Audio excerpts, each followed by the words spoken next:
Yeah. Wow. Yeah. Wow. Yeah. Wow. She thinking like magic, like dancing everywhere. Got me sad. It's sad if you had baby girl. Can I have it? You at top damn. I'm about to go savage. Hit it from the back. Back, live pressure, live pressure, live pressure, live pressure. Hit it from the back, live pressure, live pressure, live pressure, live pressure, live pressure. She been working all week, time to get out, scrub, scrub, have fun, time to get to the club, pop that up, get a mirror. She don't even care, listening to Shira, Mac makeup, black mascara, that ain't watch you working. My dreads, buy that bitch a Birkin, baby girl be smirking, in the mirror twerking, flicking it up, all the body she serves, slim thick, too thick, and she got all the curves. Got rid of all the exes cause they get on her nerves. Did the busted challenge, now she feeling herself. Nah, she ain't got haters, they be killing yourself. TikTok, she be killing the clock. Friends on deck, cause that food just dropped. My fantasy like India, got me on Expedia. Twerk on social media, that movie got a Wikipedia. Wow. She make it look like magic, dancing everywhere, got me ecstatic. Where you at, baby girl, can I have it? Where you at, goddamn, I'm a savage. Here from the back, live pressure, live pressure, live pressure, live pressure, live pressure, live pressure, from the back, live pressure, live pressure, live pressure, live pressure, live pressure, live nostrils, the most, not the less, top notch. That shorty be the fresh, yes, her body got that text. She don't like the beat, she don't be hanging with no M.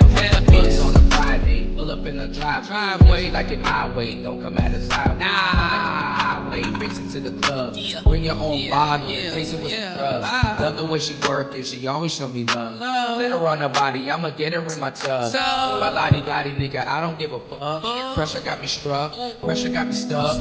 Never suppressor, I'm a pressure professor. Gotta do whatever, she gon' listen to better. I know she a freak, so I take her out to eat. And I look up in her face, oh man, see, wow. She make it look like magic. Dancing everywhere, got me a status. Where you at, baby girl? Can I have it?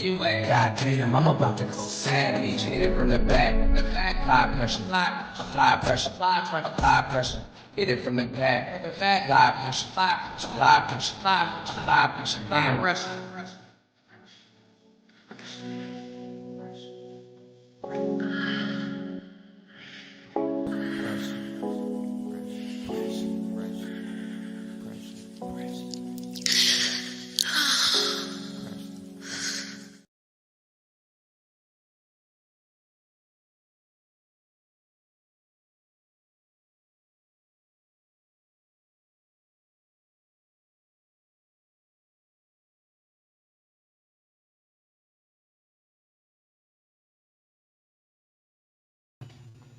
I think we should be live. Hold up, hold up, hold up, hold up, hold up.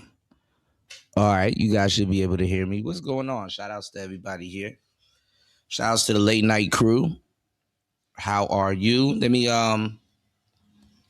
get this poll. Put this poll thing in the chat. You know, give me 1 second. How's this thing working? I gotta teleport myself over here. Hold up.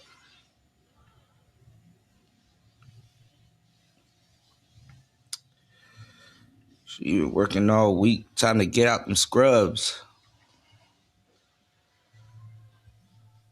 Um,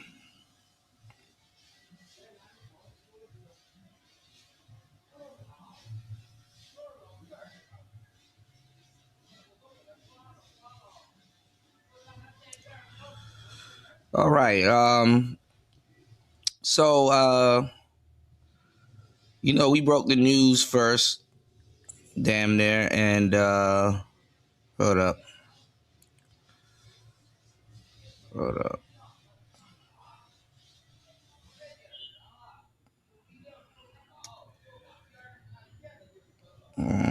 Hold up.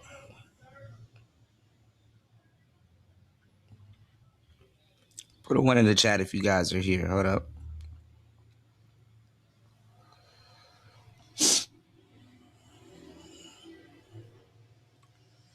I don't know why. As soon as I went live, I got a slight headache now. Hold up. Let me see. Give me 1 second, guys.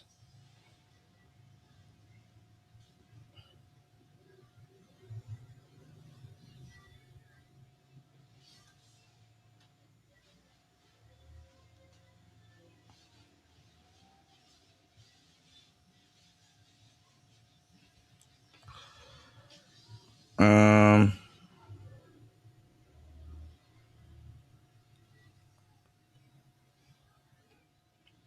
All right. I got a poll. You guys can answer this poll if you like.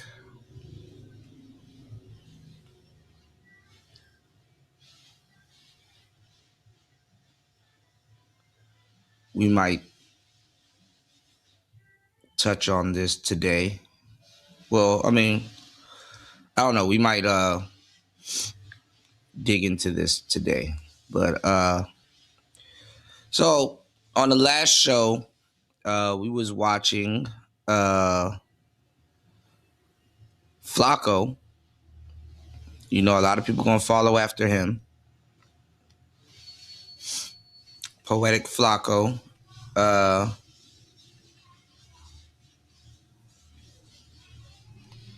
Put out that Corey Holcomb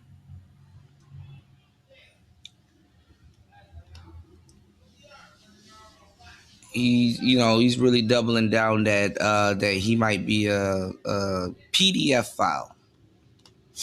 That's where we at with it. These Zillennials never really been around long enough to the polls in the chat. All right. Like I said, you got a lot of these millennials never really been around long enough to see shit. And they call themselves having a reaction to something that should be quote unquote pedophilic, PDF file philic. Everything wants to fall and drop in my studio, and I'm not letting it happen.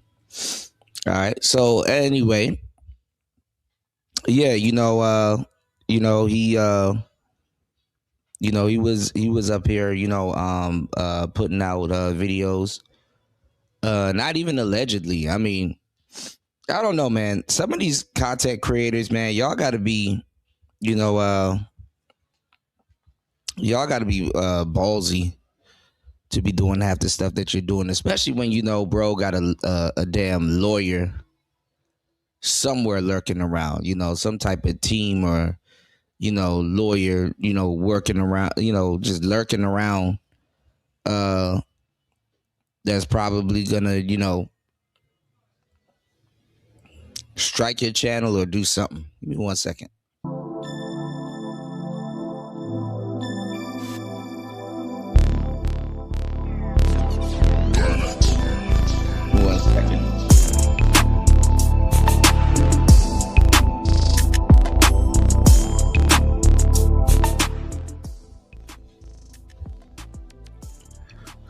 So yeah, man, you got to be super bold, to be moving like this, and damn well, these people got lawyers lurking around. These people got people just lurking around, to just bam you if anything, So I saw O'Shea did a bunch more videos, you know what I'm saying, and O'Shea did a bunch more videos, and he just said fuck his relationship with Corey Holcomb.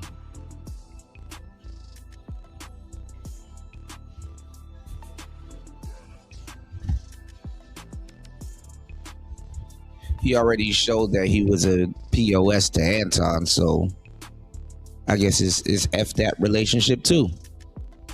You know what I'm saying? Shit crazy.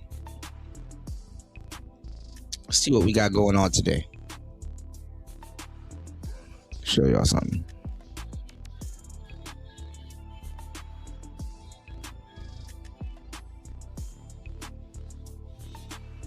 So now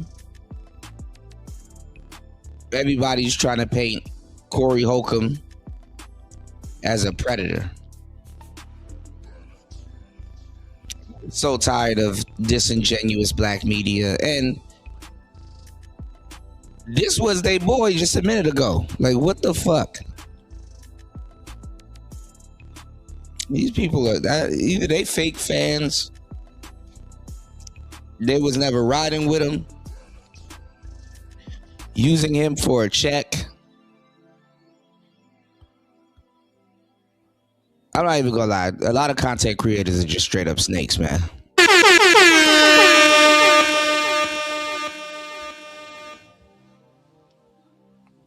All right, let's take a look at this real quick.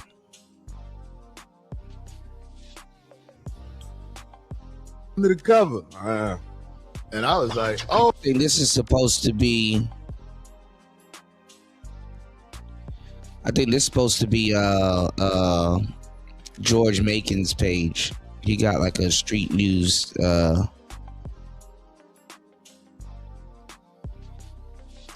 he got a street news thing. So I think it's supposed to be George Macon's page. Listen, we're gonna get to the game. Y'all come on in, hit the like button, support the show. You already know today's show's goal 70. Let's reach our goal today. It's Player Talk Radio. Man, I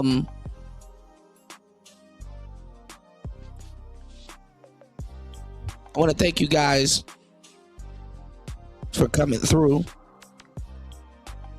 on the last show.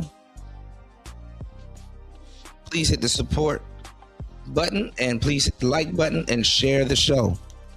Shout outs to you, man. Let's go. So, we got a lot to talk about. We kind of got into a little bit of history. You know what I'm saying? Hopefully you guys are still rocking with me. Trust me, you in good hands. Shouts to my real FBAs, but we're gonna talk about it on this show. We went over a young lady on the last show. Shout outs to that sister. I think she did a really good job. Because we were trying to find the ABC special, also about the FBAs that they took down. And there was a guy that put it up. It was really a segment. And I want to give a shout outs to the FBA sister that's over on Twitter. I've seen her stuff before. I didn't know she was the one that was featured. Yeah, she went viral like a while back. And she was giving out good information, on black inventors and stuff like that, that are allegedly FBA,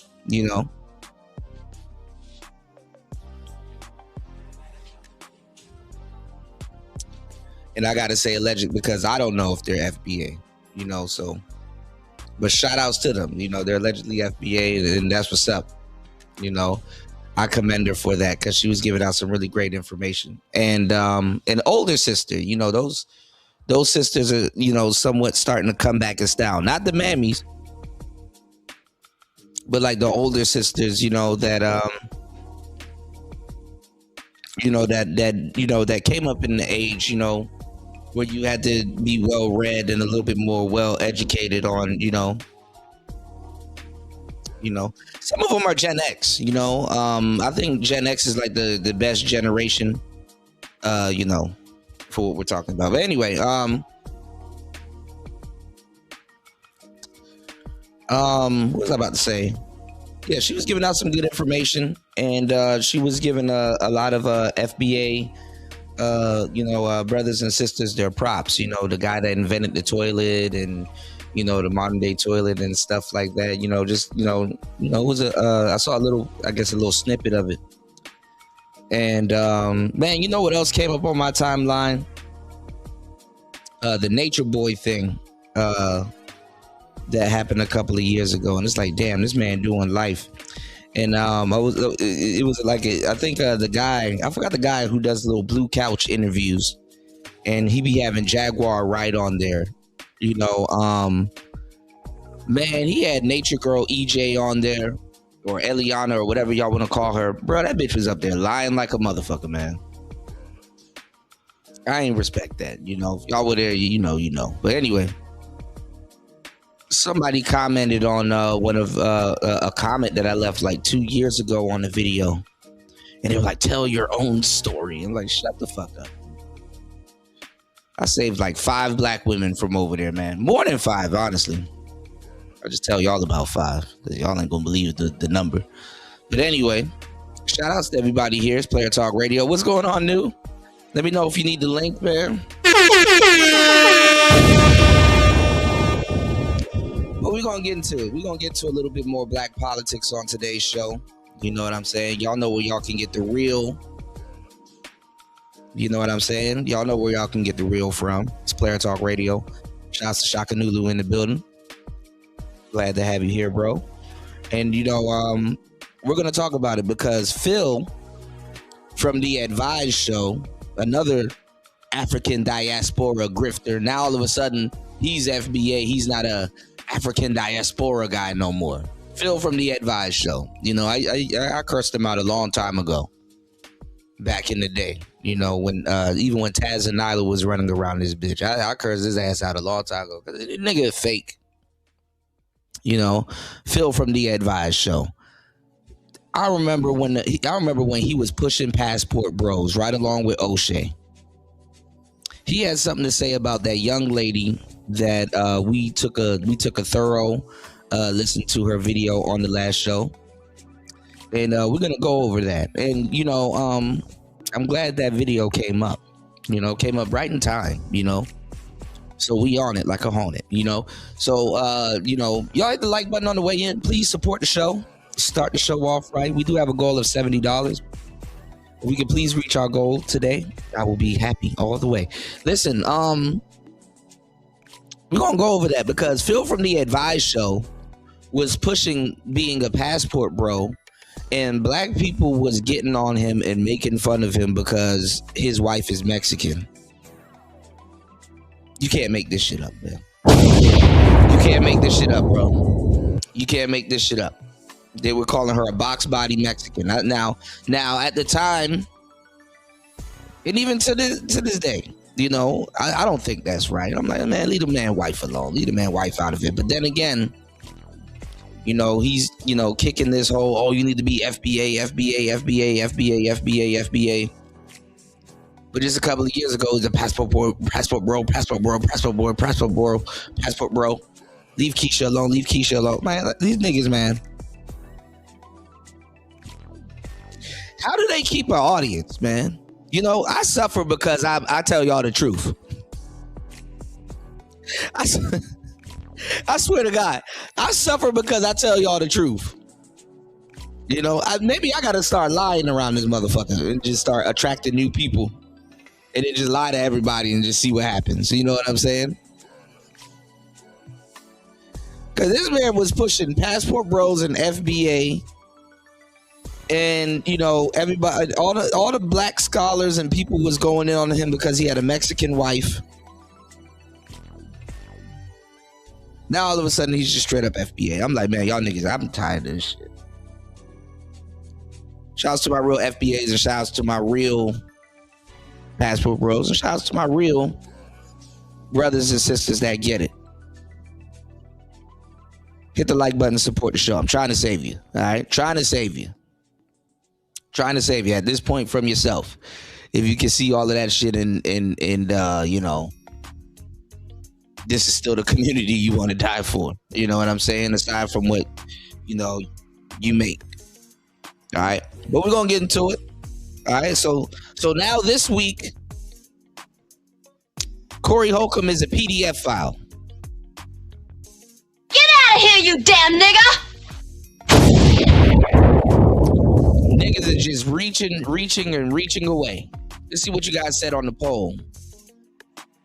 Oh, we only got one vote. All right, well, on the poll, it says, do you think the PDF accusation about Corey Holcomb circulating online are, somebody said 100% internet noise. All right, we'll see as we go. But we are here. Hit the like button on the way in. I know a lot of haters are here. Y'all ain't got shit to watch because them bitch ass niggas that y'all like, they ain't live, huh? Tier. Well, you gotta deal with me. It's Player Talk Radio. We in the building.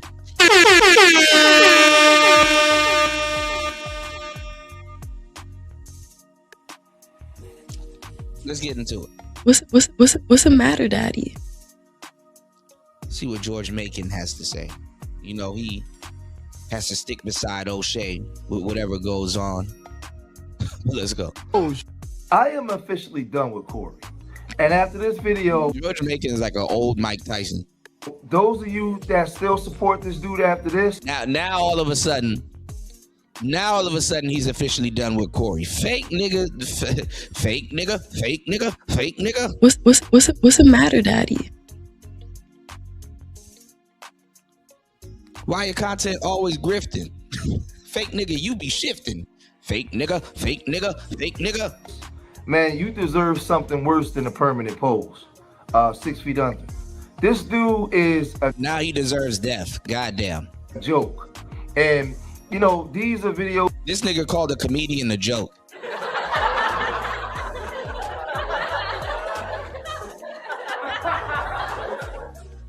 What's the matter, Daddy? that I had never saw. I didn't know that he talked like this in this manner. And now a lot of things Oh, is see, that's how I know you are a hop on Corey fan. Jesus Christ. being uncovered, right? And dealing with Corey. Corey, if TMZ gets a hold of this, his career is done. It's I finished, agree with that. right? Corey talked about doing things with underage girls, 5-year-olds, children climbing up in the bed with him while he didn't have any clothes on. He said some real raunchy and racy things in here, and it goes beyond comedy to the point where it's just not funny. When I was in Iceland, you don't have to be no 18. I think it was 13, maybe 14. Yeah. That's a grunt. The vagina been on this planet 14 years. I've said this before on the show also. Do you know if a woman 16 years old gives you a baby, that is going to be 16, 17, 18, 19. That is going to be one of the healthiest babies possible. Right. At that age, they've been on the planet long enough. They're in their prime developmental wise to create a life. But you're taught in America something different.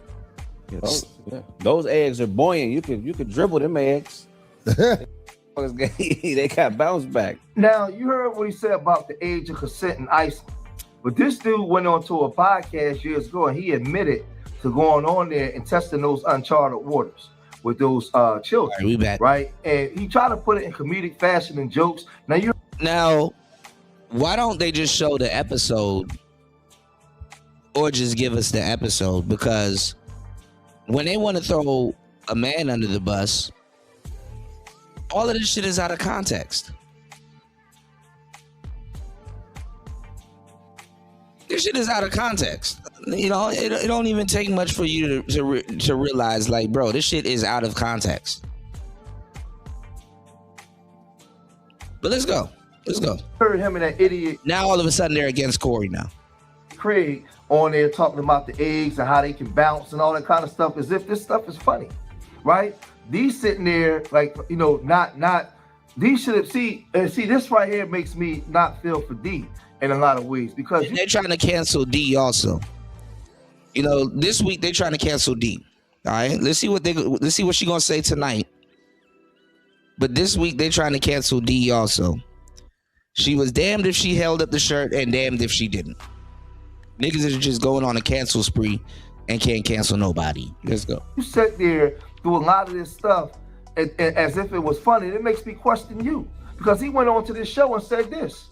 Go to other countries. I'm just saying, in America, most people only know what they know in America, but I've been to other countries, and in Iceland, I think the legal age to get with a girl is 13 years old. Oh, my God. Right, it blows Is that people's true? mind when they hear it. But in Iceland, R. Kelly is not a criminal. He's trying to get extradited. He's a normal guy. In Iceland, I went to Iceland, and you just can't offer him money and gifts.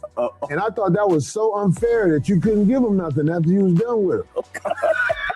This dude crazy. I'm not going to Iceland. So I assume you've been to Iceland and you took advantage of the laws. Is that what you're saying? I had a great time in Iceland. Wait, we're not going to go there. We're not going to. This is the thing. Some of y'all up there count this up as just saying these were jokes. These were jokes. And you'll argue me tooth and nail. George, man, this is comedy. This is dark comedy. Man, you know, he just joking. He don't mean what he's saying up there.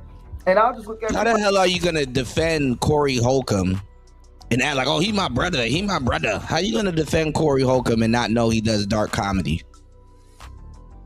Does that sound like a hop on or not? That's like these new Kendrick fans.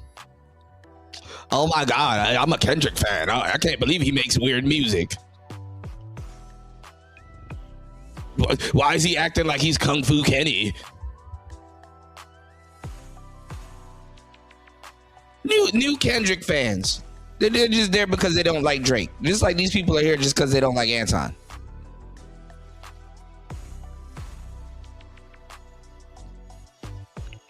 And I blame y'all, the audience. I blame y'all niggas. I blame y'all. Fuck it. I blame y'all niggas because I hate that y'all don't let the real let the real people talk. Y'all don't care about the real people talk. Y'all don't even say nothing about the fake niggas speaking. Nigga talk about something. I can't believe your Corey jokes is dark. Duh.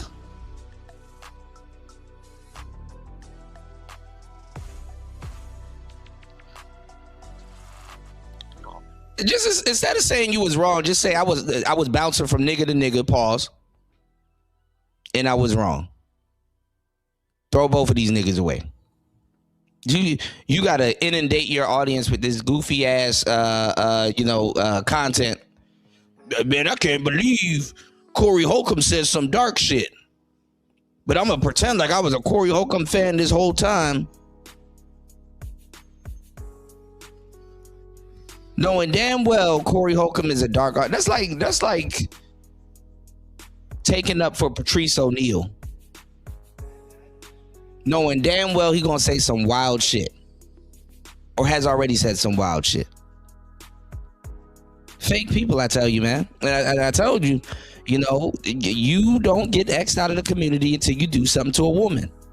Especially a black woman. Let's go. Like you crazy, right? Because there was a segment when on the 5150 show when he actually talked about a 5-year-old sucking on a bottle. And he went so far with it to the point where I'm just like, huh? Nobody. And the reason why I'm glad that I showed you Flacco's video after he put it out after an hour yesterday was because these content creators are starting to become like the news stations. The news stations, they all get the same script when they're running like a story. The smart ones to a certain degree, they kind of switch it up a little bit, or they read over it and they put their own bias on it and stuff like that. But hook, line, and sinker, he's just doing the same thing Flacco did, reading the script. It's like literally they took an AI, did a summary of Flacco's video, and just say, hey, let me put together a video about this. Nothing original, y'all. Nobody questioned him. I mean, this thing was diabolical. Check this out. This past weekend, I saw this little girl. She had a Welch's grape juice bottle in her mouth. And she was about 5. She had the whole bottle as far as it'll go, just sucking on it, walking with her mama. Somebody said, get that out her mouth. When they took it out her mouth, that baby said,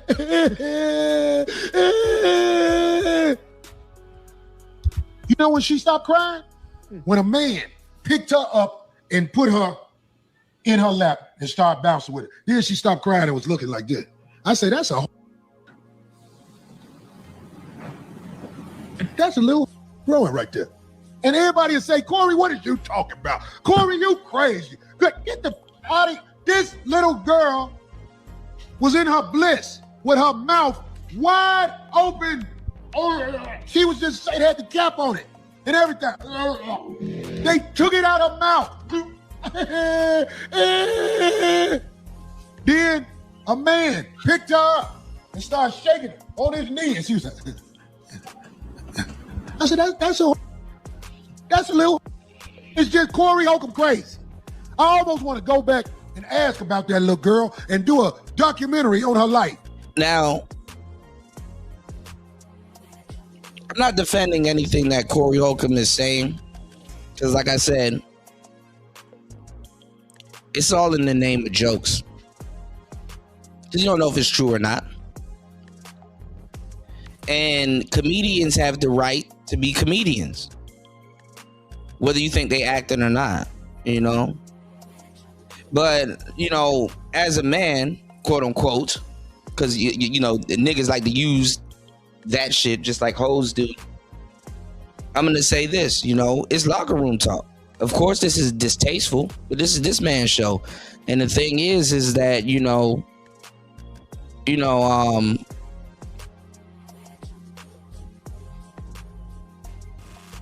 it's locker room talk, honestly. You know, censoring quote unquote male locker room talk or certain niggas from locker room talk and stuff like that, that's anti-male. I'm not trying to sit up here and listen to a gang of niggas try to tell you about masculinity and manhood and all this other stuff. And, you know, it's you know, and they against, you know, locker room talk. You know, it's just stuff that men talk about. Now, you personally don't want to hear it, cool, you know, yeah, you know. Is it distasteful? Absolutely. Absolutely can be distasteful.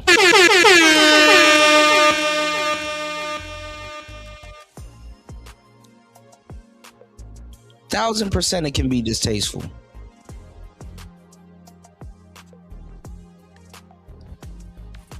You don't gotta be a bitch about it, and you don't gotta sit up there and try to slander and destroy somebody about it. It seems like black people are more adamant about destroying Corey's career than TMZ behind a black woman. And it was a real sad opportunity because, Corey, you had the opportunity to actually listen to Anton. Anton got all our talking points. Believe it or not. You know, Anton got all our talking points, you know. All the hard work we put in and accumulated. You know, same thing with Kevin. Kevin had our talking points. He put it together. He put it in a business. You know, you put a face on it, put it in a business, you know, in a business perspective, and start repurposing it, you know. And you know, brothers didn't, no homo, brothers didn't want to hop on until they see he got on, because he's been in this space for a long time, and people wasn't really pushing him like that, you know, until they saw that, you know, there was potential in that he got on, you know. So, you know, Corey, this is something that Anton was gonna tell Corey, and it's like, damn, dog. If you had shut up for like 2 seconds, stop asking disingenuous questions, and had listened to that nigga, bro, whether you wanted to or not, you would have got laced, you know, or you would have still had a show, bro. They're trying to, you know, trash your show. And that's because it's like, you know, it's limited topics and stuff like that. They quote unquote look at you as an old head. You know, Anton can be a little bit versatile. You know what I'm saying? He has the formula that we've been perfecting and have perfected for a long time on these streets. That's why he hit you with some new shit. Talking to Anton is like talking to your 16-year-old son. Like, what the fuck you say, boy? You know, the internet gonna get it. You don't.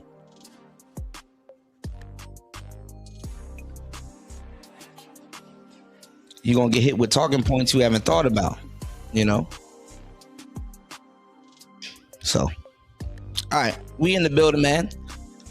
Y'all hit the like button, man. Support the show.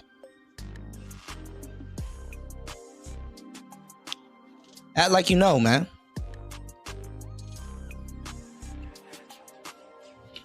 Sort your boy out. It's Player Talk Radio. Give me 1 second. Grab some water. All right, Player Talk. Let's get it. Y'all hit the poll.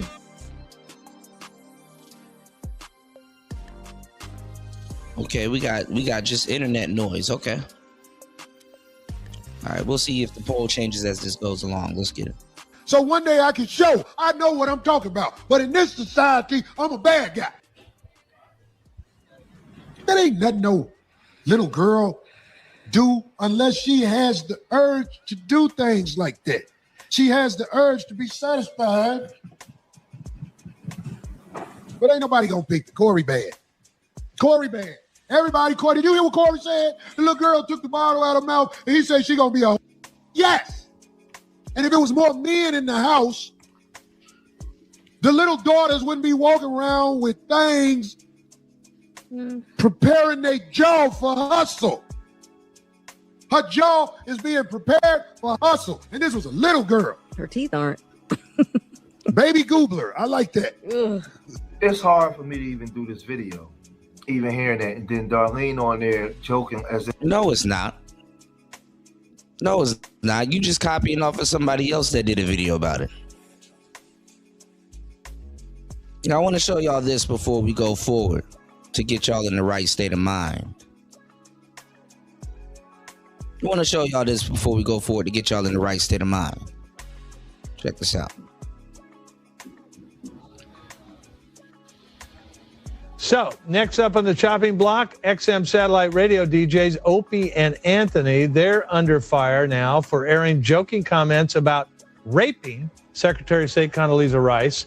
Will they be the next to go? Is radio cleaning house after the Imus debacle?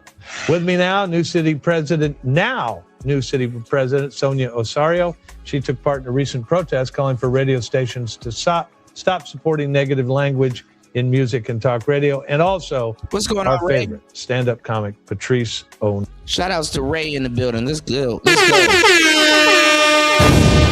bad, bro. Shout outs to Ray in the building. We're going to do that over. Give me 1 second. Hold on, y'all. This thing in my studio.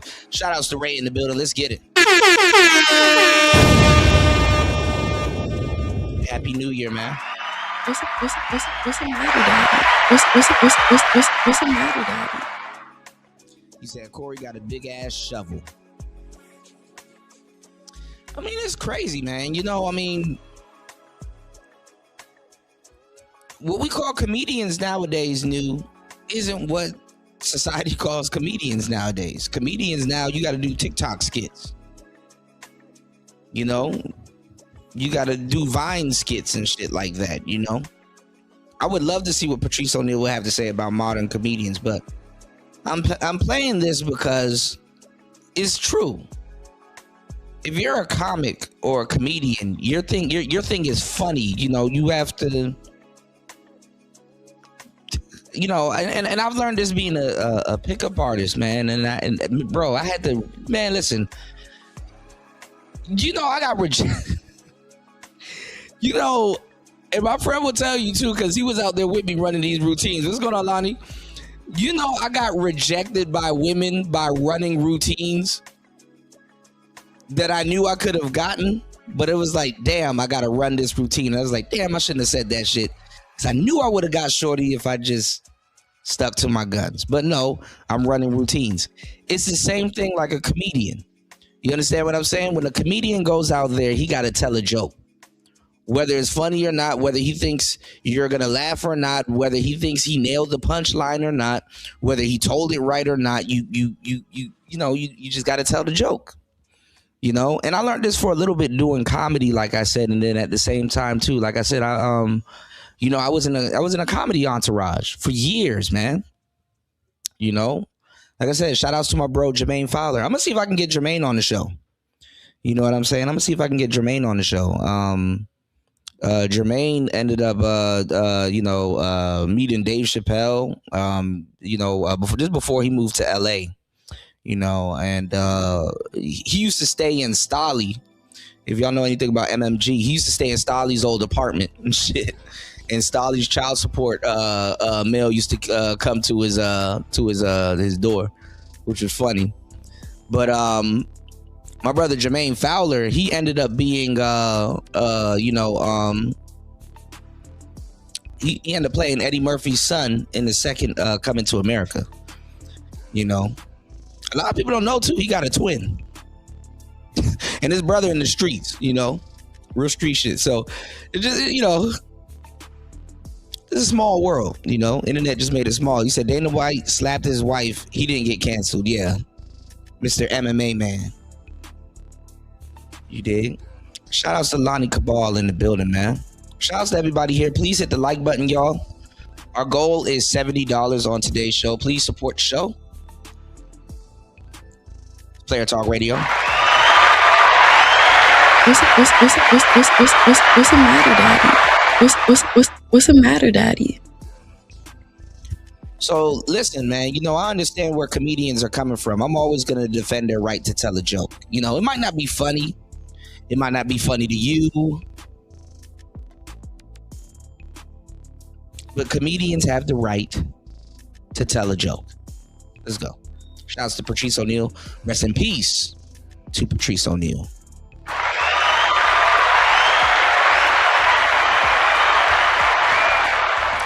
Get y'all mind right before we get into this clip. Let's go. Neil. Thank you, sir.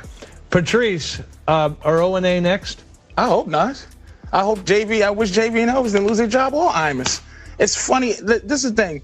I don't know her, but I'm assuming that she has nothing to do with funny. So I'm gonna speak as the expert on funny. Funny people should just be left to trying to be funny. What if they're not funny? Then you made a mistake. But how many times has how many unfunny rape jokes lead to rape? Like, I don't know how many jokes about rape there are. There's a lot, but your world is not funny. Your world is next on the big story. My world is people trying to be funny. Well, now mind you, these are supposed to be professionals. He got them up there laughing. Mr. Serious Man is laughing. All right, let's go. I mean, you think it's okay to try to make jokes about rape? I'm diabetic. I make fun of that. I'm a victim. I might lose a toe.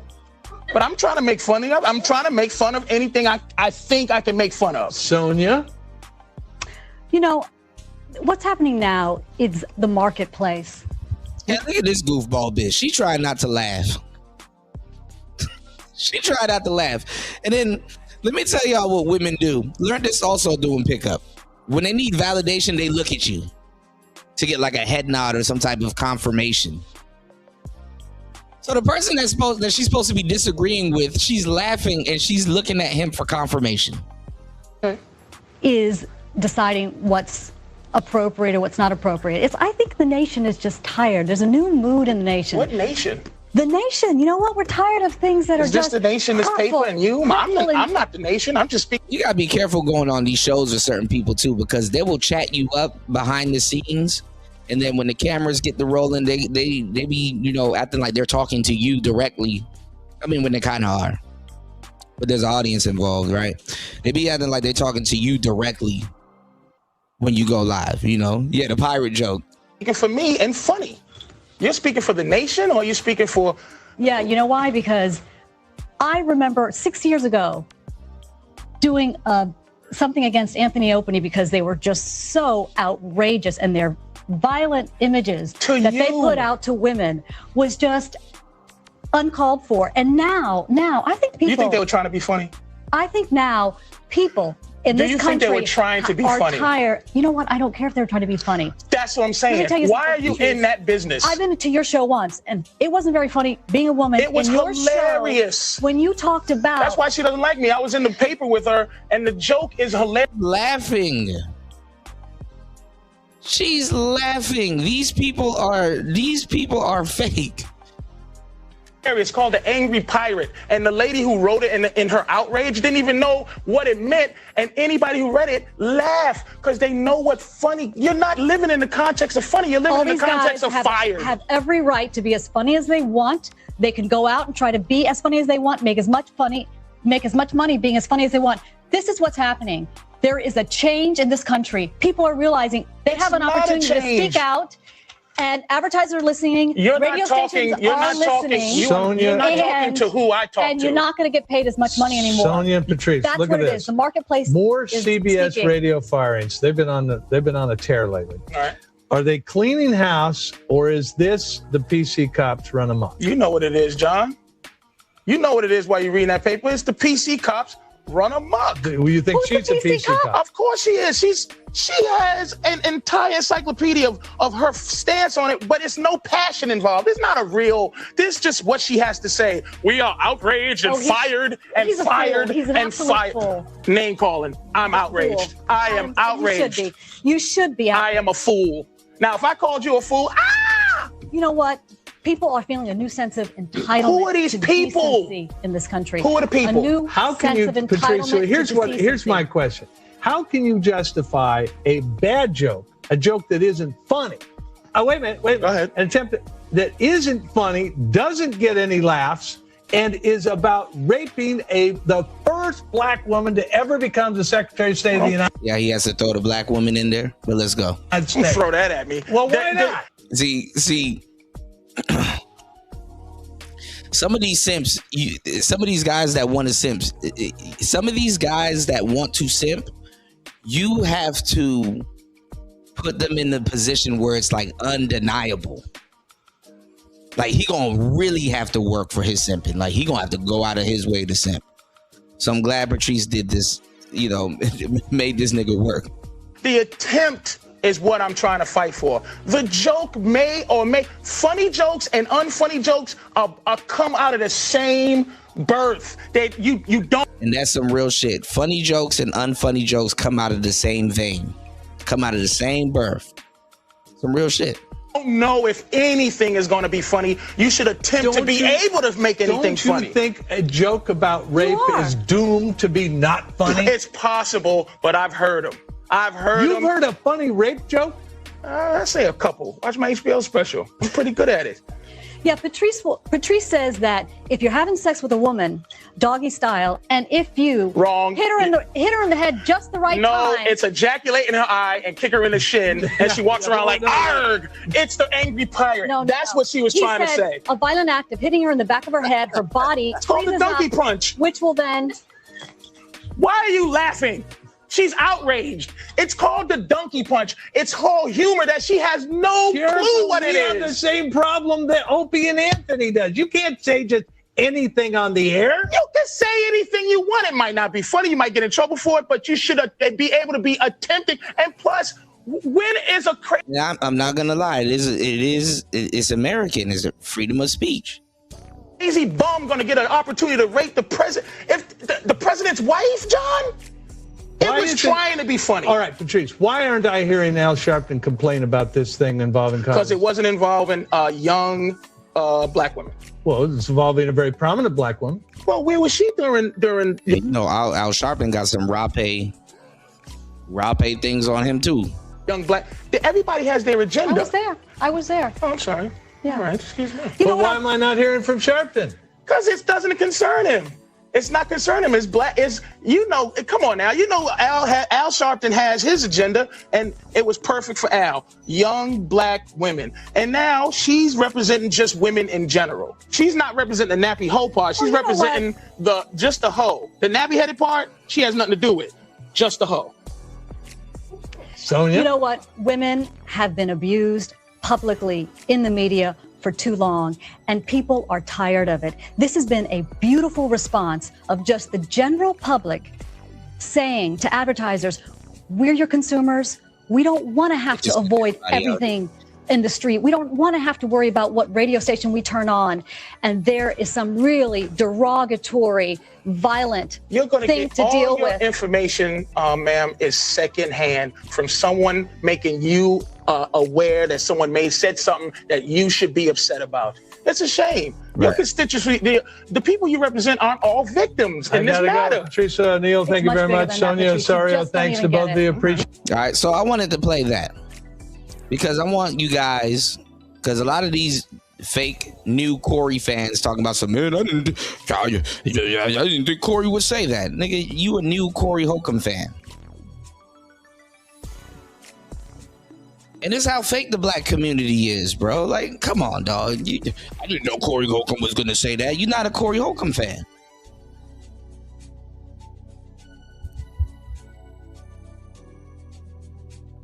You don't listen to Corey Holcomb. You were just bandwagoning Corey Holcomb because you don't like Anton, or your homeboy O'Shea don't like Anton. Come on now. Niggas can't even be thorough with their... Listen, at the end of the day, no matter how much times you fuck up, all you got is your damn audience. Niggas can't even be thorough with their audience. Fuck. Fuck. All right, let's go. Let's get it. If it's funny, when he's talking about a 5-year-old, and I don't know how his... And I like George Macon, but like, bro, all that ass kissing O'Shea did, look where it got him.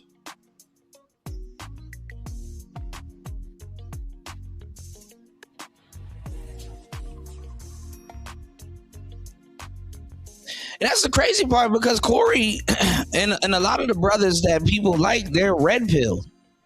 They just don't know it. They think it's some white boy shit. Woe is them. Sadly, they didn't run into the wrong people. I mean, they didn't run into the right people. You know? But let's go. Mine automatically goes to fellatio or something like that when a child is a 5-year-old has a bottle in their hand. And let me tell y'all something about these guys that that be we're gonna get justice for these kids and PDF file this and PDF files that. The people that be trying to make people out to be PDF files seem more weirder than the people that are actually being accused of being a PDF file. Because a lot of times their theory of mind, they go places that the nigga is not even talking about. It's like, bro, who said that? What? He didn't even say that. Why is your mind there? Anyway, just an observation. Let's go. This guy's not mentally stable. He's not right. These ain't even jokes. These are not jokes. And then when a dad puts the baby on his lap and he's rocking the child, you associate that with something like what? What? But y'all think it gets worse. Look at what he said now. Real, one day I was living with this lady and her daughters crawled in the bed and I ain't have on. Yeah. I was up under the cover. Wow. And I was like, oh, and one of her daughters was like, rest in peace. Her daughter was, she was in high school. I think she was 15. Still not legal. See, a lot of these niggas are fake. Cause I kind of look at it like this too. I get it. But you got to put yourself in the theater of mind. If you were to hear this joke in 2007, would you be laughing? Would you be laughing, or would you be like, man, that's not funny? You say interesting. You say that. It's like niggas who say pause all the time. Well, that's because people make shit gay. People made shit gay, so it's a game. You just turn it into a game. Everything that was okay for yesteryear, now all of a sudden it's a red flag in today's society. You know what I'm saying? A joke that will make you laugh yesteryear, now all of a sudden it's like, hey man, that's too much. Society has softened up, man.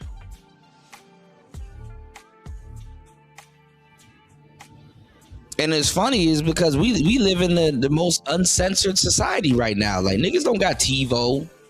What the hell is censoring shit on your kid's phone nowadays? Your phone shuts off at a certain time, There ain't no censoring. You listen to the radio, yeah, they blank out certain things, but if you have a little bit of an imagination in the internet, you know what the person said. I've said this years ago. I said this in the 2010s. I'm like, damn, you would think that people wouldn't be so sensitive how uncensored things are nowadays. I can get on YouTube and watch 5 niggas die. But if I post something with some music in it, y'all copyright strike. But here's some more videos of some niggas dying.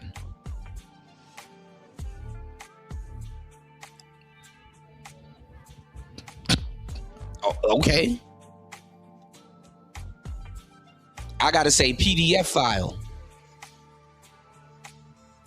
But I can hear King Von talk about taking 5 niggas' lives in one verse. But hey, okay. It's music, Cuda. You just can't tell your true thoughts. Her daughter was gonna be thick like her mama. I know that much. Yeah. I knew her daughter was a bust down. She got pregnant like a year after I moved out. She was 16. I knew she was gonna get pregnant, goddamn it, because she used to do shit. She used to do shit to let me know, damn, this is trying to get me in trouble. Her name was Tiffany. Right. All of y'all kids. Yeah, she has a documentary. That's the best put. Now, You gotta be careful with, black people like this, because these are the uncles and these are the people that be trying to sweep shit under the rug. Black community got a lot of stuff that we put on Front Street that we like to sweep under the rug, and then all of a sudden we want to come back and be like, man, that's not right. Yeah, okay. I work with children. Did y'all just heard what he just said, right? This is the question though. How would you know something like that? I don't find that funny at all. I'm trying to figure out what's funny about him saying, kid, you know what is the best. I mean, in the comment section, a lot of you weirdo incel dudes, y'all gonna make excuses for this? Oh, he was just joking. What's funny about this? Those of y'all that make excuses for it, what if? No, nigga, no, it's not the weirdo incel dudes. It was the dudes that y'all were saying that, oh, Anton is fucked up, Corey is right. It was the dudes that y'all were hyping up last week, saying that they ride with Corey instead of Anton. Don't throw this on no incel and weirdo dudes. No, it was you too. Go rewind back on your own damn channel when you were like, man, Corey crazy, man, that man Corey crazy. Ooh, he said that about Anton. Oh my God, he said that about Mika and Anton being a Christian and all that other stuff. No, ride with it. Corey was a little bit right. Y'all were saying Corey was crashing out. No, Corey was a bit right. He one of them niggas where it's like, y'all niggas, the same what he said to Darlene. He one of them niggas where he said, y'all want bits and pieces. Pause. Y'all want bits and pieces of a nigga, but y'all don't want the whole thing. It's like he like, nigga, you gonna have to take what come with that nigga. And like I said, I don't think Darlene is fired, but we're gonna play her response on today's show. Also, y'all hit the like button. Support the show. Almost an hour into the madness. Let's get our first contributor. It's Player Talk Radio. Are you not entertained? I'm gonna give it to you. Straight lace, no chase. Let's go. It's Player Talk. Let's go. Your baby mom, boy. Shout outs to Ray Hanma. Ray said, yeah, YouTube is effed up with their policies and shit. That's why I'm rocking with Rumble. I got to get used to Rumble. Shout outs to War Master. War Master put me on the Rumble. I definitely got to get used to Rumble. For some reason, I don't begin in the Rumble's algorithm, so maybe I got to do tags, title, and description different over there. Just more fucking work. Let's go. Boyfriend do that to your child. You gonna think it's funny?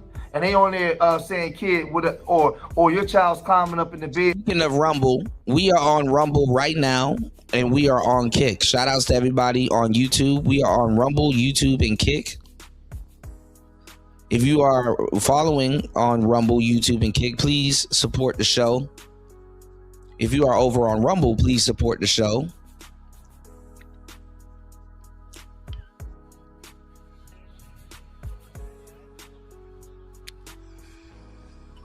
I gotta talk about some shit later. I got y'all. It's Player Talk. Like, you think that's funny? This is okay? How? Why? When is this ever okay? But he wasn't done. You better watch on your kids. I want some type real bad. Jesus Christ. Can you get charged if you spoon a child? Get behind him, make him take all his clothes off. Listen. I know this shit sounds bad, but these are all clips. And as content creators, you should know clips get taken out of context. I'm not going to say he didn't talk about this stuff.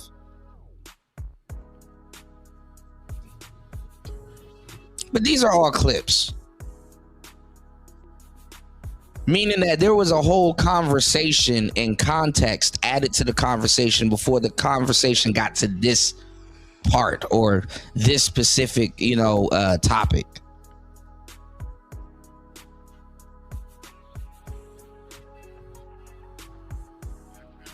And shame on these content creators because what they're doing to him can happen to them. Niggas can clip George Macon. I work with kids, and then they get a whole different a whole different live stream of George Macon saying some foul shit. And then clip in, I work with kids. And it's like, do you want this person working around your kids?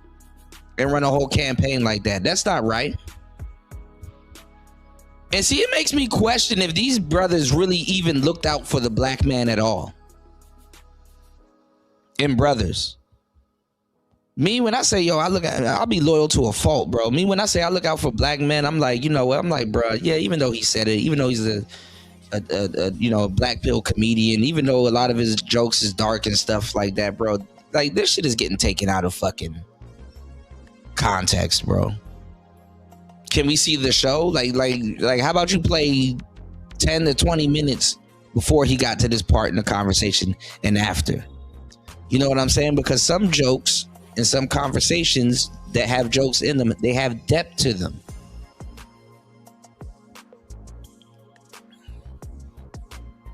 And see, this is an all-time low. Black men are always engaging in the same shit that we complain about. Oh, somebody's trying to call me gay. Oh, somebody's trying to cancel me. Oh, somebody's trying to get me fired. Oh, somebody's trying to call me a PDF file. Oh, somebody's trying to do this. Oh, somebody's trying to do that. Niggas never thorough, man. When you hug them like that, is that a pretty charge? sure. Yes, Graham. What is pretty that? sure. Not no penetration, just Doesn't have to be I understand if you don't like somebody, but at least be fair. penetration. It's so you can't That's be love. You can. Okay, hold What on. if it's a stepchild? Okay, I don't know where we're going with this, but I'm just asking. They got these charges. I'm trying to see what the charges gonna be. The wedding ring. Somebody called me Corey Kelly because I said spoon. Oh, good one. I would never Or Corey Epstein. spoon a child. I'm asking what happens if you do it. It's called research. Please keep this piece of tape for future references. I'm telling you now, when they go after me, they get dirt like a I'm here to tell you, if they go through my computer, they're gonna be like Corey, like what else can I put out there? Snacks. I mean, I'm a big in the child. I'm gonna check my browser, goddamn. 16. Yeah, so I don't know. I mean, like I said, they were showing Pete Davidson. All he did was just flip Flacco's video. He didn't do no changes. 17, 18, It's all clip 19, Flacco. 20. That You know what I think these dudes at the top do? And I suspect this. When a story hits, I think somebody has like a video pack. And they all buy into it, and they and everybody get the same video pack, and they just react to it pre-recordedly. that woman is like at a point in her life where she is.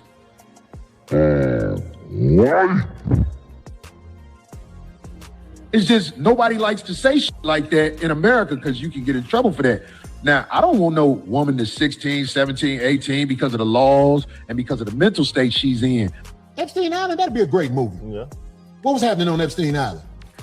The children. That would be a So horrible you telling me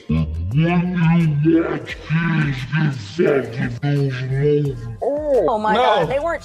What the There you go. Now you don't. What do you mean? I said no, and I said you wouldn't watch it if it was a movie. It ain't real. I ain't watching.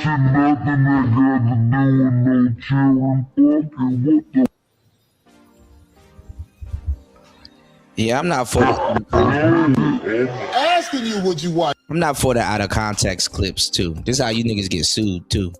And no, there you go. You won't watch That's it.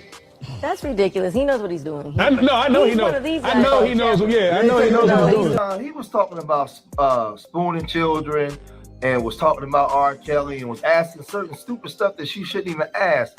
Now, mind you, he a comedian, right? But just No certain shit. things that you don't mix with. It's not funny. It's not for comedians. No, certain things you don't mix because you're not a comedian. Niggas get a mic in front of them and now all of a sudden they think they everything. No, you're not a comedian. And this is how I know y'all niggas ain't no damn. Y'all hop on Corey Holcomb fans because y'all don't like Anton. Bro, black people will spite other black people just because another black person, bro. And that's why, that's what I'm saying, dude. That's why I played the Patrice O'Neal, clip to give y'all a concept of what we're gonna be talking about. I gotta put niggas in the theater of mind. It's like, no, nigga, you ain't a comedian. You don't get on here and say that. Comedians, they can test boundaries and stuff like that. They do it all the time. They do it on smaller audiences. They do it live.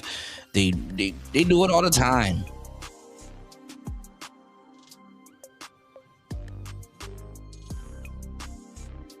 To a certain degree, it's a comedian's job to make certain people feel uncomfortable.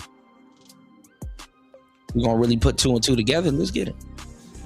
I don't understand, like, something's demented in his mind. There's a disconnect. Something is really off about this guy. And now something is wrong with Corey.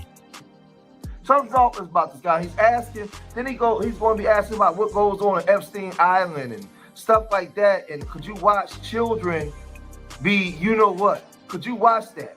Like, this stuff is just weird to the 1000th degree of the degree of the degree. It's not weird. It's just dark locker room talk. It's just dark locker room talk. The degree. And I ain't gonna lie, I hope TMZ get this. I hope TMZ get this. Damn, so now you hope the nigga that you was just ass kissing not too long ago goes down now. Crazy. This dude got to go, man. Enough of this, man. Enough of this. Corey, wish my baby happy 16th birthday. Let me do this. Show y'all how fake niggas are, bro. Street Media TV.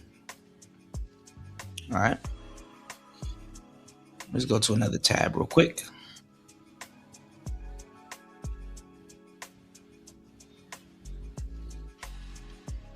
That's good that he got this actual channel, because these are, kind of like a website domain. Street.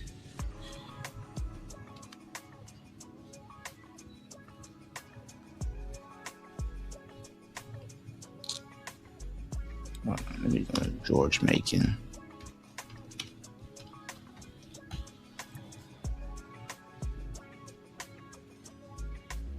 Damn, Javen going at George Macon too.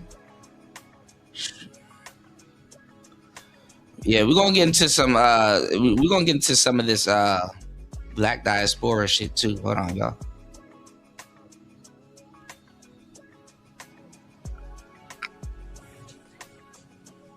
Now we go over to George Macon's channel.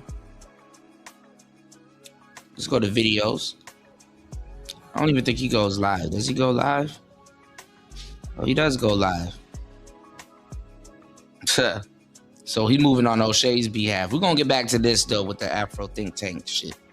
That's funny that we kind of getting wrapped into a little bit of this FBA shit. But look at all these Corey Holcomb videos. Oh look, he got another one. We might have to check that one out. But look at this. All these Corey Holcomb videos. Let's go back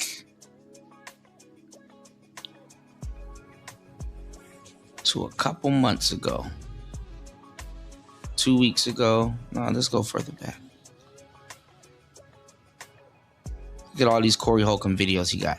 Look at this.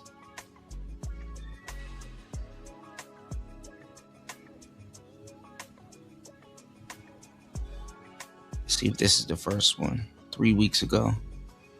Nope.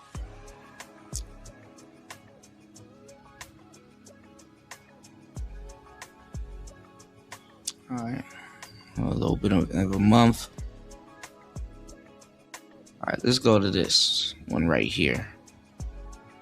Hold up.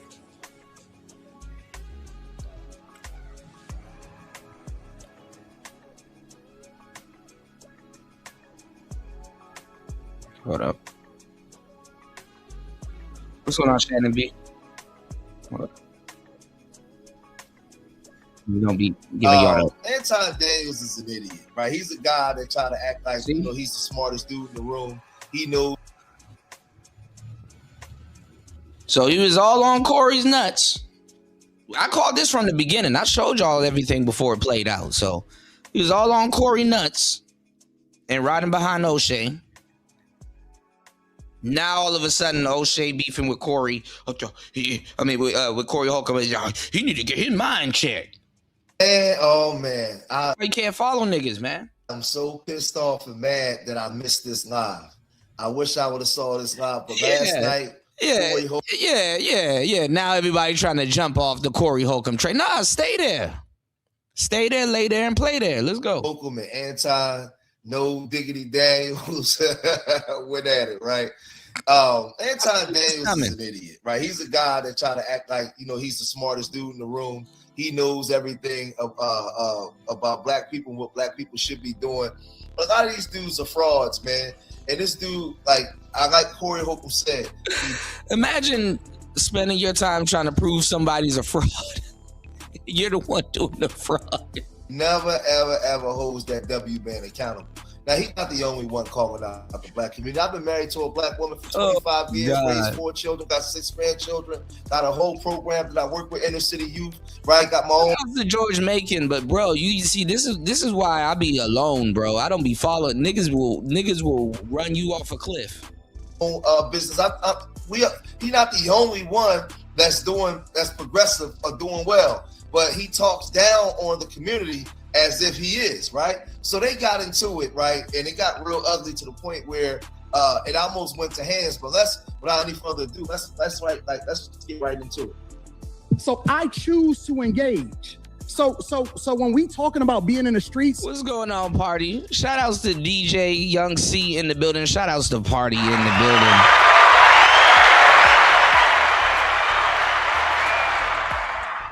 And she told everybody that she had a miscarriage. Shout outs to the broskis. Please hit the like button on the way in. An hour and 13 minutes into the madness. You know I got you. Party. Let's all get wasted. Bro. Whoo, I got some stuff to show you today, bro. Shout out to my brother Party, man. You know what I'm saying? New father, and listen, I know the new father, that I know that feeling never wears off, But nah, man, bro. Shout out to everybody that was here on the last show too. Your boy, Mr. Black Diaspora himself, he responded to that young lady that had a really good hit piece on FBA on the last show. We're going to get into that a little bit later, man. We got to get into this weird FBA politics. I really didn't want to get sucked back into this dead black community thing, but it's calling, And I really want to tie this into it also because, listen, O'Shea is not trying to be on Tariq's bad side. You know what I'm saying? So this is just funny that he's dragging George Macon and a couple of other people because he's been mentioning George Macon in his Anton videos and stuff like that. He's been kind of dragging other people into it, y'all. And I see that George Macon got some Afro Think Tank videos on there too. A lot of these guys are just fake, man. A lot of these guys are just fake. And I feel real bad for like the Gen Zs and all of you new cats that are like, you want to be, Leaf in the wind. Yeah, he both sides of the fence. He's like, that nurse and the officer from Pokemon? Like every police station you go to, it's the same lady. It's like, oh, you're here too. It's like, yeah. Oh, so you on both sides? Yes. For sure, Party. But you got Phil from the Advise Show, who was pushing Passport Bros heavy not too long ago. It was getting made fun of by his own black community that turned on him because he has a Mexican wife. going at the sister. So we got some shoes to fill, you know. We got some shoes to fill on today's show, man. Y'all rock with me, man. It's Player Talk Radio. Please hit the like button. Please support the show. We have a goal of at least 70 on today's show. It's Player Talk Radio. I got you guys. Midnight, late night crew. Shout out to the late night, early morning crew. We got some more details in game. All right. Make sure y'all hit the like button. If you can't, if you haven't, my bad, do so. Get some of this water right quick. Let's get back into it. All right. So what I'm playing right now is George Macon. I think this is the first video. Cause you got to catch these niggas in real time, and you have to have it all put together.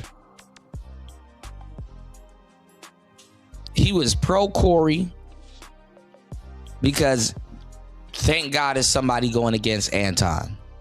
You know, niggas will destroy themselves. Niggas will have all of this eclectic history talking about some man Africans throw us under the bus, when they will throw other FBA niggas under the bus. Because they quote unquote like somebody else, or it's somebody. Niggas will throw you under the bus the same. Don't got nothing to do with ethnicity. Doesn't got nothing to do with it. Niggas will just throw you under the bus the same. That's really what I'm trying to prove. Okay? So now all of a sudden, O'Shea done ran up a bag and Corey ain't trying to hear it no more. Now all of a sudden George Macon is trying to tell you that Corey Holcomb needs help. And then we're going to listen to a little bit of this, and then we're going to go to right after he goes after Anton's kids.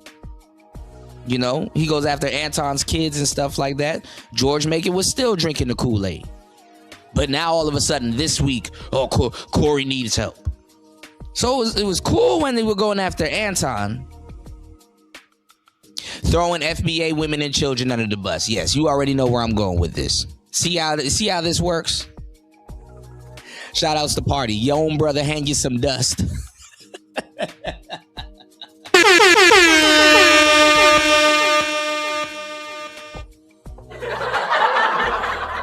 That don't count to me. I don't. That's what should count. Because out there in the streets where the people live that you helping, they and listen, everything that Anton said to him on his podcast came into fruition. He get pulled over and shot by a cop, and an investigation will be said. But here's the truth: we know, if I believe you know this already, when the cops shoot you, ain't nothing you can do about it. God, this is so crazy. Do you think that's wrong? What I said? This is so insane. Is that what I said? I said when the cops shoot you, ain't nothing you can do about it. Is that a lie? This is so insane. But you didn't answer it. Like, I'm gonna answer your question. Okay, I'm gonna answer your question. It depends on the circumstance. And the interesting thing about it is this: the majority of the people, because you like to use a blanket statement. That's like me saying all black people are stupid. Well, have you said all white people stupid? No, I'm talking about cops. You should say. See, and this is miscommunication. Anton said that's like me saying that all black people are stupid. He was using it as an example, and instead of taking the hint that he's using that as an example, Corey took it as, well, have you said white people are stupid? Why would you say that? Corey didn't take the hint, but let's go. At one time, I'm talking about because cops. It's easy to say all black people are stupid as an example. Say something about the white people. No. You're not. I don't think you got people all the time. Well, I didn't hear you. He just got done talking about a white woman.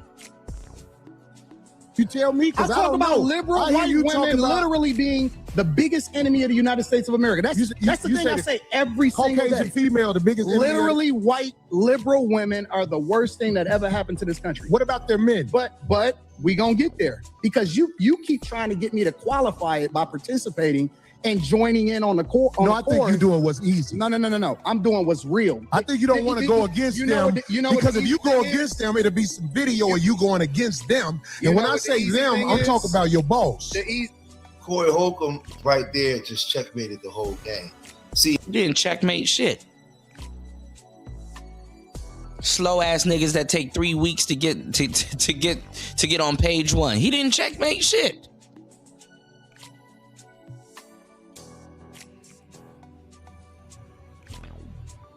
Here we go. Before we get to all the emotionalism and the argument where I'm in a twisted reality, you are absolutely correct, New. Liberal white chicks aren't white people. Went to fisticuffs, right? Corey Holcomb said, yeah, it's easy to talk about that. They're like the coons of white people. W woman. But you know not to go against the people, those Republicans that you serve. Because the minute they got you on tape talking bad about them, it's over for you. We already see what they're doing and how they're breaking it. And black people really think that niggas serve Republicans. Boy. Right? Once they finish with you, they done with you. And he likes to be used as a mascot, right? This guy never, ever, ever says anything about this other groups.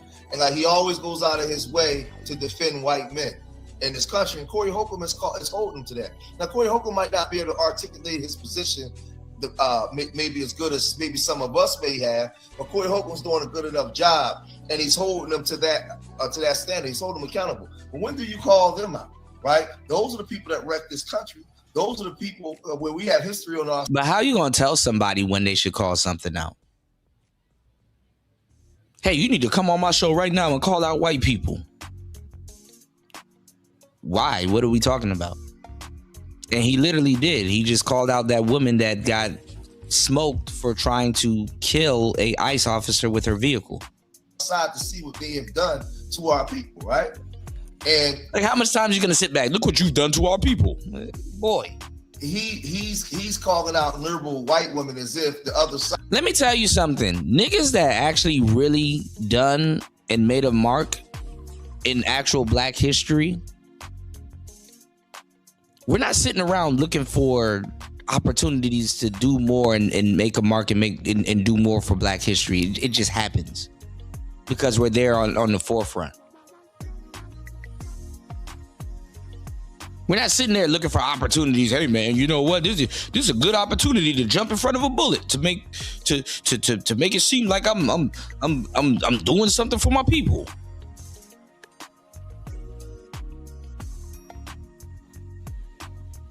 And see, that's where you fuck up as a black man when you're not necessarily concerned with service. You're concerned with furthering your people. This ain't furthering your people. Inviting me to your podcast to boo-hoo about the white man is not furthering us.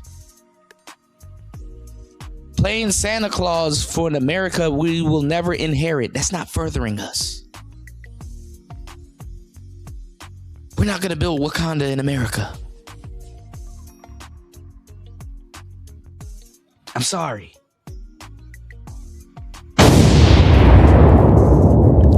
Did some women tell you that? That's like Negro folklore, nigga? We gonna build Wakanda in America? No, we're not. Get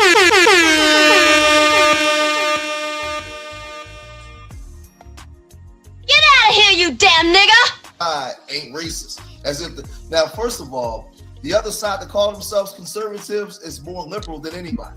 They just go under the I'm giving y'all a good show, man. Y'all hit the like button, support the show. term conservative, but they ain't conservative at all. Neither is Anton Daniels. Let's proceed. Oh my God. I don't have a boss. We say that. We say that. But here's the truth. I don't have a boss. It's a reason you go after black males or black people quicker than you will go after white males. What are white males responsible for in this country as the downfall I'm an of equal it? accountability smoke giver. I talk about everybody. I'm just saying, I ain't heard you talk about white men Well, you since ain't you've been been up listening. here. You ain't been listening. You ain't been listening. I've been listening to you. No, I just you haven't. I hear you don't taking have, the. you don't have the capacity to be able to listen because you're too busy. No. You got me wrong. You too busy. My capacity that you just criticized, that's an opinion. Here's the fact. Have you said something about Caucasian males and how they destroy this nation? Well, what did I miss? Let's slow down because you talking loud, but you're not saying a lot. No, you talking loud, you talking loud, and you still talking around. Now, if y'all really want to treat, y'all got to go back and watch the altercation that started this, because now Anton's words are a little bit more clear. Let's go. What did the Caucasian male do to America to bring it down? I'm not getting into that. You dancing around it. And that's why I lose respect for you. Now, see what he said. I'm not getting into that, right? And a lot of these conservatives, they talk about the black community, right? And he went into all what he do for the black community as if he's the only one doing for the black community. There's a lot of people that got money. I got money. I do for the black community. Bro, see, and this is why y'all know y'all can get real commentary here. When have you seen me insert myself into a situation that ain't got shit to do with me? Why are you going from talking about Corey and Anton to be like, yeah, I do for the black community. I got money.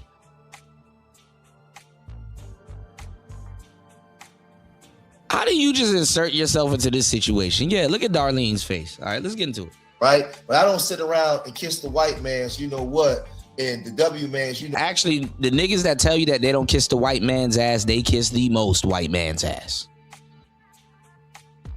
That's an easy. It's just behind closed doors. That's an easy one. Easy lick. So what? And not afraid to hold him accountable for things that he does. Right? How are you holding the white man accountable? I hold him accountable for the things that he does. By doing what? I say he did it. Okay. And what you gonna do about it? Accountability comes with swift action, don't it? Sometimes. Anyway. Community accountable as well, but it's ways that I go about doing it, right? And we also go in and we do the work. Listen, this dude is a fraud, man. It's a fraud. And the way that he the things that he does when he's promoting these women while he has a wife, right? Embarrassing his wife and his family so much. And Corey gonna get into that as well without really exposing it. But now Corey needs help. Okay, let's go. That I'm gonna say it though. The things he do, me being married for 25 years with my children, I would never do the things he do, right? You know, out before the public to get attention, knowing he's married. He's not a conservative. This dude is more liberal than anything. Nobody was more conservative than our grandparents. But these people are not conservative. Anti-liberal. They adopt that conservative talking point, but their lifestyle is liberal. When you start dancing and kissing Caucasian males' ass. But I don't. Don't do that in front of me because I'm not an ass kisser of nobody. Yes, you are. You such people right now. You doing it. See, right there. And this is right there what I'm telling you. This guy's supposed to be so professional. He's supposed to be this boss where he has 50 employees. You're engaged in a discourse and a disagreement with a black man, and to go there. So he's not supposed to respond to somebody saying that he's kissing white ass. To go there now, we can say butt kissing, we can get at, but to say that you're S&D of another of people, he know he crossed the line. Old nigga logic. He know not to do that, but he did that anyway because that's the level. Old nigga. Respect that he has for black people. See, he didn't want to go there on the white man, but he'll go there on the black man saying that he S&D, and this when it gets all out of control. So now when he start talking tough, he can talk tough because Corey, over 50-year-old black man.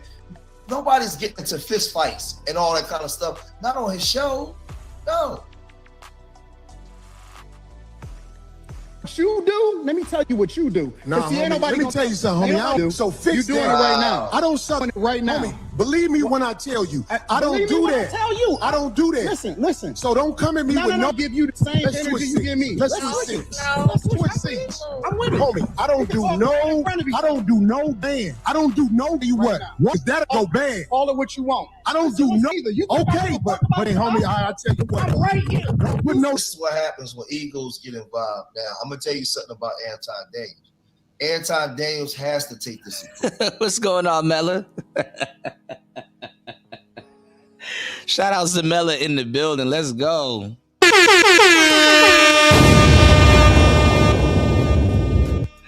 Shout outs to Mella. Mella, you got me on the right night. Let's go. So which one of you niggas was eating ass? Shout outs to Mella.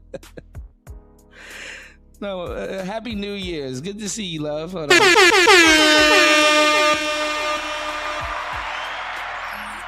What's the matter, Daddy?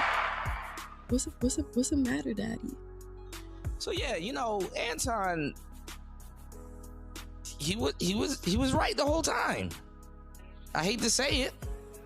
Y'all put me in position to say this. Y'all put me in position to say this, man. Now they canceling Corey. I'm just showing y'all right now. George Macon, he was cool with the fun and games. We're gonna see now when Corey drags in 3 other black women that have nothing to do with this. Now all of a sudden that O'Shea's beefing with Corey. George Macon got to say something about it. Yeah, it's Tuesday where I'm at right now. Shout outs to JR. JR, my bad. Hold on. New said y'all. No. I'm talking about not you, New. You know, you're not included in that. Shout outs to New. New been rocking with me since the beginning of this shit, and then some. So you know, not you, bro.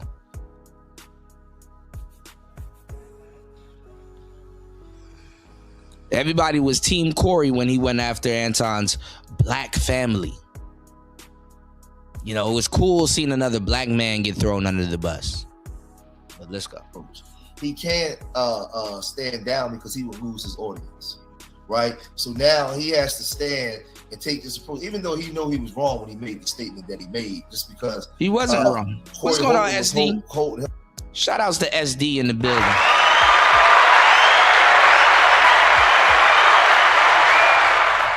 Shout outs to everybody getting into the room. Please hit the like button. Please support the show. I'll drop the links in the chat. I got a great show for you guys tonight. Please support the show. Let's go. The hour and 32 minutes into the madness. Let's get it. We're going to be real thorough. I got you guys. It's player talk. I'm accountable of not calling out the W man. So he went to say was he S&D. Right. So now, no, I got you, JR. I'm a fan. I'm a fan of Corey. I'm a fan of Anton. But you know what I'm the biggest fan of? Being fair. It's not even about Corey and Anton with me. If y'all haven't gotten that by now, I'm not picking no damn sides. I'm showing y'all the fine line. I'm showing y'all who's really who. You understand what I'm saying? Why all of a sudden these people were fake Corey fans and then now all of a sudden his comedy's diabolical after he done did something to his sister? Why all of a sudden, oh, he needs help now because he's beefing with O'Shea? I'm showing y'all the BS in the black community and just in general, bro. And not even just in the black community, even as a podcaster. I told y'all what was gonna happen. All this shit played out the exact way I said it was gonna happen. I was like, in reality, Anton was right. The stuff that Anton was telling Corey literally played out and happened for him. So now this week, we're supposed to be hearing that Corey is a PDF file. He's supposed to be a PDF file because Flacco and a whole bunch of other people they're playing these clips out of context. And as a content creator, you should know, come on, dog. Anybody can say some wild shit and get clipped. Lazy ass content creators. All they do is they pass around the same fucking script. Y'all eat that shit up. Oh, he a PDF file. Like, nigga, half that shit is jokes. And can we get context? Can we get context, you know? What's going on, Joey? Good to see you, broski. Happy New Year, man. Hold up.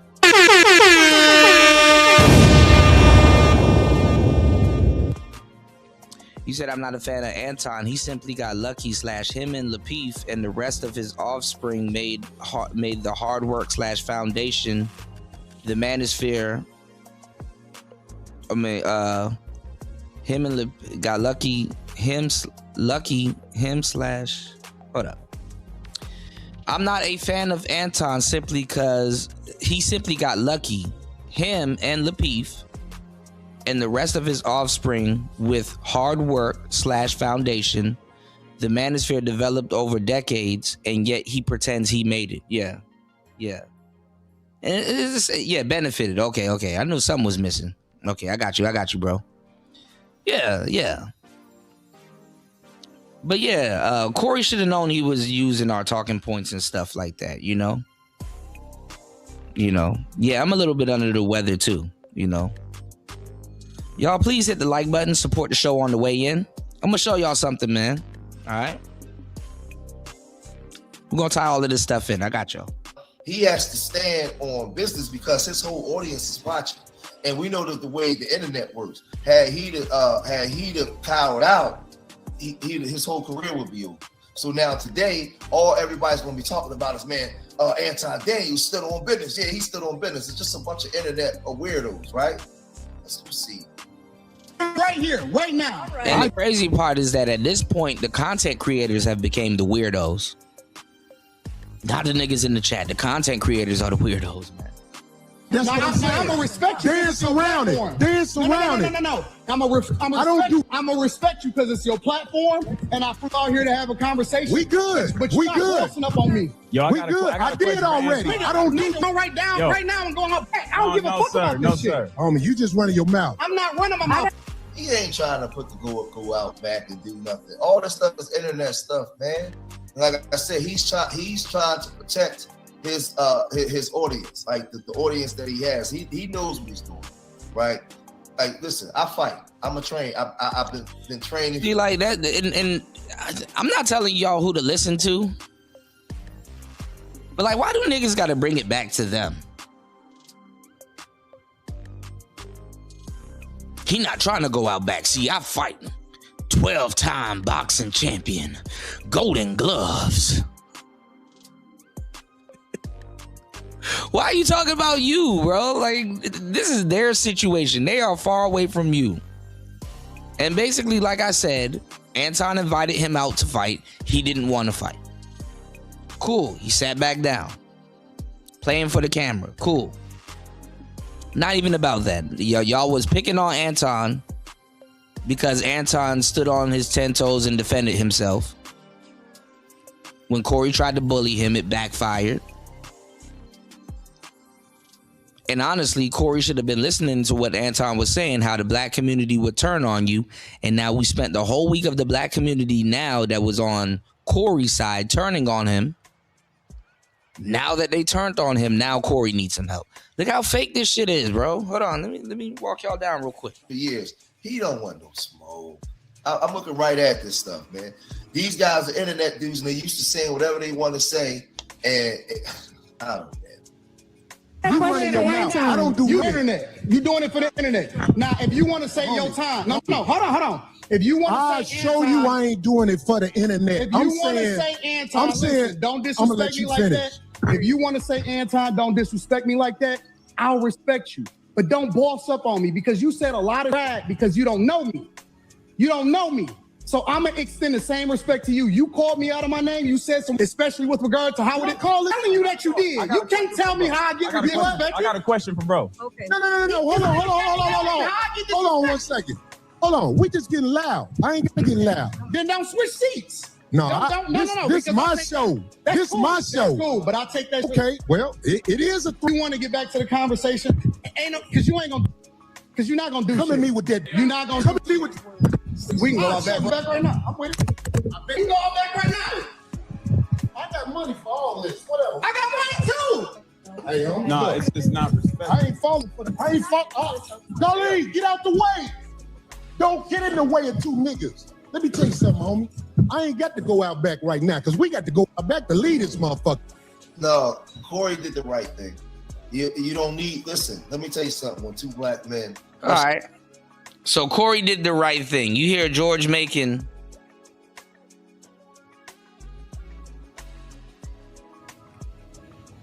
You hear George Macon saying what he's saying. Now, why when we fast forward today? Let me do this because for some reason when I switch between browsers,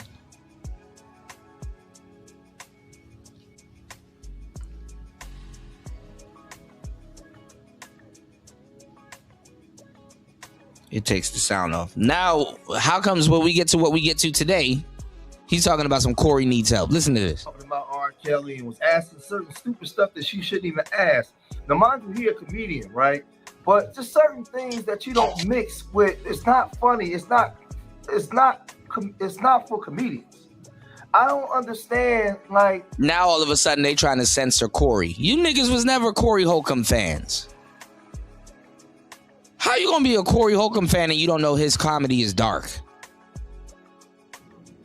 Something's demented in his mind. There's a disconnect. Something is really off about this guy. And let me tell you something. Because this is what I'm gonna do, right? I'm gonna take this same tab.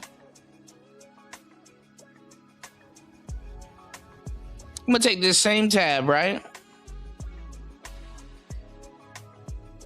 And we're gonna find out. We're gonna go to the next show that George Macon did, all because Corey going at O'Shea. Tell you how weird these dudes are, right? And I like George Macon, but come on now. Let's go to the video where Corey was going after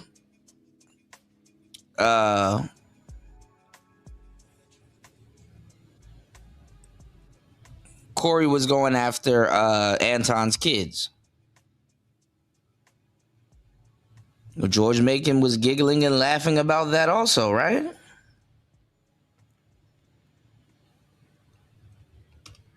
But now all of a sudden something's wrong with Corey Holcomb because now he's talking about kids. And now all of a sudden Corey Holcomb is a PDF file. Give me 1 second.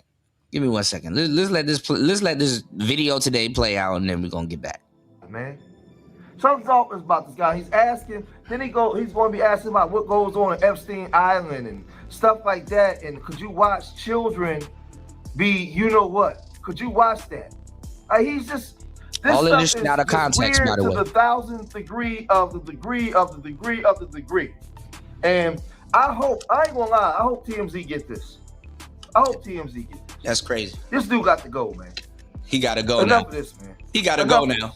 Corey, wish my baby happy 16th birthday. Aww. Hell, she ain't yours, so this is easy. She turning sweet 16 Saturday. Hey, what's up? Make sure. Hey, look, I don't know her name. And basically, he's using just all the same clips that Flacco used. Bella, what is her name? Dita 605. Dita 605. Listen.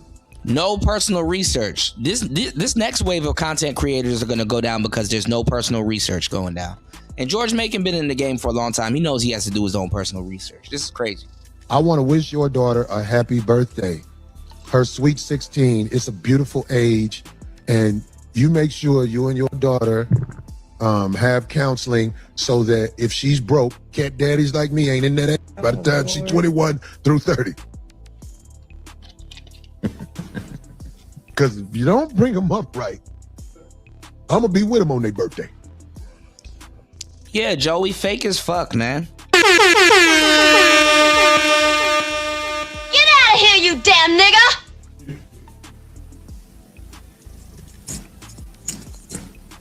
I was at the mall with the little bro. We was in Victoria's Secret. And I'm sitting there at the counter. I'm like, what's up? She needs to get measured for a bra. She never been measured for a bra. And she want to have the right size on instead of the Walmart bras. And the lady was like, oh, that is so sweet. Is this your daughter? I said, I'm standing up in this little bit. Oh my God. And it wasn't a laugh when I said that. It wasn't a laugh. The lady looked like, I was like, I got a couple of dollars. I get to smash look cute young girls like this that come from poverty. I'm standing up, Anna. Do you need a bro? My brother's daughter was with a group of us. Yeah, so these content creators are passing around the same compilation of just goofy clips and stuff like that. And that's not right on behalf of Corey. And that's not right on behalf of actual content creators. Anybody can clip you saying some stuff out of context. You understand what I'm saying? You ever drove a stick shift car and you can't just shift gears the way you want to? You got to like ease into first gear. Cause it's like, it's in context. It's like, okay, yeah, you know, we're getting out of neutral. I'm hitting the clutch. I'm easing into first gear and I'm depressing the clutch. And the car gotta kind of, you know, accept that it's first gear, right? It's context. There's a whole conversation going on. You're not privy or warmed up to the conversation before you start saying this crazy shit. And then when somebody clip you saying crazy shit, now all of a sudden, oh man, he a PDF file. Like, for example, I know y'all gonna get on me, and y'all been getting on me for years about this, right? People used to call Kevin Samuels gay. You know, a lot of people call him gay. People still think he's gay. People say he is gay. Whatever, right? Remember this clip of Kevin Samuels that was going around the manosphere for a long time, and it was taken out of context, but I'm not gonna lie, it did sound suspect. Remember this clip? You got a big dick? Huh? You have a big dick? I mean, it's above average. I ain't no Ron Jeremy. No. I asked you if you had a big dick. I didn't say it was above average. I don't know what that is, really. Nigga, you know if you got a big dick or not. Stop the bullshit. Every dude know whether or not he got a big dick. I know I got a big dick. You don't know? I mean, you don't have a big dick. That's the point. You don't have a big dick. You don't have a big wallet. You're a fat dude. And you got a lot of nerve thinking you should get choosing signals at 5'10" and 300 pounds, making less than $1,000 a month at 20 years old. And women should approach you. What they get, they don't even get a big dick.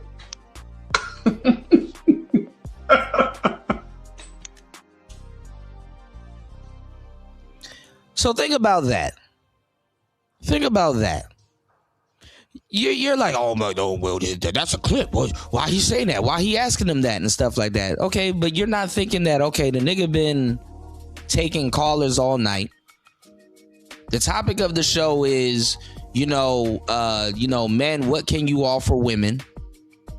He's been talking to dudes that he's asking dudes, what do you bring to the table?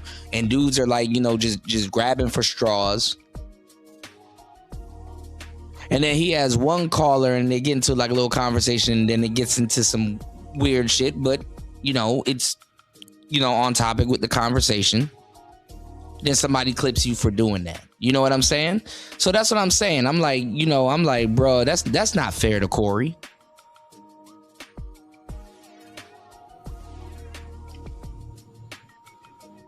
That's not fair to Corey. No, what was suspect about it was because they clipped Kevin Samuels doing that to make it seem like he was just arbitrarily just asking if a nigga got a big dick. Pause. Because they just want to go out of their way to prove that a black man is gay. You dig?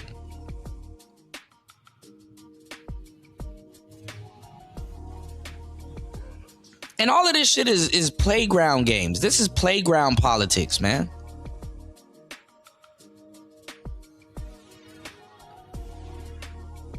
And the reason why I take a little bit more liberty with content creators is because, like, bruh, like, the same shit can happen to anybody.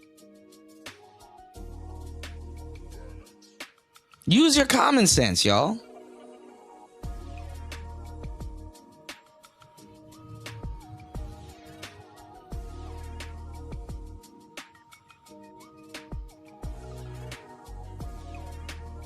But let's go.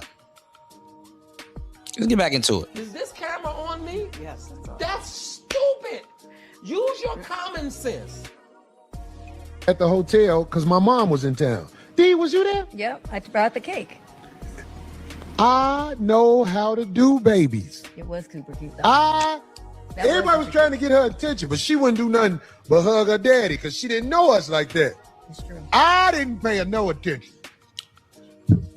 I just kept looking away. But I talk, my voice carries, and she kept looking. Yeah. All of a sudden, what happened, D? She went right to him. It was almost like, I'm the one wasn't paying her no attention. And everybody like this, what?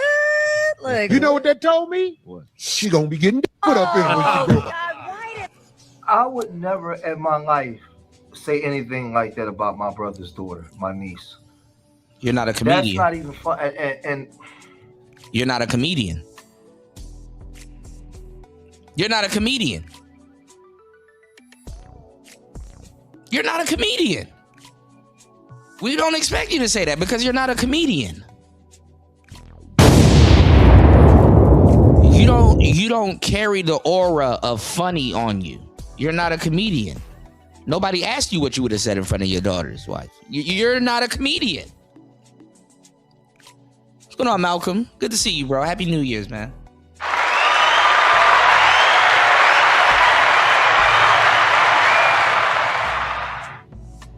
he said something where he said his brother's daughters really didn't know him like that. So that means tell me they might not have the best relationship. His mother was in town. But how is that funny? How is that funny? It's not funny because it's taken out of context and you fall for it. Doing a reaction to it. Of course you're going to react fucked up to a out of context clip. And then, like, what type of dark thoughts you got in your mind to even, for me to pick up my niece and to think something like that, something's wrong. You don't need to be around no children. You don't need to be around nobody. Anybody that make excuse for TMZ, please, listen, when y'all see the video, everybody send this to TMZ. And Let them get it. And that's crazy to How call is this funny? and that's crazy to call for the slander of a man and try to label him a PDF file because you have a lot of took it out of context clips on the internet that you're reacting to. That's fucked up. How is this funny to anybody? Then he talked about the lady sent him a message. He said, so your daughter won't be around men like me? Why is this funny? Oh, it was funny to y'all a week ago. Y'all not laughing no more?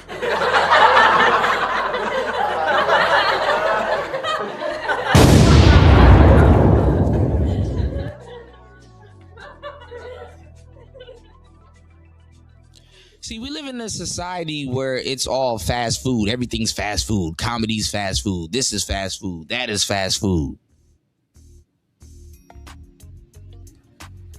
And you know what happens when you're consistent all the way around? Yeah, it was funny a week ago. Why is it not funny now, nigga? Niggas get mad at consistency.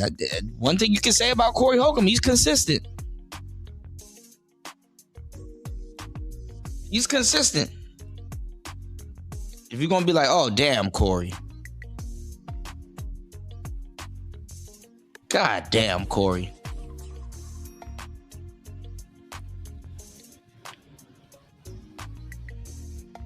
Yeah, because he's consistent. You know?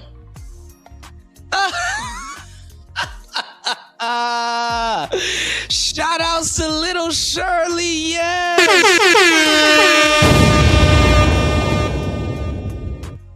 Shout outs to Little Shirley. Hold on. I gotta play this for you. You already know. Shout outs to Little Shirley. If that water wet, hold on. Shout outs to Little Shirley in the building. Hold on.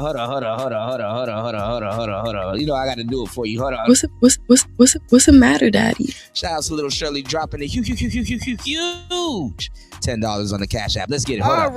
All right. So a little fishing 101 today, yo. Cause a lot of people been saying, Queen, how you know they got gators in that water? I really want to come fishing with you, but I'm afraid they got gators in that water. What if they got gators? Like, what if the gators come up to the boat? What if, whatever. They just want to know if they got gators in the water. Well, I'm in Louisiana, baby. So let me tell you something. This is how you go find out if they got gator in that water. It's just a little fishing 101 from me to you. All right? Remember, I told you. Hold on. Come with me. Let me show you how you can tell they got gator in that water. So you go come down a little more. Come on down to the water, you know. Any body of water, it don't matter which body of water it is, you just go to that body of water, and this how you go know. You grab that water like that, and you pick up some and you do like that. If that water wet, it's got gators in it. That's how you know they got gators in that water in Louisiana. Remember, the fishing queen herself told you how to find out. You want me to show you one more time? Let me show you one more time. That way you can get the concept. Come close. Come close. You put your hand in that water, you pick up something like that and you do like that. If that water wet, it's got gator. Love you. Bye. Shout outs to little Shirley. Let's go.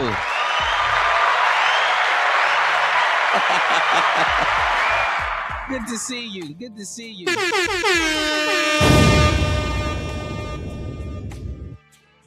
And a huge happy new year to you.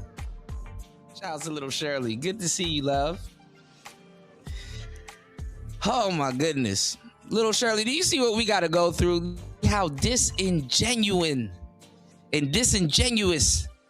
these guys are. A week ago, this was funny when they were making fun of Anton and his family, and they loved the slapstick humor. They loved the dark humor. And now all of a sudden, Corey has a problem. He needs to get checked. No, he's consistent.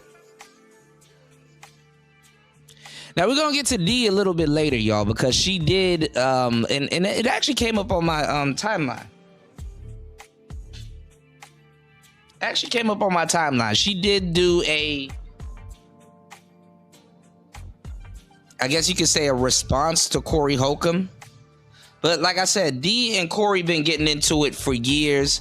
So, you know, yeah, people take things out of context. And listen, being a content creator, you should know better. You know, and you know, in my many years of doing this, you know, I sat back and I was like, you know, that's wrong. You know, that's not going to stop me from being fair. I can tell when somebody's being clipped and I'm like, okay, yeah, this is a hate campaign against Corey. You know, and let me tell y'all something, y'all. These are the people like O'Shea, George Macon and all of this other stuff. These are the people that were telling you, oh, we're for brothers, or we're for, you know, quote unquote black men, and we're for, you know, men, and you know, we're gonna take the brother's side and all this other stuff and things like that. I'm not telling you to take your brother's side and be a fool. And I know these are distasteful clips. That's the whole point. But it's like, bro, obviously you came into the middle of a conversation and they're on a completely different topic that has some context to it. Was what was said distasteful? Yes. But any conversationalist or anybody that listens to podcasts or listen to Locker Room Talk, or someone deep into, you know, a conversation, you know, it's like, what led up to this conversation? Why it's in context like that? And you need to know this type of stuff because that's what comedians do. Certain things, how comedians talk, and, you know, how conversations, because, you know, honestly, the best jokes, they come from conversations. You know, they're not always like a setup and a punchline type thing. Sometimes it's just ironically, it's irony and in context and speaking, and, you know, what we say in the pickup artist community is situational, you know, and situational goes back into irony. You know what I'm saying? So anyway, I don't like when people are taken out of context and then people are taking they're taking that shit and running with it. That's not right. That's not right. You know, y'all let me know what y'all think, because I don't even know what to say when it comes to this. This is what it is, right? This is your homeboy. No, this is your homeboy. This is your homeboy. Don't do that. Don't do that. We got endless videos of you on your channel like, oh man, fuck Anton. Corey's my boy, man. Corey did the right thing. Corey did the right thing. Come on, George. Again, for the new people here, I'm gonna play this one more time so you can be in the right state of mind. So what I'm saying is not getting taken out of context, and you can be like, okay, I see what Kuda is saying. I'm gonna play this one more time.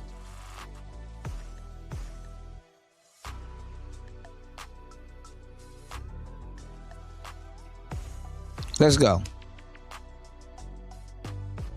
So next up on the chopping block, XM Satellite Radio. We're gonna go find George Macon laughing at what Corey Holcomb said about Anton's kids, because it was all good when you were attacking that man's kids. Now all of a sudden you turn into Whitney Houston. What about the children? No, nigga, fuck them kids. Remember? DJs Opie and Anthony, they're under fire now for airing joking comments about raping Secretary of State Condoleezza Rice.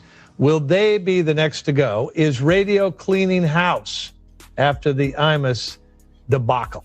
With me now, New City President Sonia Osorio. She took part in a recent protest calling for radio stations to stop supporting negative language in music and talk radio. And also our favorite stand-up comic, Patrice O'Neal. Oh, thank you, sir. Patrice, are O&A next? I hope not. I wish JV and Elvis didn't lose their job, or Imus. It's funny. This is the thing.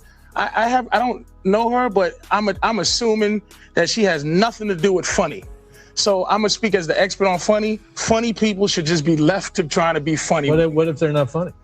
Then you made a mistake. But how many times has how many unfunny rape jokes lead to rape? Like, I don't know how many jokes about rape there are. There's a lot. But your world is not funny. Your world is next on the big story. My world is people trying to be funny. Well, I mean, you think it's okay to try to make jokes about rape? I'm diabetic. I make fun of that. I'm a victim. I might lose a toe.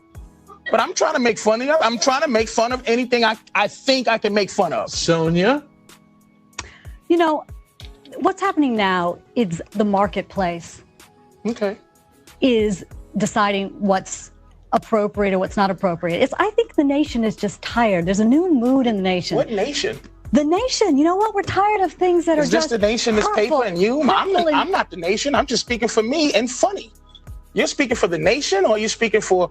Yeah, you know why? Because I remember 6 years ago doing something against Anthony Opie because they were just so outrageous, and their violent images that they put out to women was just uncalled for. And now I think people... You think they were trying to be funny?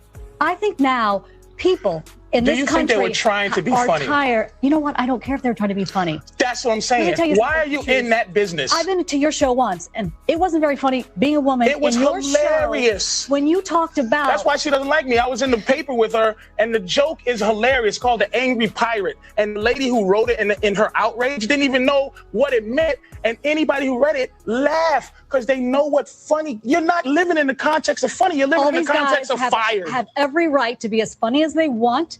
They can go out and try to be as funny as they want, make as much money being as funny as they want. This is what's happening. There is a change in this country. People are realizing they have an opportunity to speak out, and advertisers are listening. Radio stations are listening. You're not talking to who I talk to. And you're not going to get paid as much money anymore. Sonia and Patrice, That's look what at it this. is. The marketplace More is CBS speaking. radio firings. They've been on a tear lately. All right. Are they cleaning house, or is this the PC cops run amok? You know what it is, John. You know what it is while you're reading that paper. It's the PC cops run amok. Do you think she's a PC cop? Of course she is. She has an entire encyclopedia of her stance on it, but it's no passion involved. It's not a real... This is just what she has to say. We are outraged and fired and fired and fired. Name calling. I'm outraged. I am outraged. You should be. I am a fool. Now, if I called you a fool, you know what? People are feeling a new sense of entitlement. Who are these people decency in this country? Who are the people? A new How can sense you, of Patrice? So entitlement. here's my question. How can you justify a bad joke, a joke that isn't funny? Oh, wait a minute. Go ahead. An attempt that isn't funny, doesn't get any laughs, and is about raping the first black woman to ever become the Secretary of State of the United States. Throw that at me. Well, why not? The attempt is what I'm trying to fight for. The joke funny jokes and unfunny jokes are come out of the same birth. That you don't know if anything is going to be funny. You should attempt to be able to make anything funny. Don't you think a joke about rape is doomed to be not funny? It's possible, but I've heard them. You've heard a funny rape joke? I'd say a couple. Watch my HBO special. I'm pretty good at it. Yeah, Patrice says that if you're having sex with a woman, doggy style, and if you hit her in the head just the right No, time. it's ejaculate in her eye and kick her in the shin, and she walks around like, arg! It's the angry pirate. That's what she was trying to say. A violent act of hitting her in the back of her head, her body. It's called the donkey punch. Which will then. Why are you laughing? She's outraged. It's called the donkey punch. It's called humor that she has no clue what it We have is. the same problem that Opie and Anthony does. You can't say just anything on the air. You can say anything you want. It might not be funny. You might get in trouble for it, but you should be able to be attempting. And plus, when is a crazy bum going to get an opportunity to rape the president? If the president's wife, John? It was trying to be funny. All right, Patrice, why aren't I hearing Al Sharpton complain about this thing involving Congress? Because it wasn't involving young black women. Well, it's involving a very prominent black woman. Well, where was she during young black? Everybody has their agenda. I was there. Oh, I'm sorry. Yeah. All right, excuse me. But why am I not hearing from Sharpton? Because it doesn't concern him. It's not concerning him. It's black. It's, come on now. Al Sharpton has his agenda, and it was perfect for Al. Young black women. And now she's representing just women in general. She's not representing the nappy hoe part. She's representing just the hoe. The nappy headed part, she has nothing to do with. Just the hoe. All right, so why I'm playing this is because we're talking about a comedian. We're talking about a comedian. And for people that's going to say, well, Corey is just making jokes. He's a comedian. They have all the right to say that. Because he has the right to make jokes. Is it fucked up? Would you personally go that low to talk crazy about somebody? You probably wouldn't. But you're not Corey.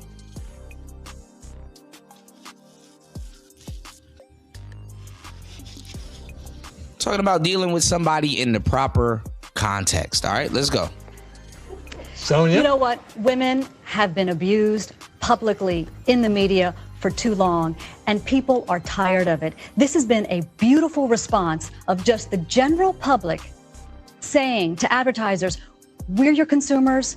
We don't want to have to avoid everything in the street. We don't want to have to worry about what radio station we turn on. And there is some really derogatory, violent thing to deal with. Information, ma'am, is secondhand from someone making you aware that someone may have said something that you should be upset about. It's a shame. Your constituency, the people you represent aren't all victims in this matter. Patrice O'Neal, thank you very much. Sonia Osorio, thank you. All right, so shout outs and rest in peace to Patrice O'Neal defending a comedian's right to be funny. If it's funny, yay. If it hits, everybody loves it. But if it don't, everybody's mad about it, right? Now look at this. This is George Macon again. And it's not me going at George Macon. I don't know why he just became the... Well, I guess he will be the example of how fake dudes are, okay? Now, I think this is after Anton went after... Well, this is after Corey went after Anton's kids. And George Macon titled his show, Corey Holcomb finally gives Anton Daniels what he deserves, exposing all his lies. So why is George Macon and O'Shea coming on here talking about some get y'all boy? No, nigga, that's your boy. You don't remember your own word? You don't remember this? Hey, Tampon. During the show, I brought up that lady who was our ICE agents. And Tampon said, that lady. So I made a shirt for, I hope that we get in touch with the lady who was unfortunately murdered, get in touch with her family. Because I made a shirt that I want to send everybody in her family. Man, here we go, man. This Anton... Look, he up here happy, jubilant. Oh my God, he's hurting another black man. Daniels, he is like the biggest narcissist, biggest hypocrite. He is everything that you can think of, man. This dude, man, is on, he's online crying because he created the situation to have his own family in shambles. He out there embarrassing his wife, talking about he's. How did Anton create a situation to have his family in shambles when he brought a woman that he was working with and he was going to be on camera with onto a show? And they said no, she couldn't be she couldn't be on the show, so she had to sit off to the side. Now all of a sudden she's like this secret mistress. Then they did a whole week of going down Anton's bank statements and how much money he made and where his money came from and his Christianity and his wife and all this other stuff. And George Macon, you were a part of that. Yeah, you loved every single second of dismantling another black man. And then now all of a sudden, when O'Shea gets called out by Corey, and shout outs to Corey for seeing that O'Shea was fake also. You'll get spidey senses when you under some pressure. Pay attention.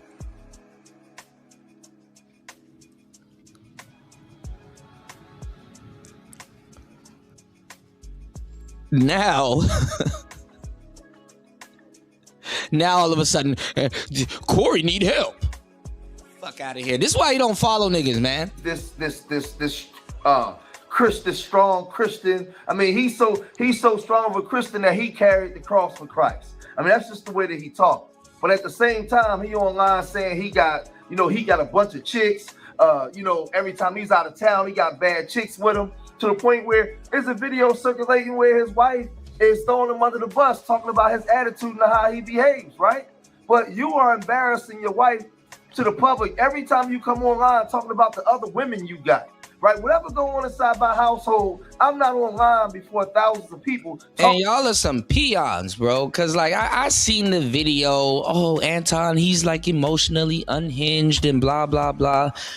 Bro, that doesn't DLV for him. It actually DHVs for him. Oh, Anton is crazy. Oh my God, he blah blah blah. He does this, that, and the third. That's called demonstrating high value. But see, when a lot of y'all got when y'all got introduced to the term of high value, it was through Kevin Samuels. Kevin Samuels took that from the pickup artist. It's called DHV and DLV, demonstrating high value and demonstrating low value. You could be a high value man, but you don't know how to demonstrate high value. You could be a low value man and know how to demonstrate high value. You understand what I'm saying? Value is demonstrated. It is not fucking. It is observed. It could be observed. You'll walk around you can walk around a woman with a Rolex and she won't know it's a Rolex. She'll just think it's a regular watch. But women that are in that circle, they'll be like, "Oh, he has a Royal Oak on." Okay, but he's being like, he's not flashing it. He's, Do you understand what I'm saying? Sometimes demonstrating value can be subtle. What I'm saying is that value is demonstrated. Okay?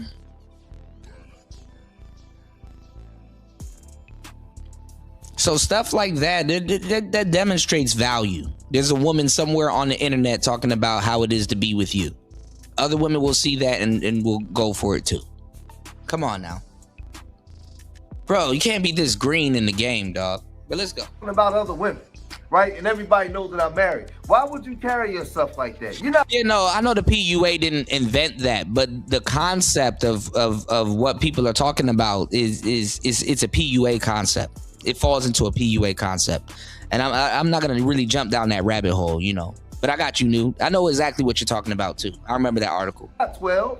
This is man, listen, this thing is this is why. I remember the guys, the Wall of Silence guys used to talk about the article, some of those articles from the 80s. Bobby Brown called you new money because you don't know how to behave. You don't act like a person that had money for some time now, right?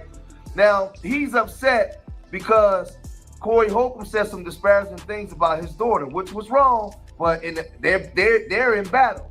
But we can look at videos of Anton Daniels doing the same thing, right? Not caring, all in his arrogance, being very belligerent and disrespectful.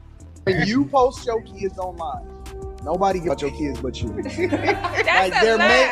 There may be people. Wow. There may be people that like your post, but we don't give about your kids. I don't care nothing about you. Come on, man. I don't care nothing about you, your mama, your daddy. I don't care about your daughter.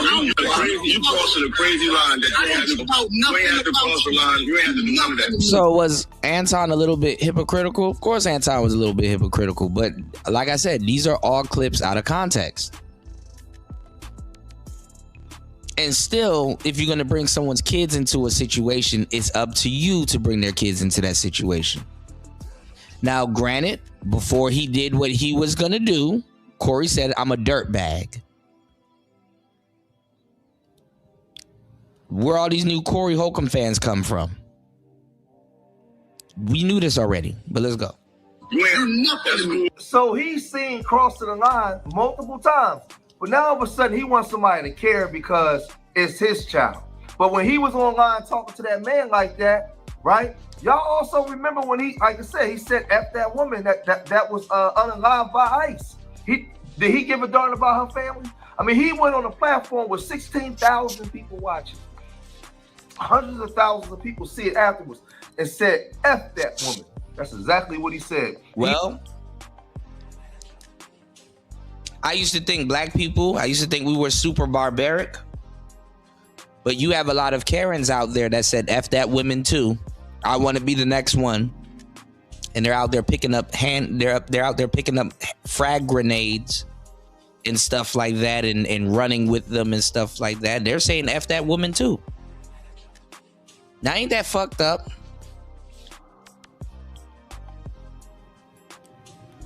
Ain't that fucked up? Those women done forgot about her. They're playing Beyonce, Say My Name, Say Her Name. They're playing Too Short, Blow the Whistle.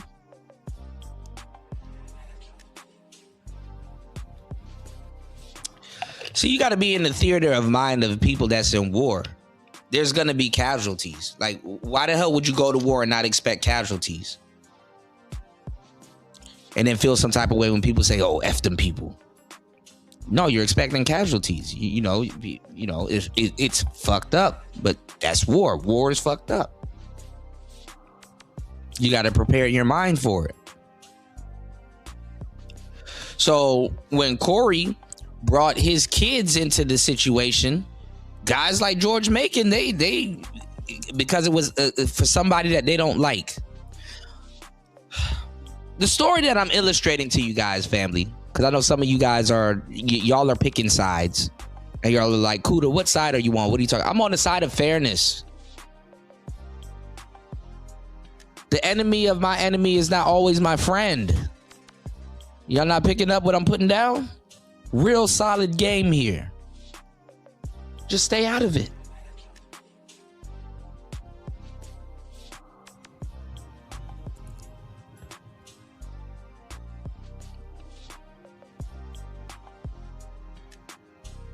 And at this old age, George Macon, you should know you should have stayed out of it, bro. I mean, I get it. It's social media. We comment on stuff and shit. Even I might get baited into some shit later on, or have been baited into some shit. I always get baited into some shit. But anyway, at least own up to it. If I was wrong, I own up to it. You know, I'm not about to be sitting up here playing these social media games. You know. And my audience know that, you know. So that's why I have a small loyal following, you know. You understand what I'm saying? When you're real, hey, that's how it works. When you're fake, everybody at the lake, you know what I'm saying? But he and a bunch of other black people that's talking about some, oh, black families this and black women this and blah, blah, blah. They were happy that Corey went after Anton's family and kids. F his family and kids. He's rich, blah, blah, blah. He don't need F his family and kids. Now, all of a sudden, Corey done went too far on week 3. Okay. He didn't care. He didn't have no regard for none of her family, how that would affect her family. So now he invites the man to his private parts. The man goes and comes for his daughter and his wife. Now you on here on shambles crying. You're not in shambles crying because of that. You in shambles crying because you had that girl out of town with you and Corey blew up your spot. right, and embarrassed you, and had the girl. So he was co-signing Corey. We're gonna see if his attitude changes when Corey disses O'Shea, his friend. Watch. Had this girl. Remember, O'Shea was mentioning George Macon in a lot of his Corey Holcomb and whatever videos. O'Shea got about 50 videos out right now. O'Shea done kicked the dead horse. But let's go. Being called the side chick, and she wouldn't want to be no side chick to nobody. So she came out and spoke out on behalf of herself. So you embarrassed your wife with another woman. Then you got some man calling your daughter all kinds of names. You created this with your arrogant behavior because you have a history of inviting people to your private parts and talking real greasy about people and talking about people's children. You dated one woman your whole life. You gotta listen, bro. All right, hold on. We gonna stop this right now. All right. You know me. I don't know you. All right. The fact of the matter is, if you're gonna substantiate your argument, you're gonna have to do it without doing ad hominem attacks. Because What's your definition of an ad hominem attack? I'm answering the things that you're saying. I'm not being disrespectful. What you think about me, you don't know half of what my life is like. Honestly. I know what you display on the internet, and what you display on the internet is that you're married and you've only been with one woman after your marriage. So how do you have all this information on dating? Listen. I mean, he took it from the red pill content creators like us. If we gonna have this conversation, you're gonna have to substantiate your argument without worrying about whether or not I have been with one woman or not. That has nothing to do with the conversation at all. How does it not? You don't have any referenceable freaking information. You can't reference what you're saying. Because I didn't add that as a part of the conversation. If I looked at you and say, okay, you look gay to me, should I add that as a part of the conversation? Or should I just be able to stand on my own? Now that is an ad hominem attack. Just in case you don't know the definition, that's an ad hominem attack. No. If I say you look gay to me, should I add that based off of what I think? Or should we just be able to argue the point based off? I mean, I get what he's trying to do, but like, what does this have to do with the whole situation? What the woman said in the video. Like niggas just adding another conversation with a whole different context into what's going on right now. I'm not gonna do that though. You know why? So do you want me to answer that genuinely, or are you just being disingenuous for the sake of trying to win the argument? You never said that you was gay, so I'm not gonna add that as a part of the conversation. Okay? But you have said that you're married, have you not? And you have said you haven't been with no women after your marriage, have you not? I don't need to validate my marriage in order to defeat you in this conversation. So we all see his history of inviting men to his private parts, calling men LGBTQ when he has no reason to do that, when they've done nothing to him in reference of any way of being that type of lifestyle. But yet and still he invokes that on a person, right? Also, he talks about people's children, right? Just like he's going in on that man on a platform talking about his mother, talking about his babies, his children, and then in the other one he's talking about people's children, and he don't care. He's in his arrogance. All right, so you have another pro-black man telling you that, okay, Anton's family is open season because he's talking about other people and he's talking about their children. And he's talking about, if he does it, then we can do it to him. But because he's in trouble now, he wants everybody to be sympathetic towards his plight, while at the same time he's on the platform inviting the man to his sack. This is just the stuff that he do, right? So now when he's in the grease and it's real hot, right? You see how I have to handle this shit like a damn peer mediator? I wasn't one of those in school suspension ass niggas that had like one of those fucking badges and I'm a hall monitor and shit like that, nigga. I ain't like that shit. Yeah, you see why the pro-black sector died out? It's just a bunch of fake animated niggas. How couldn't it have died out? It was bred to die out. It was supposed to die out. Look at y'all. Shit. God damn. With niggas like this around, why did you should have died faster?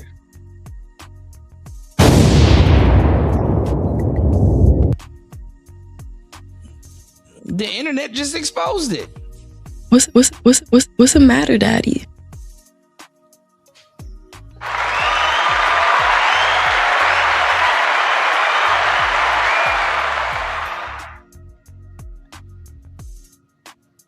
It's like, bro, we don't need your ad libs, bro. Like, if you're gonna ad lib, at least give us some good shit. It's real hot. He comes online and he does this. Long-term damage that could make. So, and these are pre-recorded videos, meaning that you put thought into them, and you had to go through a bunch of filters and processes before you press publish. So he's given the green light that it's okay to talk crazy about Anton Daniels' daughter. All right. But now, all of a sudden, Corey Holcomb is a PDF file. And mind you, again, I showed y'all Anton Daniels got a interview with Tasha K coming out. That's about to break the internet once again. Man, we starting this first quarter of the year crazy, bro. All right. So look. Let's go to where Anton, this should be it, right? 5 days ago. Let's go 5 days ago. Now Corey's going after. Now Corey's going after O'Shea, so now George Macon got to pick a side, and he's going to have to pick O'Shea's side. Let's go. The pain is the young lady that got hit in the face by Corey Holcomb. She is here. Because now all of a sudden, oh my God, Corey Holcomb hit a black woman. You can't do that. Not in the black community. You're not supposed to hit a sister like that. Yeah, Corey Holcomb, he hit a black woman. You know how animated these niggas are. All right, come on, let's go. Let's go. Especially after he was trending because he refused to fight a man, but he had smoke for women. Christina Payne, comedian Christina Payne, welcome back. Hey, gorgeous, how are you? I'm good, how are you? Good, it's so good to see you. And look at this woman about to take down Tasha K's fucking empire again because she lied. Because he didn't punch her, he mushed her, and she ate the mush. She was fighting back. Anyway. Look amazing. Thank you, you as well. You had a young man that you were living with at the time that you were roommating and you were occasionally sleeping with. He defended you. Yeah, I was living in the house with about like 5 other comedians, and he was one of them. I knew him from the East Coast. He would come to my open mics and was pretty much like my open mic baby in a sense. So we're talking about Jamel, the one who we just featured in the clip. Yes. After all of this transpired, he didn't like the way things were being portrayed. People started lying about me. As you can see, Corey had a bunch of his minions out here doing podcasts and interviews and whatnot, lying about me because my attorney and his attorney were in negotiations last year about money and whatnot. It's like I had to be quiet. I was silenced pretty much by his attorney.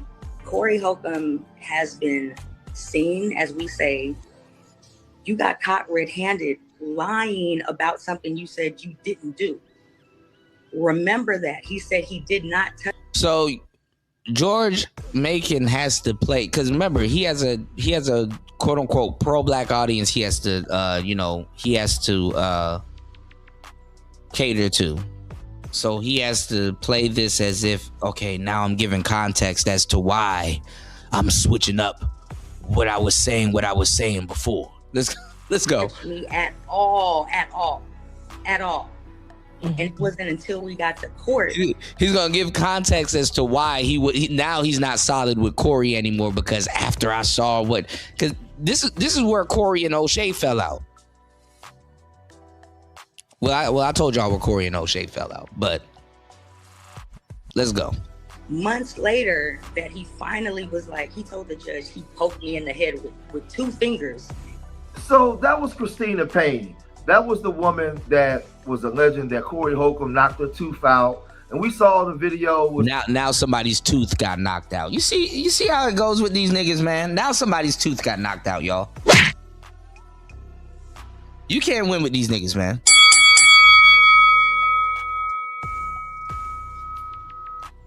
Whose tooth got knocked out now? Raul.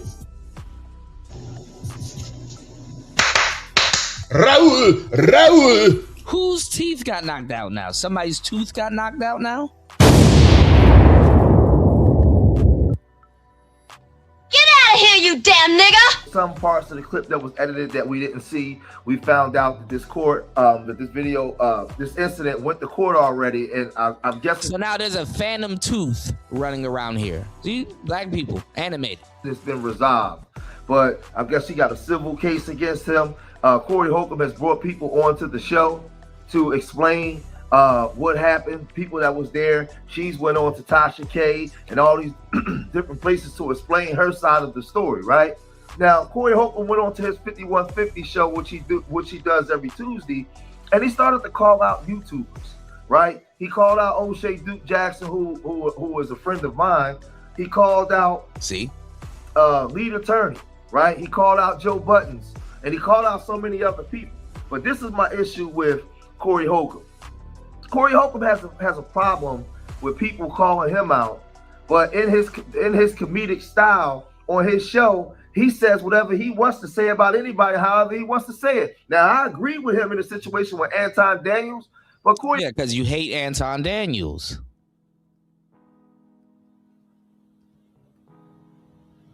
He making you scratch your head, you know? And listen, shout outs to my fellow boxers and stuff like that. I'm not gonna play the nigga you got hit in the head too much so your IQ is low. No, that's some bullshit. That's some bullshit. I know some boxers that are smarter than niggas that never got hit in the head. That be people's problem. Some of these niggas never got hit in the head. You know, some people they don't have their clock ain't get cleaned. But bro, Jesus Christ.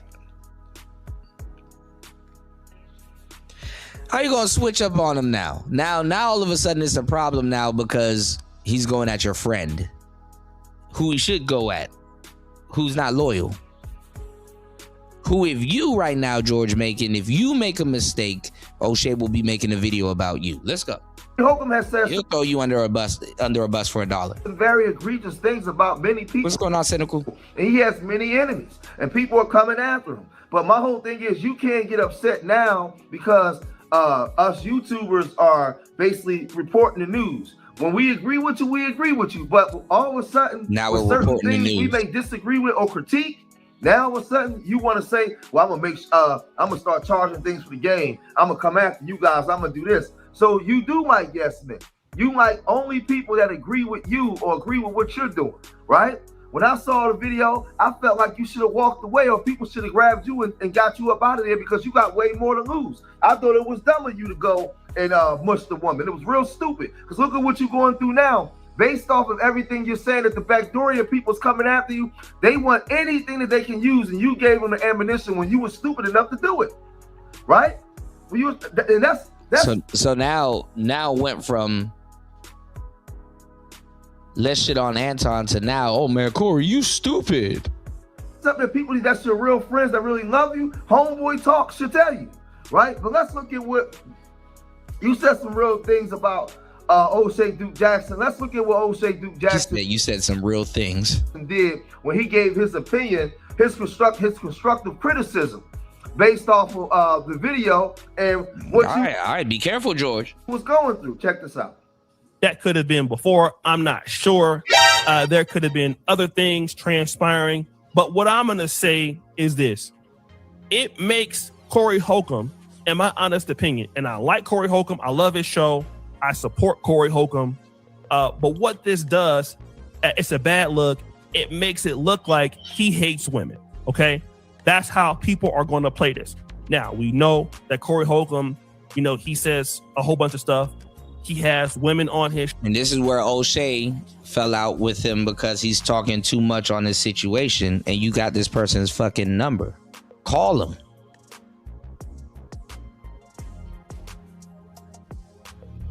Won't you call him? You know, like what men do. Won't you call him? Hey, I'm about to put out this hit piece. Is this cool? Let me send you a link.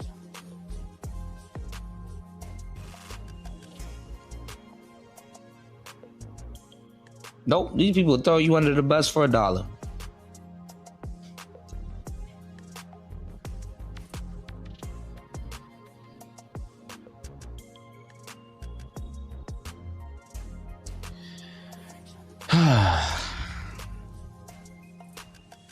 All right, let's go. Show he has women that he shows respect to.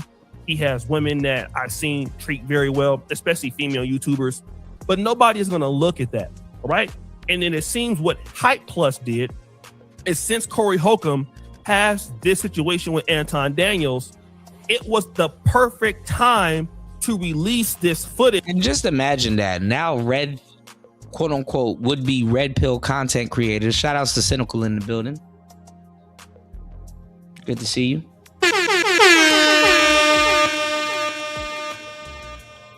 Would-be red pill content creators are now doing hit pieces on Do Men Hate Women?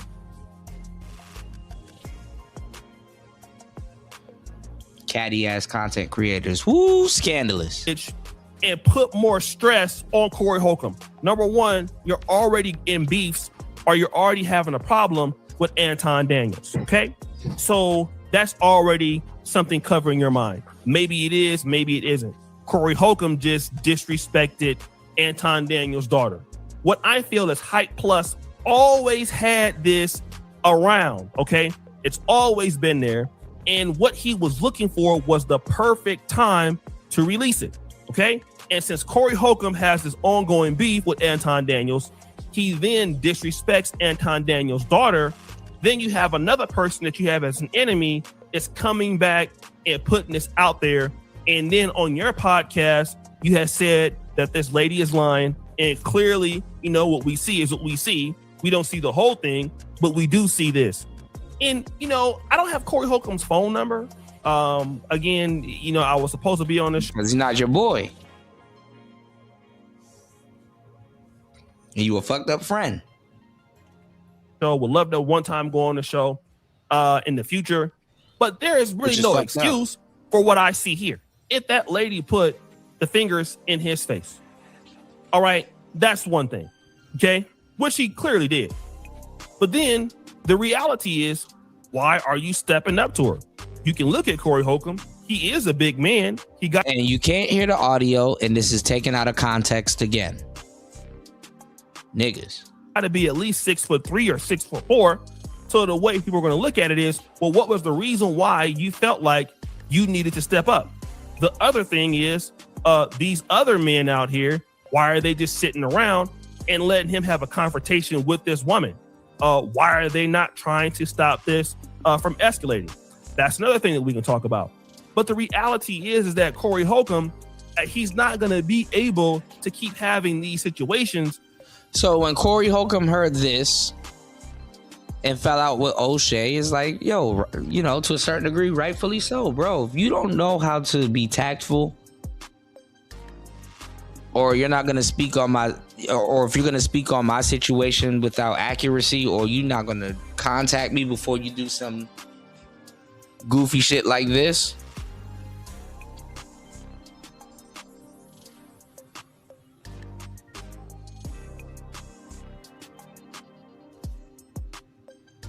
what's going on, Bobby?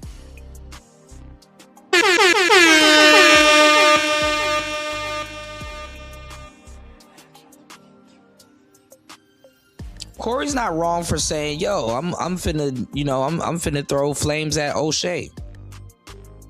Because how dare you speak on me in this way? You know, how dare you speak on me in that way? When you could have hit me up. You know, this is why your homeboy, and I ain't gonna lie, maybe this week is gonna be Craig, you know. We're gonna see if Craig gonna last this week. But, you know, this is why, like, as your homeboy, you just be quiet. Not necessarily being loyal to a fault, but shit. This is an already done case. But the irony of this thing is that this case happens. You know, this gets brought back up while you're trying to bully somebody else that's black, who was trying to warn you about shit like this happening before you didn't shut your trap, Corey. Now Anton looks right, and all these people that were anti-Anton, now they're backtracking this weekend like, oh man, something wrong with Corey. Shut your dumb ass up, nigga. Something wrong with you and the black community. Because it took y'all weeks to figure out what I've figured out on day one. And I'm so glad that the fucking manosphere, to a certain degree, is full of little knuckle dragging niggas. You want to know why? Because you know, we don't have enough archetypes to explain the different type of negroids that's in these spaces. And you know what? And you know, when we talk about Pookie and Ray Ray versus the educated lame, you know what it entails? God was right with the Bible. You know what it entails? It's another Cain and Abel situation again. It's another Cain and Abel situation again. Anton is Abel. Corey Holcomb is Cain. Just go look at the story of Cain and Abel and go look at Anton and Corey's situation, and it should tell you all you need to know. It's like, damn. If you're not deep, then fuck it. Go watch some more podcasts, my nigga. God damn. But one thing's for sure and two things for certain, man. It's Player Talk Radio. You are getting laced with this game. Hit the Cash App, hit the PayPal. Please support the show. You can support the show at $PTV 888. That's $PTV 888. You can also support via PayPal, via the coffee store, or you can pick up some of my literature.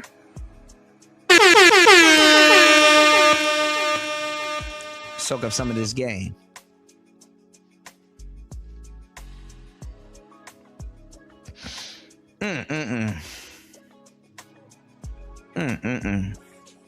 What's the matter, Daddy?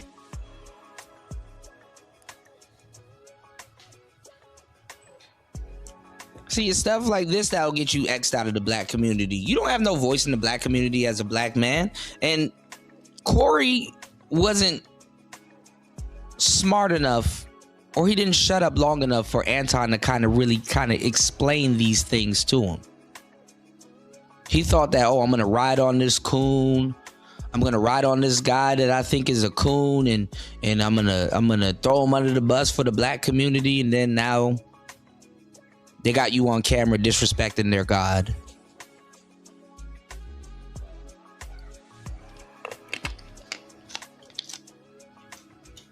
They got you on camera disrespecting their God. Hit the like button, y'all. Support the show. It's Player Talk. Let's get it. Occurred with, like I said, Anton Daniels' daughter. You know, talking what he says about with women. This situation right here. You know, time is kind of winding out, and you really got to get in front of this. And again, this is as a brother. I love the brother and all this other stuff. But if I don't really speak up on what I see as a content creator, people will say, well, you know, you covering from Corey the same way they would say I'm covering for Anton Daniels. Yeah, he was ass kissing. You and George Macon was ass kissing. It's just not a good look, you know, because the ass kissing in these spaces, it's like a train. You know how I got the train floating at the bottom of the screen? Shout out to Little Shirley for supporting the show. You know how I have the train floating at the bottom of the screen? It's a train. It's a train of command, not even a chain, a train of command.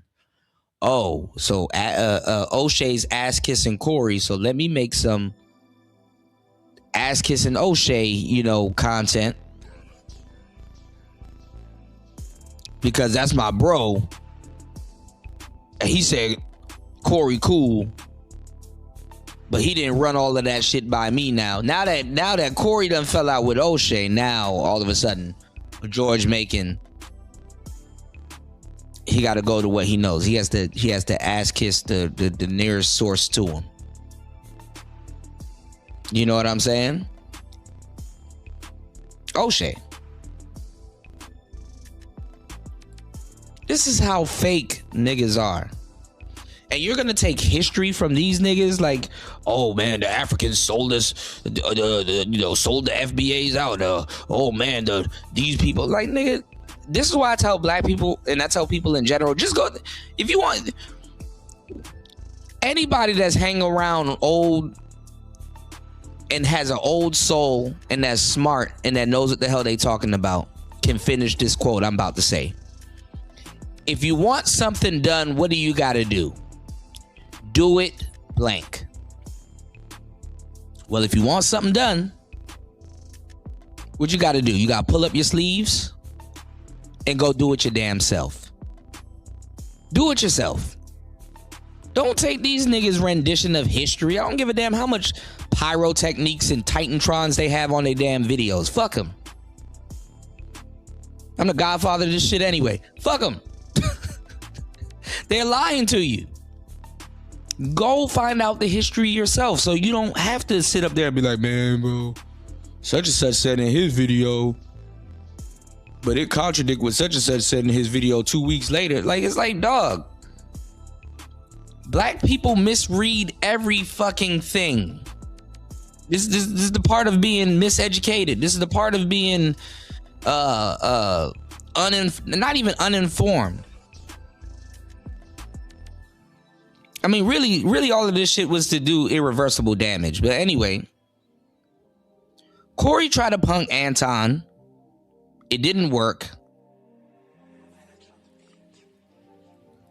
The best thing, like I said, the best thing Corey can do right now is call up Anton or get on some type of Skype call or fucking Uvu or some shit and go talk to Anton and dead all of this shit, and then they can save their careers and fix what they got going on in their lives, man. Because I'm on the side of being fair. You understand what I'm saying? Now, I don't know if Corey want to do that with Anton want to do that with Corey, because Corey did take it to another level. But hey, it is what it is. But that's really how you stop all of this shit, because niggas are dumb and they want to see a train wreck.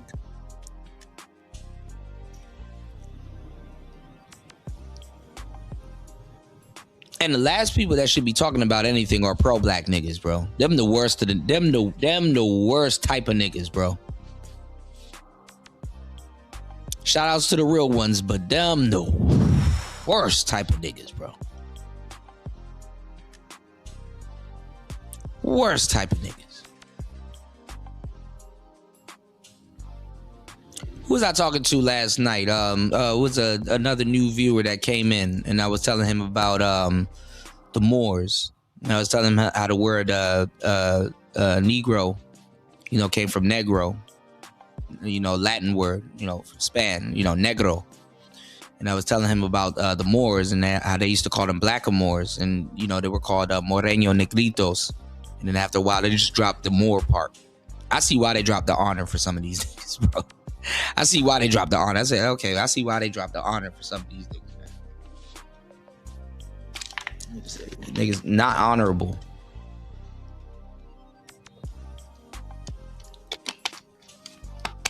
People were trying to curse me out on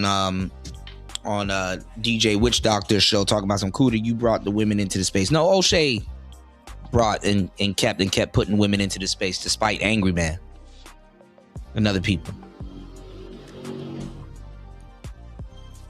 The black sector been fucked up since 2020.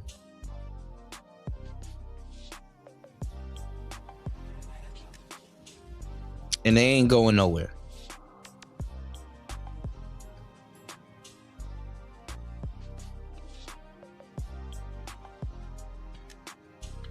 So I don't understand why this behavior is surprising to niggas. But let's go. Let's follow it along. I'm giving y'all the timeline. Respectfully, it's not a good look. Corey Holcomb definitely needs some people, and maybe he does have them in this corner that will just talk to him and say, look, man, there are certain things that you're not going to be able to get into it with nobody for the next year or two. You are exceptionally too hot. All right.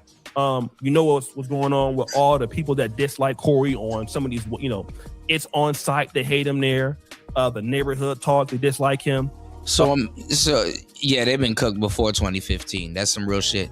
So think about it. Now your favorite content creator, they're trying to stop Anton's career and ruin Corey's career. You know, so you already have this reputation for disliking women, and what you've done with this clip is, hey, you've added fuel to the fire for all the Corey Holcomb haters to come out. Same thing with Anton Daniels. Both of these dudes have a whole bunch of people that dislike them.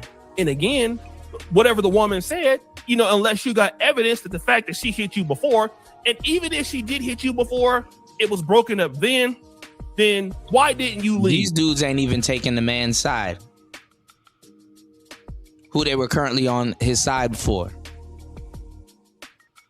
Like, you haven't seen no crazy light-skinned broad that start shit. These dudes, they're not even pro-man. I don't even know why niggas listen to him at this point. I can already look at the woman and be like, bruh, she wildin'. And she lying. I'm even looking at Tasha K like, bro, you better say allegedly.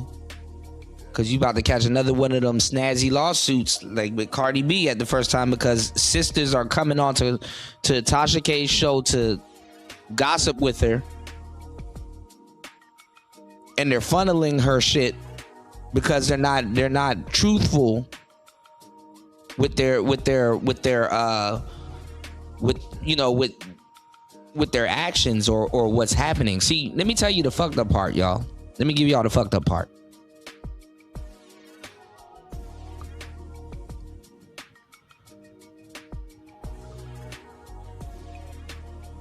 You can lie to your lawyer. Your lawyer, you can lie all you want to your lawyer. Your lawyer will pick up on the lie and be like, okay, cool. Okay, that's the narrative we running with. That's how I'm gonna have to defend you. I'm gonna have to put these, you know, particulars and places and stuff like that. But listen, when it's a content creator and you're going on their show and you're telling them the same story that you tell your lawyer, we at that point, we're not your fucking lawyer. We're not the ones that's gonna sit around and be like, oh, okay, damn, all right, I'm gonna have to tweak this narrative because technically he didn't punch you, he mushed you, and then you started swinging back, and then it turned into a fight. But I'm gonna just, you know, I'm gonna kind of dress it up, you know, like nigga, like no, he mushed you. I don't know what the hell you said to him. Because even the judge threw the shit out.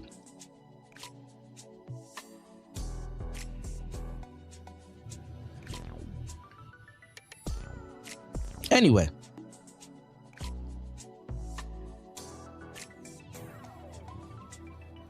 Is she gonna take down Tasha K? I mean, it will take down Tasha K's platform if she keep having people on that keep lying. You know. This woman talk about, so when you see the mush, it's gonna change your life. Nigga, it was just a mush. It ain't about to change nobody's life. All right, let's go. You know, if she hit you before, why didn't you call the police? Okay, now I did see him, you know, basically manhandling her husband. You don't think niggas gonna make fun of you if you call the police as a man? Wrong, which we can't show that. So that now, when you decided to retaliate against Anton Daniels, you said some things about his underage child, right? And you and we just saw footage of you championing that, and put a 1 in the chat if y'all were here, because now I just got to get confirmation from everybody. You know, and niggas be lying. Didn't just 10 minutes ago I showed y'all footage of George Macon condoning why it was okay for Corey to say what he said about Anton's kids just a second ago. Now watch this. Watch this. I didn't even see this, and watch this. I know he's about to say something stupid. Watch. And I came on and said I disagree with it, but no, you didn't. You were just co-signing it. What the fuck? Do we have to go back to that video? You were just co-signing it.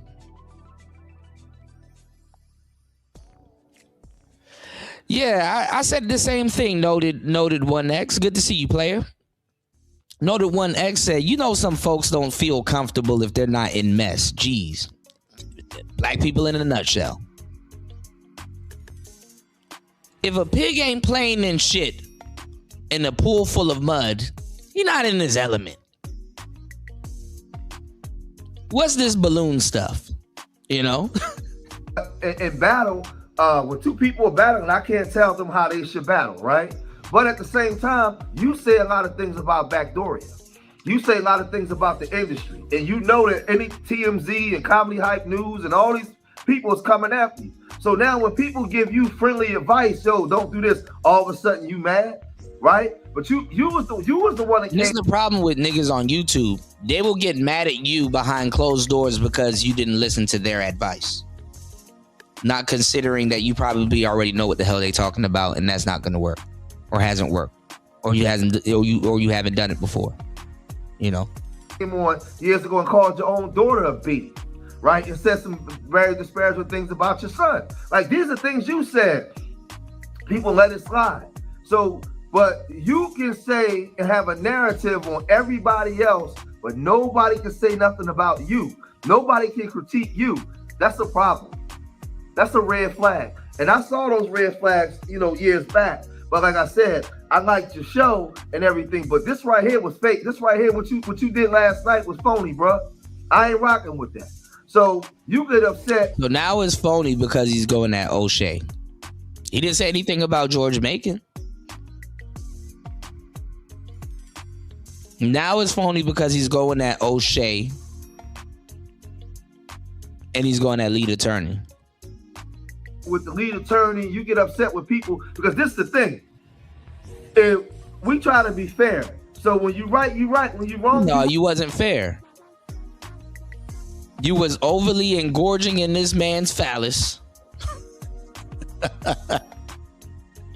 Because y'all hated Anton. And now it backfired. And now you got to walk back 2-3 weeks worth of content. Wrong, and we gonna criticize. We like nobody made 1,000 videos. Just I got you noted 1X over the top coming after you, but people voice their opinion on what you did wrong, and here you go, right? And all your ego because you're too egotistical. Even when Darlene was trying to take up for you, so now Corey's the problem. He's too egotistical. Last week, when she was trying to take up for you, wouldn't even shut up and let the woman speak on your behalf because you're too much in your ego and nobody can tell you nothing. You don't know how to shut the hell up, right? Now watch this. You get so much in your ego, you go and you say this. Because it's this one African scammer. Okie Dokie, that's what we'll call him, Okie Dokie Jackson. This man has made so many videos with my name and likeness on it and got the nerve to talk crazy about me. This man said, I need to tell my lawyer what. I was like, he telling law now? This is in the hang with the streets out here in California. So he moved back to a place where you only need 2 haircuts a year. This is my gear for street cred, but act like he doing me a favor. Talking super crazy like he is a lawyer. You all gonna see. You all gonna see. Lead in the next law. We had him up here and we all went to get something to eat. Lead this law be talking mad and lying. See, so he should have listened to Anton. Look how much black people done turned on Corey Holcomb with this beef alone. Because I don't normally watch, but I keep seeing stuff. So I'm like, let me see what this is. And when I saw it today, he didn't do it on his YouTube. This is bait. They think I'm smart enough to say their name. I mean, they think I'm dumb enough to say their name. Everybody know who we talking about. Lead and S Law is part of the crew to come at a nigga. Yeah. Y'all was with me the whole time we saw him. Did we do anything to that man? I thought we showed him love. Man, on the internet. All right, give me 1 second, y'all. I'm gonna let this play. I'll be right back. And people, yeah. So I called Corey's lawyer, and I told Corey's lawyer that Corey said I could talk to you. I'm like, man, what is wrong with this man? Why is this man lying? I tell you what, though, leading in law, and what's the Tampon, both of them told me they were very tight with Kevin Samuels. Now, I think Kevin Samuels was one of the great philosophizers when it comes to talking to women in the history of the game. But I also thought he was moist, and I'm known for saying that. Man, these dudes in this moist army is after me. Leading all, Okie Dokie Jackson, Tampon, they mad. When I saw Law trying to act like we did something wrong by making the joke about the picture with Kool Moe Dee or whatever, you know what I'm saying? Right. I was like, this really doing this? And I was like, okay. Let me tell you something. Tampon's offspring has won all kinds of medals according to what Tampon said. This is not a nobody.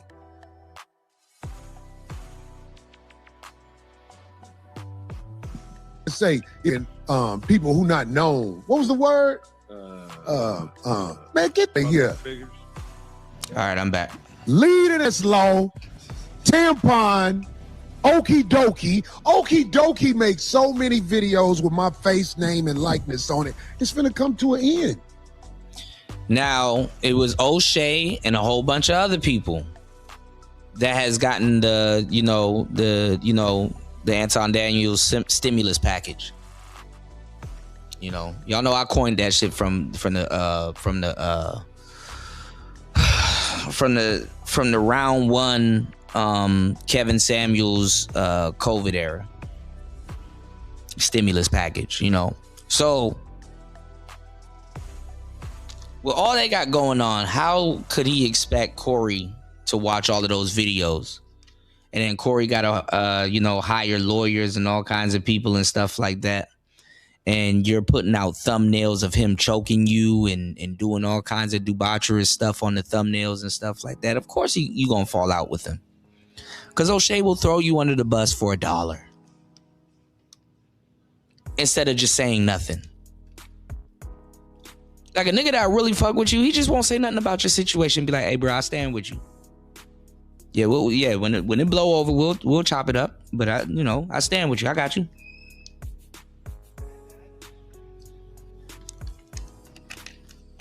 He's not about to throw himself in the middle of what you got going on. But you finding this out. O'Shea done threw a sector of niggas under the bus. Sectors, actually. O'Shea done invited snakes into the manosphere. And O'Shea done snaked out the snakes that were trying to snake him out in the manosphere. He a snake too. O'Shea got a lot of snakish ways. And I like O'Shea. That's the funny part. But let's go. Enjoy it while you can. I've done things. UFO says, I keep telling niggas dysfunctional hood culture is dying out. AI will begin to associate online activity with offline opportunities. They'll be forced to evolve or face extinction for sure. Things to put an end to it. To use Corey Holcomb's name and likeness like that. What's going on, Shiesty? It's going to cost you real soon. I never researched how to stop it because I didn't care until I see these smiling with me, but then lying on me and acting like I don't know what I'm doing. Remember you said it. This Okie Dokie said, TMZ did the same thing to Corey as Corey did to Tampon. I'm like, how? I said I had a gun had somebody at the airport ask me about a gun. So okie dokie, Jackson, lead us law, and Tampon, hey, I'm gonna pull you out the bag.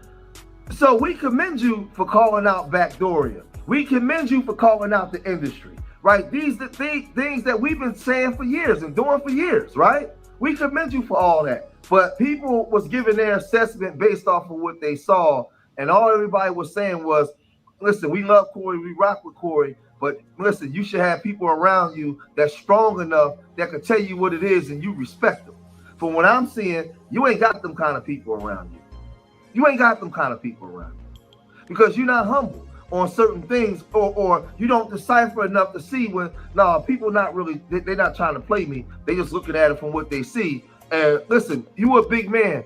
That woman could darn right been out there talking trash, right? But at the end of the day, no matter what she said or did, all everybody's going to see is that you mushed it. Now, we know what the court says, but you said something. See, because you can't run the game. I mean, listen, you don't have to listen to these pro-black niggas. All of they talking points are going to revolve back around to, that's a female. That's a female.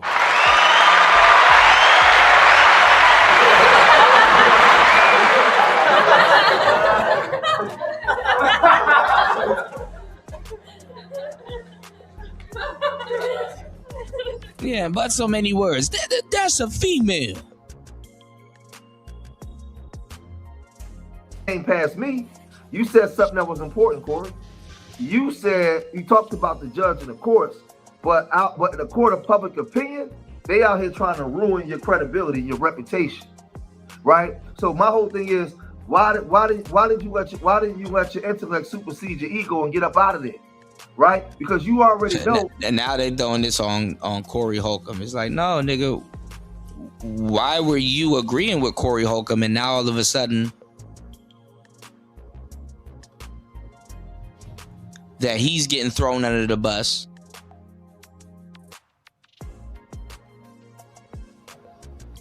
Why are you switching up? Now all of a sudden he went too far. He was laughing. We just showed him laughing and agreeing with Corey Holcomb going after Anton's wife and kids. And now all of a sudden, oh man, well, what about the children? See, he was wrong for going after that man kids. These people are fake, bro. The court system is one place, but in the court of public opinion in the streets, right outside, you said you lost a lot of gigs and stuff like that because you got Tasha K, you got TMZ, you got all these people coming against you, right? And we all was hoping that you come up out of it, but you're not above critique or criticism. No, you're not. Like if we see that you did something wrong or you made a wrong decision, we gonna speak on it. We gonna call it out. But all of a sudden now you acting like Tampon. Now you acting like Tampon. Because what you did like— No, it's not now you acting like Tampon. Now you niggas are sounding like Anton. Now you niggas are sounding like Anton. If Corey had shut the fuck up in the beginning and listened to what Anton was telling him, he would have soaked up the game. It would have been like, damn, black people will throw you under a bus. Damn, niggas, will assist in your downfall. Damn, niggas really ain't gonna stand beside you. Look at what these niggas are doing right now. Making 50 videos about you and stuff like that, and you damn near gotta have a lawyer to come at the people that claim that they're your friends, running these narratives about you when they could have just called your damn phone. Get out of here, you damn nigga! Last night was uncalled for, and you shouldn't have done it. And what it showed was part of your true character. And maybe no, it's actually showing y'all true character, and it's showing the true character of the goofy ass black community that they want you to die for. And I want you brothers and sisters that got common sense to see what I'm telling you and see what I'm showing you and get the fuck out. Take care of you and yours. Black people have always been a niche thing anyway. Fuck it. Parts of what Anton was saying, even though we don't like him at all because he's a dork and a sucker, right, was true. You got a bunch of yes people around you that don't want to tell you the truth about yourself. Right? Because I saw when you goofy ass nigga. Didn't that's what Anton said? Corey, you like to hang around people that's not gonna check you and stuff like that. Basically an echo chamber. Now you niggas that was going against Anton saying the same thing Anton said on day one. Went on there and I don't care what the situation is. You went on the air before the world and called your daughter a bitch. Your own flesh and blood. That's what you did. And I made a video about that back then. Right? You said some things about your son. That ain't none of our business. So if you called your own daughter a B, I already know what you do with anybody else. Yeah, and you were championing it because he was going against somebody that you think you were at odds with, somebody that you don't like, that probably don't even know you exist. And I gotta call it what it is. So y'all gotta let me know what y'all think, man. If you made it this far in the video, hit that like button, subscribe to Street Media TV. This shit is so fake. So now all of a sudden everybody's like, oh.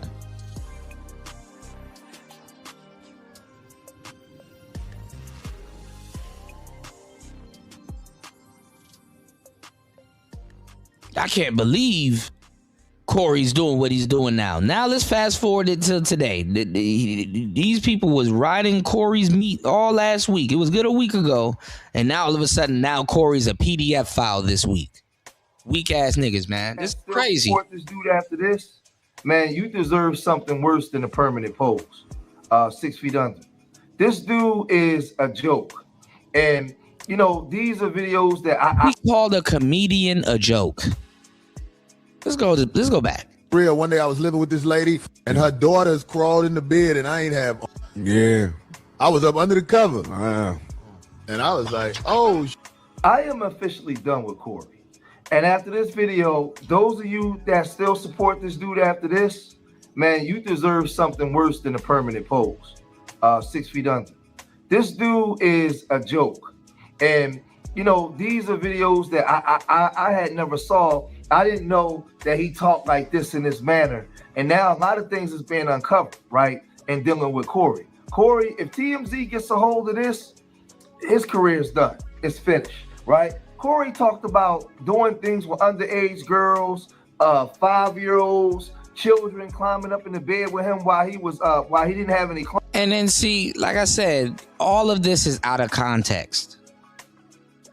All of it.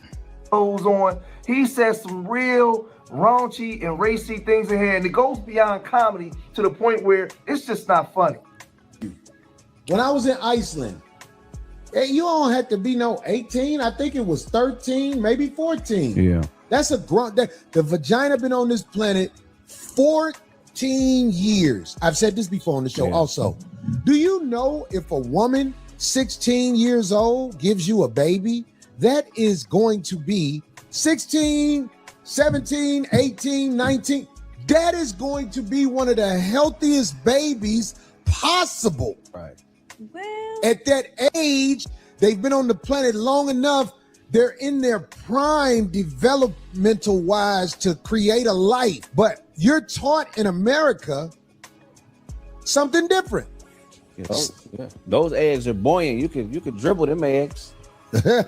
They got bounce back. Now, you heard what he said about the age of consent in Iceland. Now, you saw what just happened, that a piece of a conversation was played out of context yet again.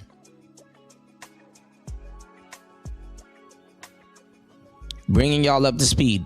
The conversation was taken out of context.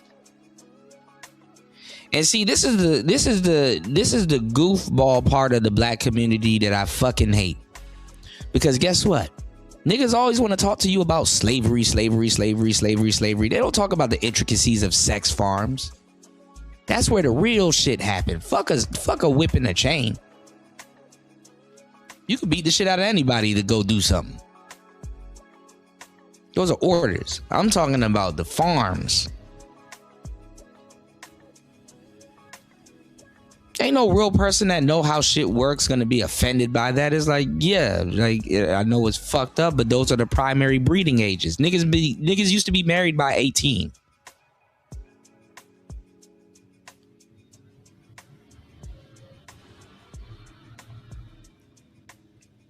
Niggas are some of the most goofiest people on the fucking planet. Let's go. But this dude went on to a podcast years ago and he admitted to going on there and testing those uncharted waters with those children, right? And he tried to put it in comedic fashion and jokes. Now you heard him and that idiot Craig on there talking about the eggs and how they can bounce and all that kind of stuff as if this stuff is funny, right? So now all of a sudden it's not funny to you. You was up there laughing your ass off a week ago, but now all of a sudden this is not funny to you. Sitting there like, you know, not D should see this right here makes me not feel for D in a lot of ways, because you sit there through a lot of this stuff as if it was funny. It makes me question you, because he went on to this show and said this. Go to other countries, I'm just saying, in America, most people only know what they know in America, but I've been to other countries, and in Iceland, I think the legal age to get with a girl is 13 years old. Oh my God. Right, Oh, look, another out of context clip that came from Flacco. There's people that's pumping these little packs out, y'all.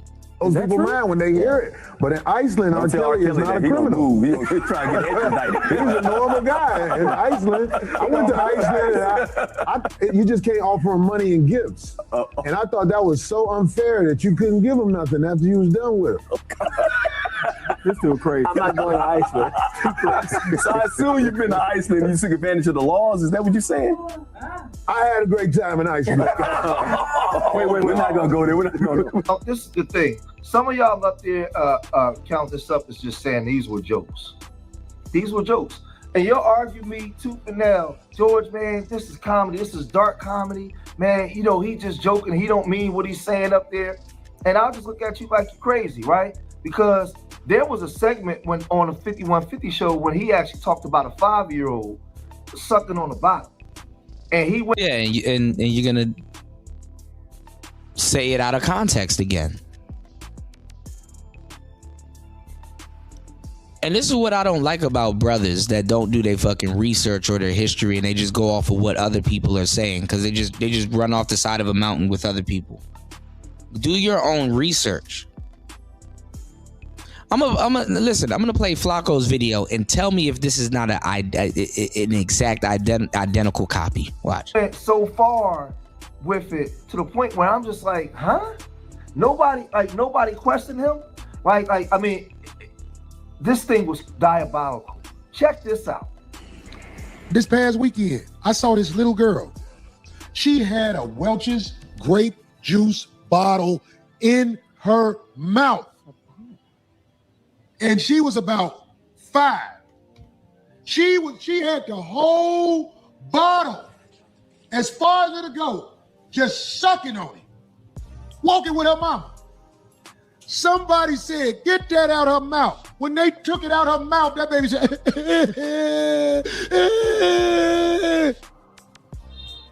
you know when she stopped crying?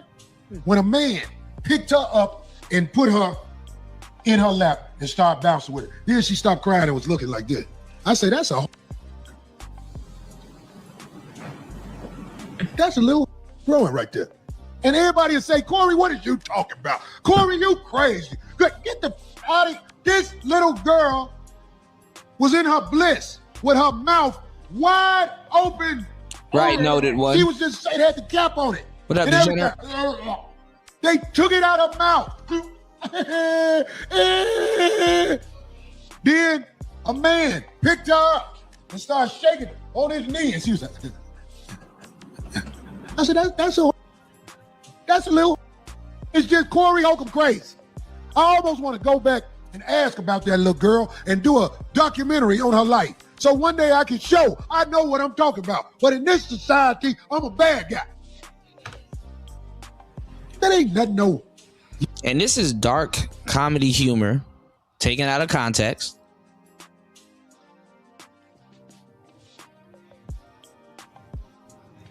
And this is locker room talk. You understand what I'm saying? This is locker room talk. People talk about other people's kids all the fucking time.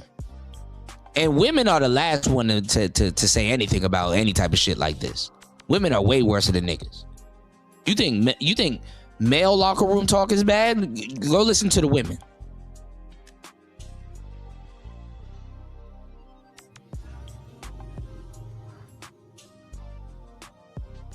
And again, you're listening to a clip out of context.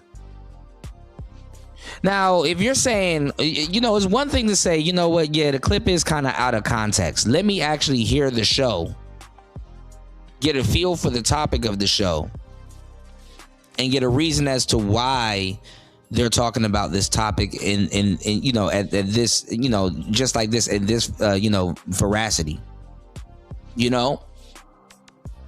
But people will be like, man, I ain't going to watch a 3-hour show. Well, then guess what? You ain't interested in being fair. Just say you ain't a fair nigga. You a lazy ass nigga. What were you gonna do with those 3 hours? Niggas acting like their time is so damn precious.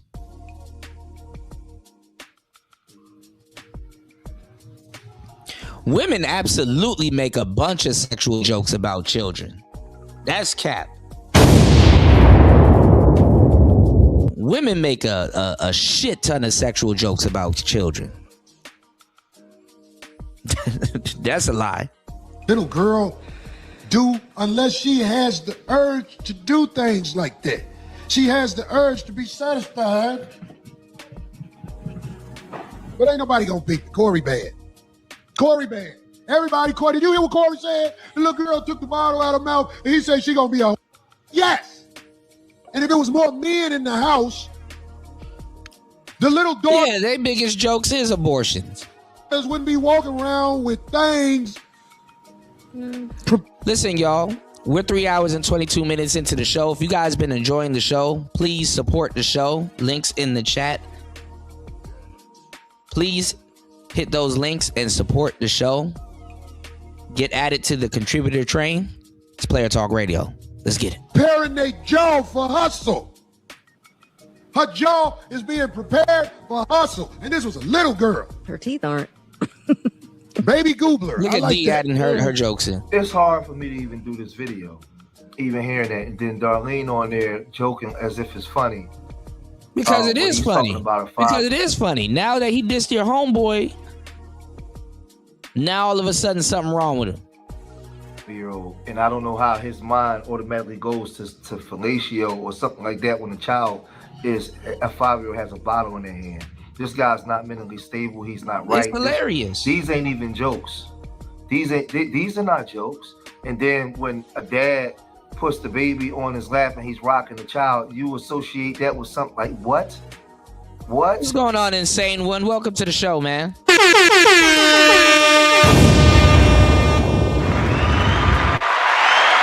What's the matter, Daddy? Yeah, you know O'Shea. You know George Macon about to follow O'Shea into oblivion. Yeah. Nobody gonna say nothing about that. D is just a woman who made a sexual joke just right here before us. But let's go. But y'all think it gets worse. Look at what he said now. Real, one day I was living with this lady and her daughters crawled in the bed and I ain't have on. Yeah. I was up under the cover. Wow. And I was like, oh, and one of her daughters was like, rest in peace. Her daughter was, she was in high school. I think she was 15. Still not legal. You just can't tell your true thoughts. Her daughter was going to be thick like her mama. I know that much. Yeah. I knew her daughter was a bust down. She got pregnant like a year after I moved out. She was 16. I knew she was going to get pregnant, goddammit, because she used to do She used to do to let me know, damn, this is trying to get me in trouble. Oh.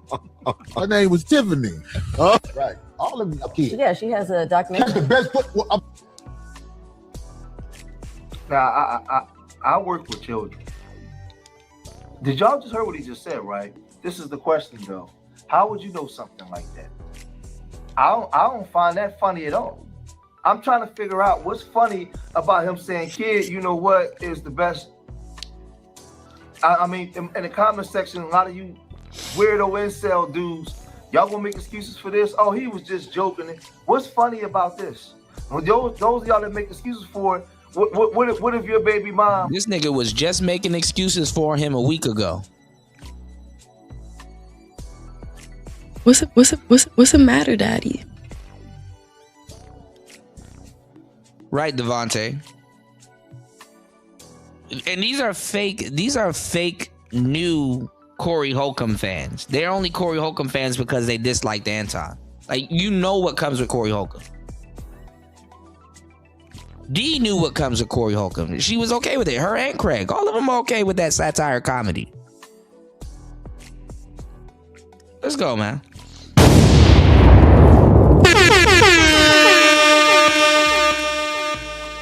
Please support the show at $PTV 888. That's $PTV 888. That's $PTV 888. You can also support the show via the coffee store, via PayPal.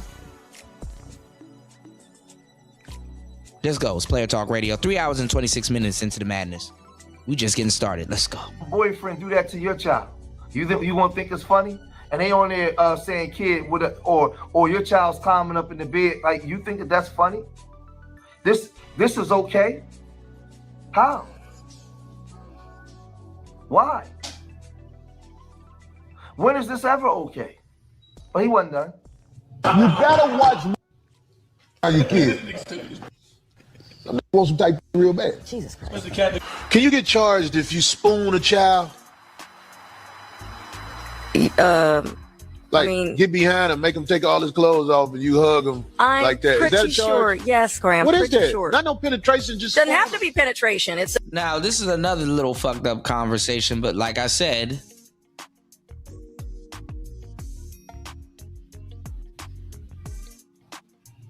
out of context. All right, let's go. so you can't That's be, love. You can. Okay, hold What on. if it's a stepchild? Okay, I don't know where we're going with this, but I'm just asking. They got these charges. I'm trying to see what the charges gonna be. The wedding ring. Somebody called me Corey Kelly because I said spoon. Oh, good one. I would never Or Corey Epstein. spoon a child. I'm asking what happens if you do it. It's called research. Please keep this piece of tape for future references. I'm telling you now, when they go after me, they get dirt like a I'm here to tell you, they go through my computer, they gonna be like, Corey, like, what else can I put out there? Snacks. I mean, I'm a big in the child. I'm gonna check my browser, goddamn. 16, 17, 18, 19, 20. That woman is like at a point in her life where she is. What? It's just nobody likes to say shit like that in America because you can get in trouble for that. Now, I don't want no woman that's 16, 17, 18 because of the laws and because of the mental state she's in. No, I'm not trying to say everything is out of context, Shannon B. But you're not about to put like you're not about to put like a fucking, you know what I'm saying? You're not about to put no clip in front of me and just, especially as a content creator, and have me take it hook, line, and sinker. Fuck no. This shit is out of context. Sometimes you have to watch the 10 minutes leading up to those crazy statements being said. It's called context, you know? See, now that'd be a great movie. Yeah. What was happening on Epstein? You know, I wouldn't say what he's saying. I mean, his lager talk is distasteful, is in poor faith. But at the end of the day, he's in comedy mode. He's a comedian.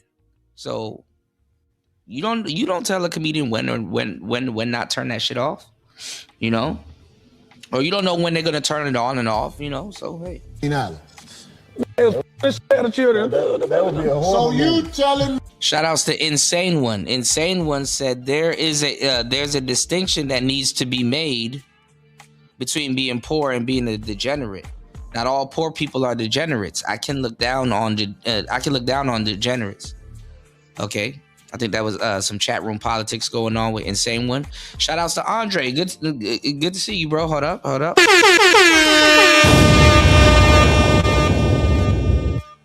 Shout outs to Andre in the building.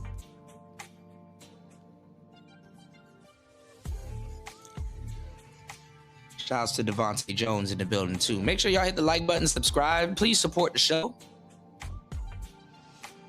Let's get it.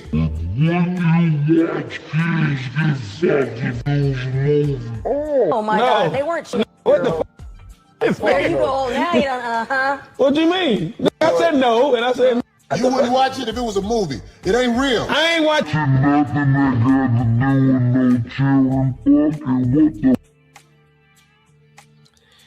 Hey, listen.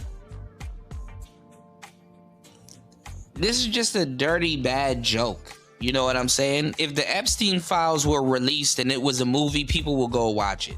As a matter of fact, it would sell for millions of dollars.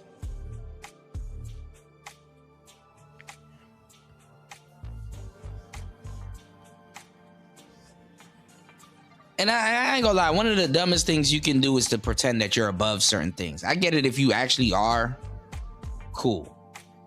But niggas that's really above certain things, they just don't say shit. What's the saying? Shout outs to War Master. War Master knows. Who said this? I forgot who said this, but it's better to be thought a fool than to open your mouth and remove all doubt.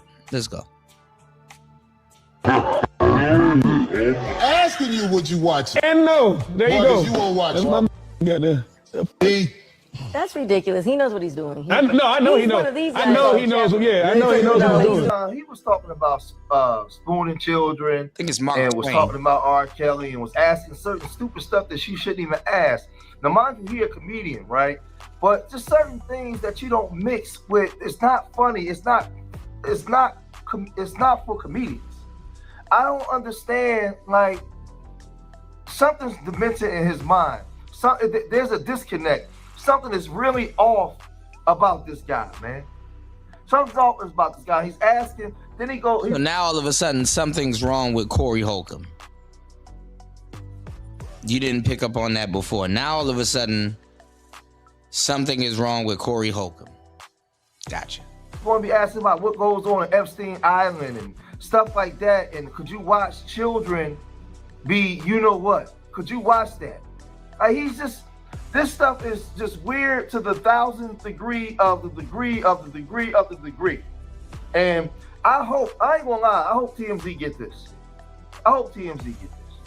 This dude got to go, man. Enough of this, man. Enough. Now he got to go. TMZ should destroy this black man's livelihood by getting all of these clips that are taken out of context. Corey, wish my baby happy 16th birthday. Hell, she ain't yours, so this is easy. She turning sweet 16 Saturday. Hey, what's up? Make sure, hey, look, I don't know her name. Right. Isabella. What is her name? Dita 605? Dita 605? Listen, I want to wish your daughter a happy birthday. Her sweet 16. It's a beautiful age. And you make sure you and your daughter have counseling so that if she's broke, cat daddies like me ain't in that age by the time she's 21 through 30. Because if you don't bring them up right, I'm going to be with them on their birthday.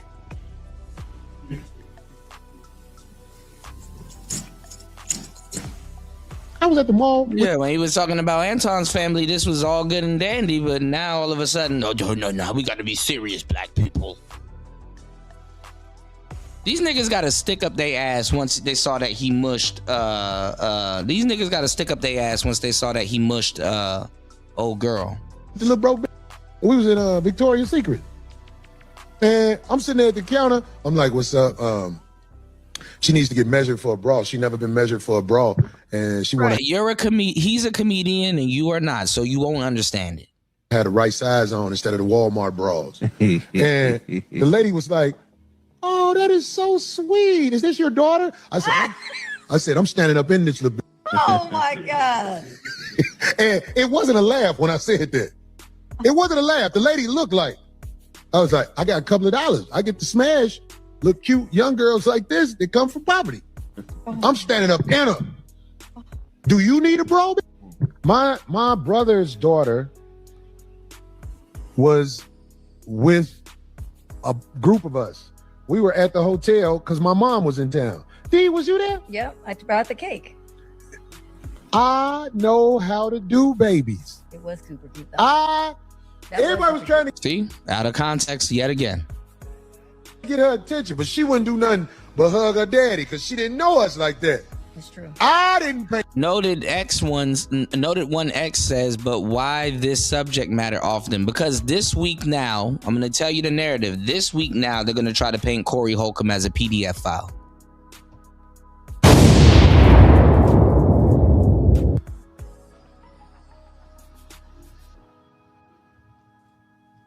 This week, they're going to try to paint Corey Holcomb as a PDF file. Yeah, no attention. I just kept looking away. But I talked, my voice carries, and she kept looking. Yeah. All of a sudden, what happened, D? She went right to him. It was almost like, I'm the one wasn't paying her no attention. And everybody like this, what? Like, you know what that told me? What? She gonna be getting put up in when she grow up. I would never in my life say anything like that about my brother's daughter, my niece. That's not even fun. And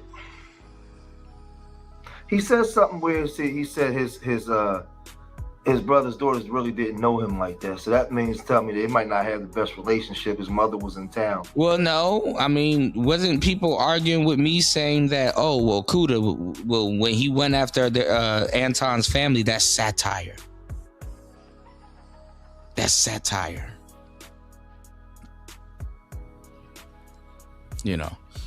But how was that funny? No, you were just laughing at it a week ago, George. Don't do this now, man. Don't do this now, man.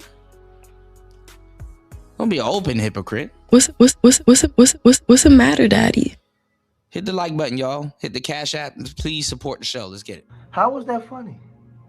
And then, like, what type of dark thoughts you got in your mind to even, for me to pick up my niece and to think something like that, something's wrong. You don't need to be around no children. You don't need to be around nobody.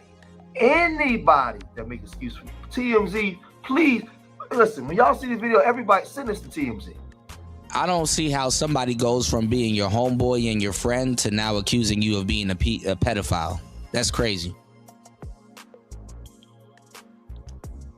Not even days of silence in between. I don't see how somebody goes from being your homeboy to accusing you of being a pedophile. Let them get him. How is this funny? How is this funny to anybody? Then he talked about the lady sent him a message. He said, so your daughter won't be around men like me? Why is this funny? I don't know. Y'all gotta let me know what y'all think, because I don't even know what to say when it comes to this. This is what it is, right? This is your homeboy. This is who you defend. This is your homeboy. This is who you were defending.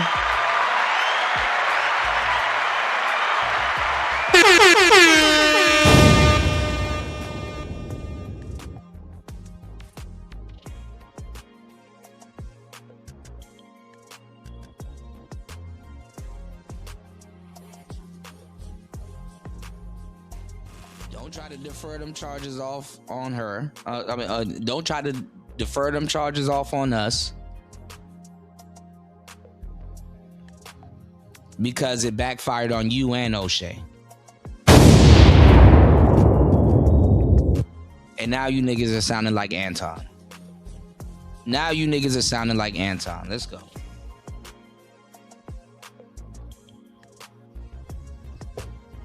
Get out of here, you damn nigga! It's the guy you defend. The guy that talk about he naked in the bed and they crawl up in the bed with him. And he talk about 5-year-olds when they sucking on the bottom. And all this is the dude you defend. And he put it in comedic fashion to make you think it's funny. But he's dog whistle. Let me know what you guys think, man. If you made it this far in the video, hit that like button.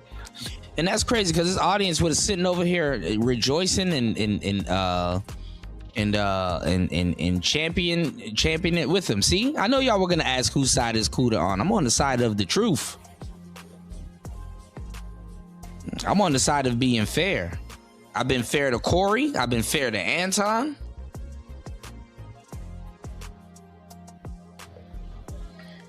I'm just showing you how fake these dudes are that y'all follow and support.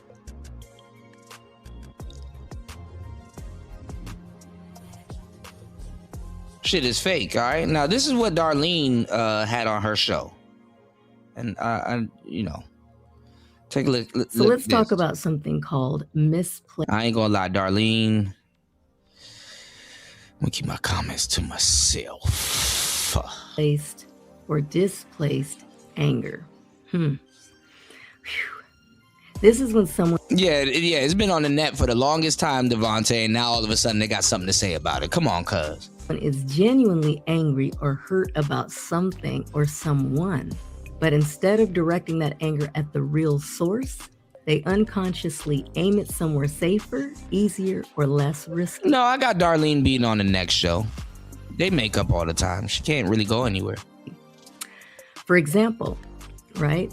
Someone might feel. But the thing is that they're trying to throw her under the bus by proxy also. And the thing is, she does look good for her age, but the thing is that they trying to throw her under the bus by proxy. And the thing is that it's good that Darlene didn't hold up that shirt, because guess what?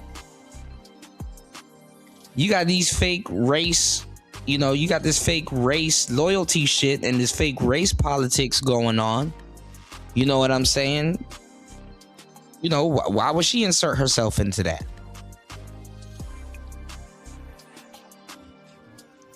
You know what I'm saying? You said it's in vogue now, supposedly. Well, I got you noted that. I got you. All right, let's go. Powerless, rejected, or disrespected by a boss or coworker, a partner, children, or even life itself. But they don't feel safe expressing that anger there. So it leaks out all over the place toward loved ones, strangers, or even themselves. Listen, man. Darlene definitely looked good back in the day. Now she looked like SpongeBob's mom. All right. The anger is real, the pain is real, but the direction is off. Understanding this helps us stop taking everything personally. And it also helps us ask better questions. Like, what is this really about? Or what might be underneath this reaction? It doesn't excuse harmful behavior, but it does explain it. And that awareness gives us more emotion. Y'all stop.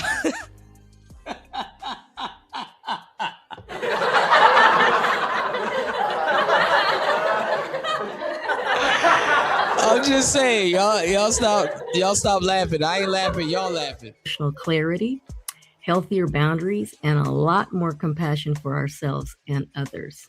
Here's what it often looks like. Snapping at a loved one after a bad day with the boss or work. Being irritated at strangers when you're actually grieving, you're hurt or scared. Getting angry about small things when something big is unresolved elsewhere. Or criticizing others for traits that actually mirror our own pain or insecurity. We're all carrying more than people realize, and most of us are doing the best we can with what we were taught or not taught, right? A little awareness goes a long way, so be gentle with yourself and mindful with others. When someone is consistently dissatisfied about things like cleanliness, routine. Listen, man, Corey is around a bunch of niggas he feel that he can't trust. So I don't know if he gonna put Craig through it. I don't know if Craig gonna be the one on this show, but Craig riding with him. You know what I'm saying? Calling her SpongeBob mom is crazy, bruh. I'm sorry, yo. Shout outs to Darlene, man. I like Darlene, man.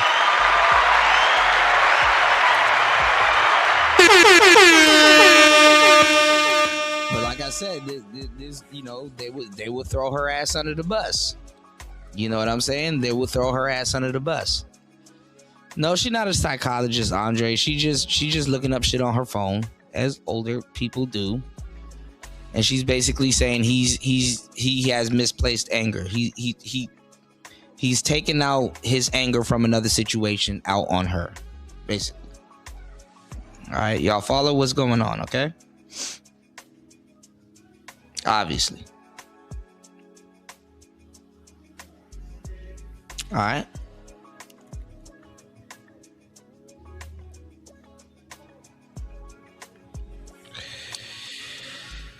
Let's go. Or not getting their way, the issue usually isn't the surface complaint. What's often underneath is a need for control when they feel powerless somewhere else. What's going on, Larry? Frustration, resentment, or entitlement. Anxiety that shows up as rigidity. Emotional immaturity or poor coping skills. A belief that their discomfort is other people's responsibility. So instead of managing their own feelings, they offload them onto people around them. Now, here's why understanding it matters. Because when you recognize displaced anger, you stop taking things personally that aren't actually about you. You can pause and ask, what is this really about? You gain more compassion for yourself and for others without excusing harmful behavior. So if this message helped you understand someone else better, great. If it helped you understand yourself better, even greater.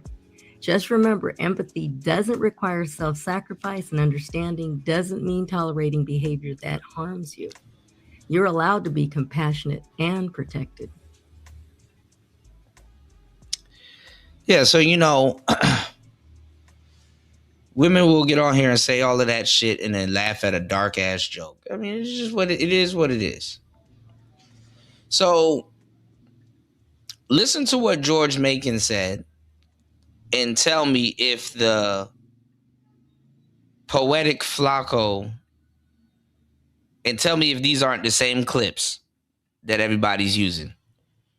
Poetic Flacco. We did this on the last show. This video was only an hour out. It was only out for a whole hour when we did this on the last show. So we covered this already. And this is him trying to make it seem like Corey Holcomb is a PDF file. So now this week, black people are going to try to act like they have some type of morality and, oh my God, I can't believe I supported Corey Holcomb. He's a PDF file. Corey Holcomb's career might be over after these new allegations. They are accusing Corey Holcomb of being a PDF, and the receipts are going mega viral and gaining a lot of steam. It feels like... And these clips aren't receipts. They're just clips. I hate you new content creators that just lie for no fucking reason.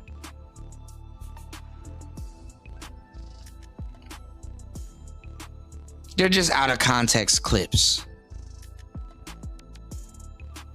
And you take advantage because a lot of people like to watch short form videos and they're not going to go out of their way to watch a long form video. They're just going to say, I saw you on a clip saying this. And you damn near got to choke these people in person when you meet them, or shake their ass up and be like, bro, why don't you watch the whole thing before you draw a conclusion and get sued? But let's go. Like, the more these receipts go viral, Corey Holcomb's career might be over, bro. The ending may be near. And the worst part about it all, this damage is self-inflicted. They're just using Corey's own admissions against them. I don't know what Corey was thinking coming on the podcast and admitting to certain things he admitted to, but now the world is watching. When I was in Iceland, you don't have to be no 18. I think it was. And they run the clips in the same order. This is how I'm telling you that they're just copying off of other content creators. 13, maybe 14. Yeah. That's a grunt. The vagina been on this planet 14 years. I've said this before on the show also. Do you know if a woman 16 years old gives you a baby, that is going to be 16, 17, 18, 19. That is going to be one of the healthiest babies possible. First red flag was Corey Holcomb knowing the age of consent in various countries. Any man even having access to that information makes me feel icky. Well, when you go to other countries, certain information is just put out there. So that's not ick. That's not icky. And first of all, if you travel anywhere, certain things are just good to know. Like, for example, where I'm at, you better not sleep with locals, because you can get turned in for a check, because you're not supposed to be cohabitating with women that you're not married to. But these Gen Zers, man, hey, y'all can have them. Yet alone a 60-year-old, that's nasty, bro. Second red flag was him saying, I've said this before. So this is an opinion that he has really thought about, sat with, and dissected, and he still didn't see anything wrong with him saying this. Right. Well, At that age, they've been on the planet long enough. They're in their prime developmental wise to create a life. Corey has talked about this at length before, so every word he says is intentional. When he says they are in their prime to conceive, you don't have to ask Corey, who are they conceiving with? Who are they having a baby with? Only grown men are in a position to take care of a family and lead a household. So this is him advocating for them to have babies with grown men. But what are we doing here, man? No, see, you kind of added that on. He just said they're in their prime to conceive. Nobody said anything about no damn grown man. See, so the people that be running these narratives, bro, it be them. You dig? But you're taught in America something different. Respectfully, though, I like Flacco, but let's get it.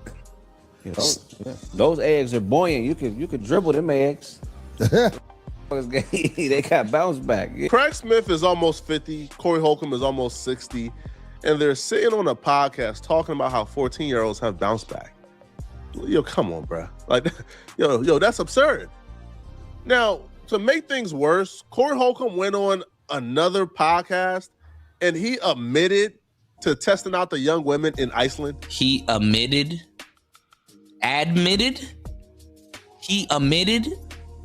Or do you mean admitted? Now, the same young women that he claims, were 13, 14 and ready to conceive. You go to other countries, I'm just saying, in America, most people only know what they know in America, but I've been to other countries, and in Iceland, I think the legal age to get with a girl is 13 years old. Oh, wow. It blows people's mind when they hear it. But in Iceland, R. Kelly is not a criminal. He's a normal guy in Iceland. I went to Iceland, and you just can't offer him money and gifts. And I thought that was so unfair that you couldn't give him nothing after you was done with him. This dude crazy. I'm not going to Iceland. Well, he does have a speech impediment, but.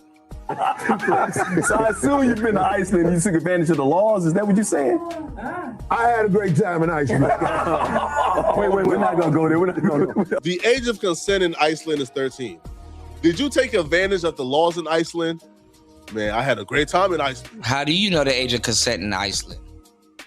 Didn't you say that was cringe? Jesus Christ. You just can't give them gifts afterwards. After you're done with them. You can't give them gifts because that will count as trafficking. So he full on admitted that he did what he did in Iceland. Full on admitted to it. Now, a lot of people point to, Corey Holcomb is joking. He's making a joke. But at one point, you teetered the line so much that we got to say, I don't know, bro. I don't know, son. Even how Corey Holcomb talk about young women is disturbing. There was a story on the Corey Holcomb podcast he told about, I think, like a 5-year-old. Right? And this story makes me uncomfortable to this day. This past weekend. This story makes me uncomfortable to this day, like you saw it when it aired. Didn't George Macon just said the same thing? They ran the clips literally side by side. This story makes me uncomfortable till this day. Bro, these niggas are giving y'all slop content. These guys are giving y'all slop content. Please support the ones that are giving y'all the real shit. And that will sit here and sift through this shit with y'all. Please support the show. Real talk. They're running the same script. They're running the same script. Shout outs to Insane One, man. You already know, man. I'm from the borough that's thorough. Insane One said, Kuda, thank you for playing Patrice O'Neal to bring context to what comedians actually do and the thought process of how jokes actually get created. Right. Good jokes and bad jokes come from the same vein. You can't get mad at a comedian for telling a joke. If it flops, it flops. If it doesn't, it doesn't. But that's what he's supposed to do. He's supposed to tell jokes. And I just hate that these are the lengths that they're going through to throw Corey Holcomb under the bus. And these are people that were supposed to act like they fucking, you know what I'm saying? They riding for Corey. Man, get the fuck out of here. What's going on, Prince P in the place to be? Let's go. What's the matter, Daddy? What's the matter, Daddy? You said I can't lie. Corey's starting to sound like Mr. from The Color Purple with those goofy hats on. Listen, man, that's what dudes wanted to do. They wanted Anton to come up there and have a kumbaya session with them and stuff like that. It's like, bro, well, listen. You're gonna have me up here. We're gonna be talking about quote unquote slavery and all this other goofy shit. I'm gonna let you know we way past them days, bro. You know, black people gonna want your fucking career. You know, you on this, you know, when he said you sucking black people D right now, you talking about some you on this false race loyalty shit.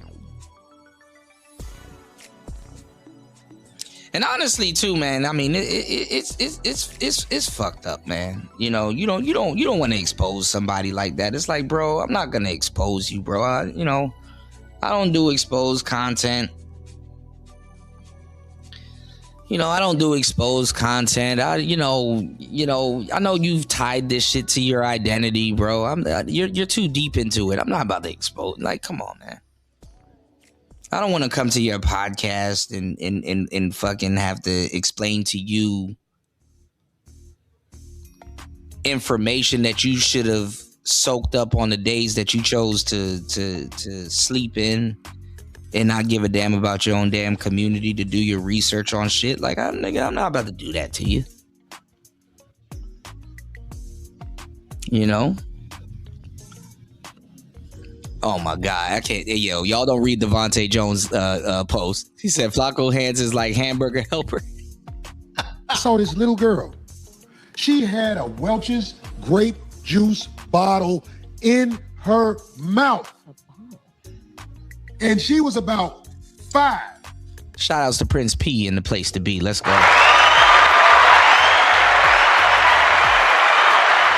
Shout outs to the new viewers here.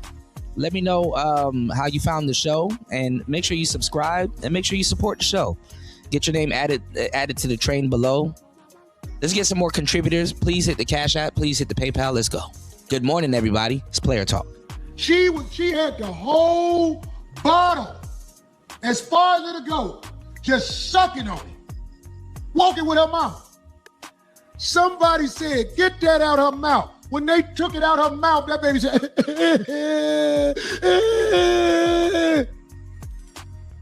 You know when she stopped crying? When a man picked her up and put her in her lap and started bouncing with her. Then she stopped crying and was looking like this. I said, that's a little growing right there. And everybody will say, Corey, what are you talking about? Corey, you crazy. Get the out of this little girl was in her bliss with her mouth wide open. She was just, it had the cap on it and everything. They took it out of her mouth. Then a man picked her up and started shaking her on his knee. And she was like, I said, that's a little, it's just Corey Holcomb crazy. I almost want to go back and ask about that little girl and do a documentary on her life. So one day I can show I know what I'm talking about. But in this society, I'm a bad guy. Seeing a child suck on their bottle and your mind go to fellatio you are a disturbed human being. Seeing a child get rocked back and forth to comfort and your mind goes to bedroom positions, you are a disturbed. See, now he adding shit to it.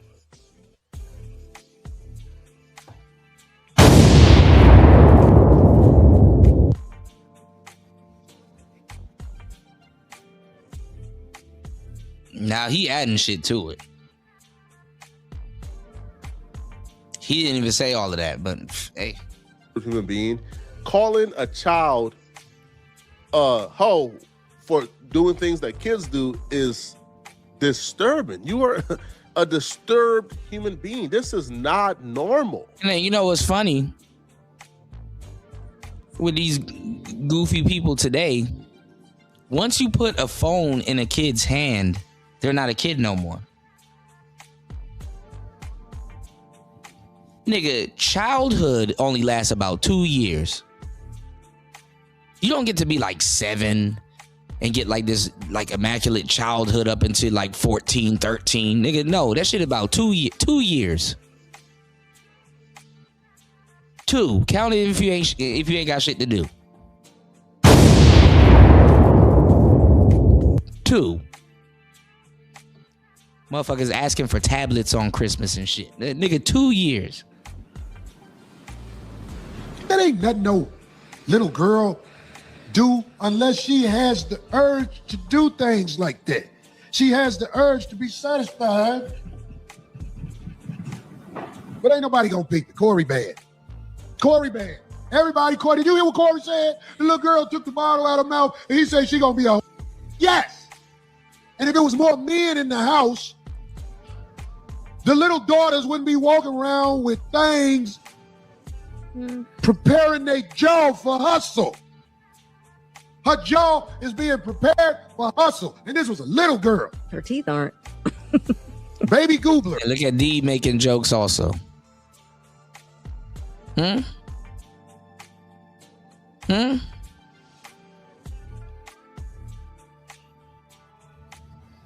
at that nervous look. Her teeth aren't. Look at that nervous look and looking around. I'm telling you, it's played out of context. This shit is getting played out of context. Of course, it's a distasteful conversation played out of context. Her jaw is being prepared for hustle. And this was a little girl. Her teeth aren't. Baby Goobler. I like that. A grown woman is next to Corey Holcomb participating in this. She's participating. She says, oh, her teeth not preparing her for fellation. What? Right, Dougie. What's going on, player? Baby teething makes you think about if you think this is the worst of it, nah, bruh. It gets worse. Me for real. One day I was living with this lady and her daughters crawled in the bed and I ain't have on shit. Yeah. I was up under the cover. Wow. And I was like, oh shit. And one of her Tell daughters her, was like, rest in peace. Her daughter was, she was in high school. I think she was 15. Still not legal. You just can't tell your true thoughts. What true thoughts can you not say about your 15-year-old step? What true thoughts are in your head about your 15-year-old stepdaughter that you can't say? And also, so now you can't comment on a fast-tailed young lady, huh? And then, like I said, give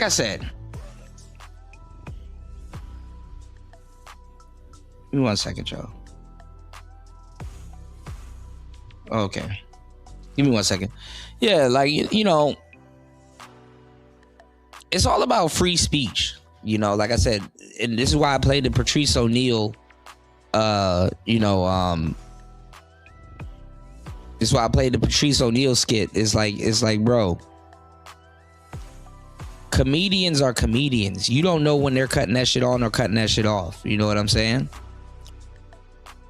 Like, obviously, sitting up here playing a bunch of out of context clips is gonna make somebody look bad. It's gonna get the response that is gonna get that response out of you. Anybody that's in entertainment, anybody that's in, you know, has edited a video before, anybody that has done any type of real work would know. It's like, bro, all of this shit is out of context. All of this shit is out of context.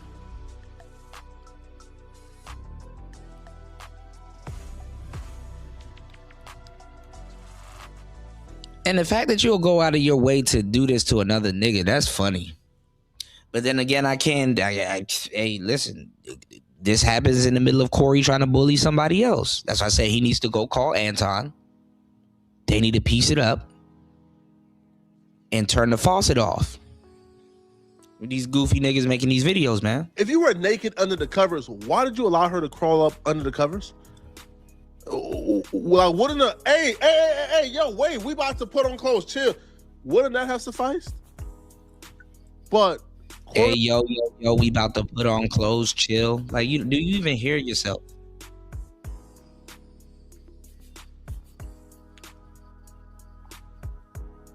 Why the hell would you yell, hey, yo, we about to put on clothes, chill?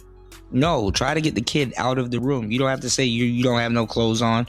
You don't have to say none of that. Because see, niggas like this, then they'll turn around and say, oh, well, that's a decent exposure. It's like, no, you know, lock the door. Nah, hey, look, go. Y'all need to get out the room.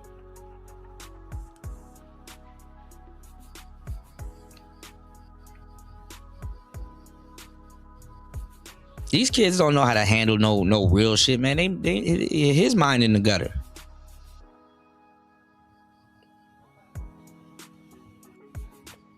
Yeah, everybody's editing themselves just to make content or money, for sure. That's exactly what they're doing. When he tells the story, it becomes perfectly clear that he thought there was a possibility, or he thought like she wanted him or something. Like she kept on sending him signs. Her daughter was gonna be thick like her mama. I know that much. Yeah. I knew her daughter was a bust down. She got pregnant like a year after I moved out. She was 16. I knew she was gonna get pregnant, goddamn it, because she used to do shit. She used to do shit to let me know, damn, this is trying to get me in trouble. And this is what happens too when you're a single man and you dating a lot of single mothers and stuff like that, and they got kids running around and stuff like that. You got to be careful who you bring your kids around. And in the black community, you know, your baby mama be acting like you tripping. It's like, no, watch who you bring around my damn kids.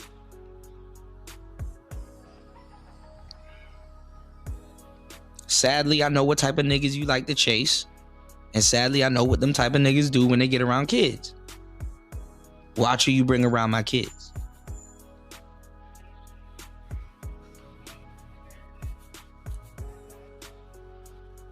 So niggas can't talk about what they've experienced in real life before. Okay. Shit. Her name was Tiffany. Right. All of you kids. Yeah, she has a documentary. Kid pussy, that's the best put. I'm saying. See, you heard.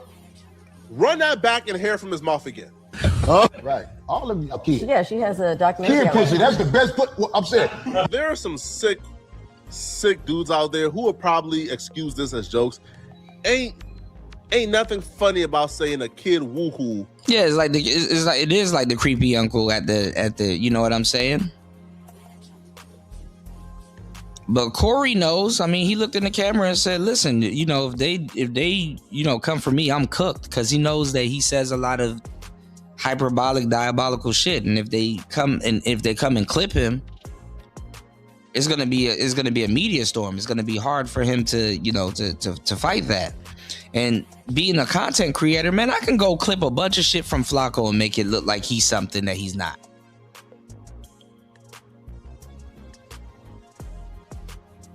And to me, that's some low level shit. You know, that's some low level shit as a content creator, especially if you're doing the same thing. You know, but that, I mean, I hate to say it is a part of the game. You know what I'm saying? But like, that's some low level shit.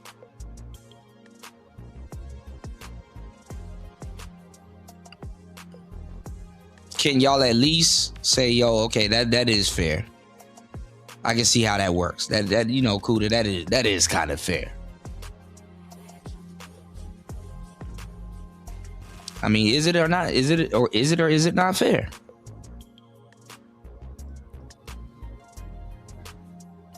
And listen, these people brought this shit to you.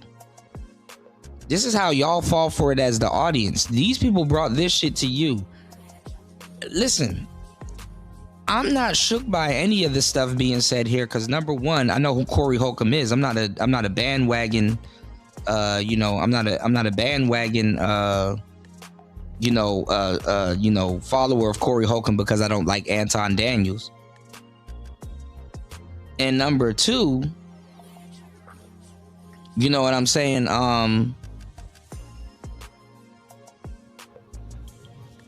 Give me 1 second, y'all. Okay. Yeah, I'm not a bandwagoner. And number two, you know what I'm saying? I know that, okay, I got to see that episode.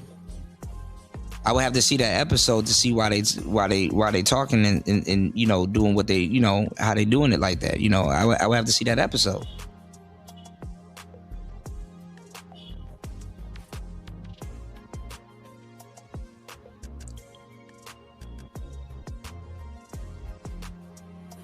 Because all of this stuff is taken out of context. Like you're overtly doing too much. It's like, okay, we get it. Like you're talking and dealing with another man. A man isn't just gonna come out of nowhere and just start saying wild shit for the sake of saying wild shit. He's not just gonna come out here and just say, hey man, I want to deal with 15-year-olds and blah blah blah blah blah blah blah. No, it has to be a topic, a context. What was the topic of the show? Like, is the conversation relevant to what's going on? Were they talking about somebody else's situation? Like one of the situations, I think he had like Pete Davidson up there and stuff like that. And y'all know, like in between Kanye and Kim Kardashian, like having fallouts and stuff like that. Like Pete Davidson, another comedian, mind you, another comedian, by the way, was around Kanye's kids. So you don't know if some of these clips are like half joke, half context. There's context to it. See, y'all as the audience, y'all could just see it and be like, ooh, he said this. Me as a content creator, as somebody that has to curate content and bring it to you guys, I can't just simply say somebody said something. Literally, I would have to sit down and watch 4 hours worth of a podcast and be like, nah, that's like, nah, that's not what was said, and that's not how he was saying it. Speaking of 4 hours, we're 4 hours and 13 into the show. Thank you everybody that was rocking with me from last night. Good morning, everybody. Please hit the like button and support the show. We need some more contributors. Please get on that. It's Player Talk Radio. Listen, links are in the chat. Okay.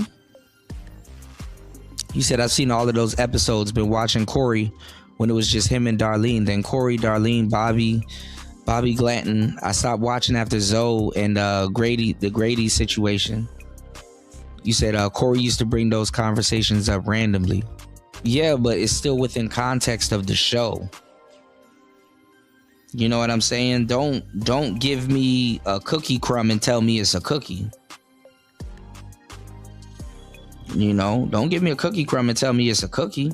It's like, and then think I'm not smart enough to decipher. Like, bro, this was a piece of something.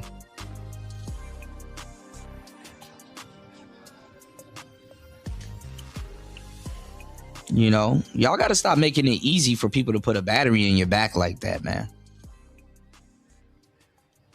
And nigga will put a huge fucking Duracell in your back. Pause.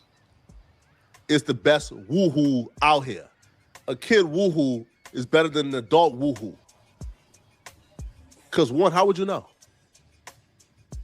If you're not somebody who engages, how would you know if you don't engage with children?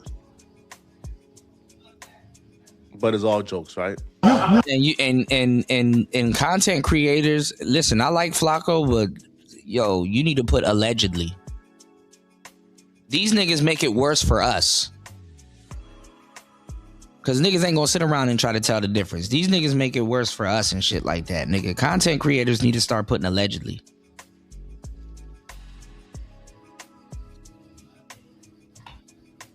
They gonna sit up there and call that man a PDF file. You gotta watch your kids. Want some type real bad. Jesus Christ. Can you get charged? And that's sad because if y'all were big Corey Holcomb fans, y'all would have known this. And y'all were agreeing with him up until the point till stuff start coming out. So how the fuck now all of a sudden he's not your boy anymore? If you spoon a child, get behind him, make him take all his clothes off, and you hug him like that. Is that a Pretty sure. charge? Yes, Graham. What is pretty that? sure. Not no penetration. Just Doesn't have to be penetration. It's so you can't That's be love. You can. Okay, hold What on. if it's a stepchild?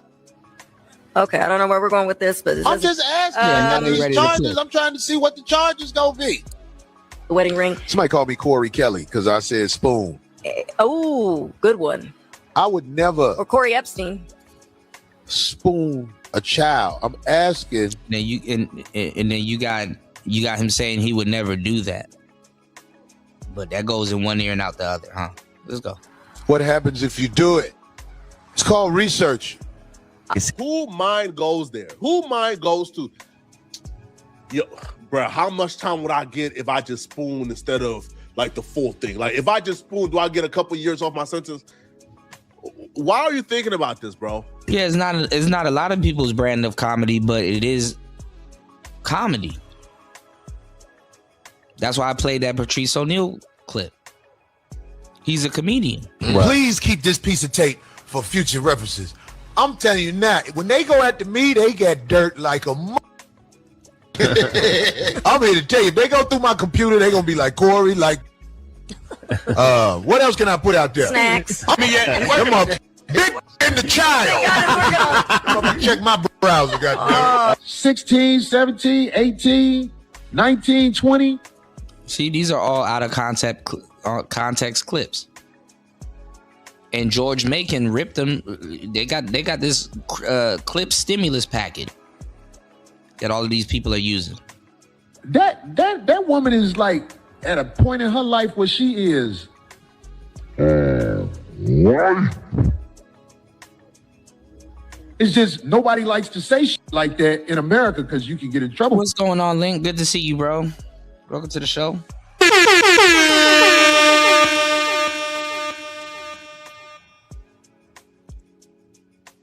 Yeah.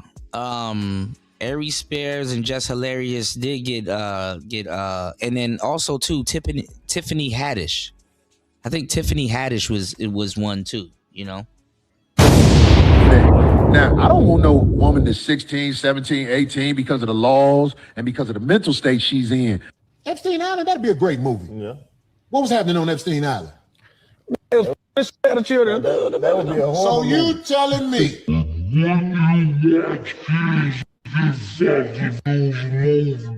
Oh my God, they weren't children. They were. What the There you go. Now you don't. What do you mean? I said no, and I said you wouldn't watch it if it was a movie. It ain't real. I ain't watching.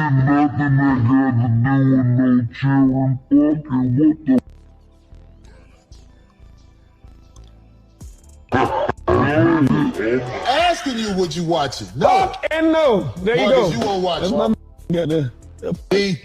That's ridiculous. He knows what he's doing. I know he knows. I know he knows. Yeah, I know he knows what he's doing. Corey asked his co-host what he thought was a stumping question, what he thought was a question that was difficult, and that question was, man, what went on Epstein Island?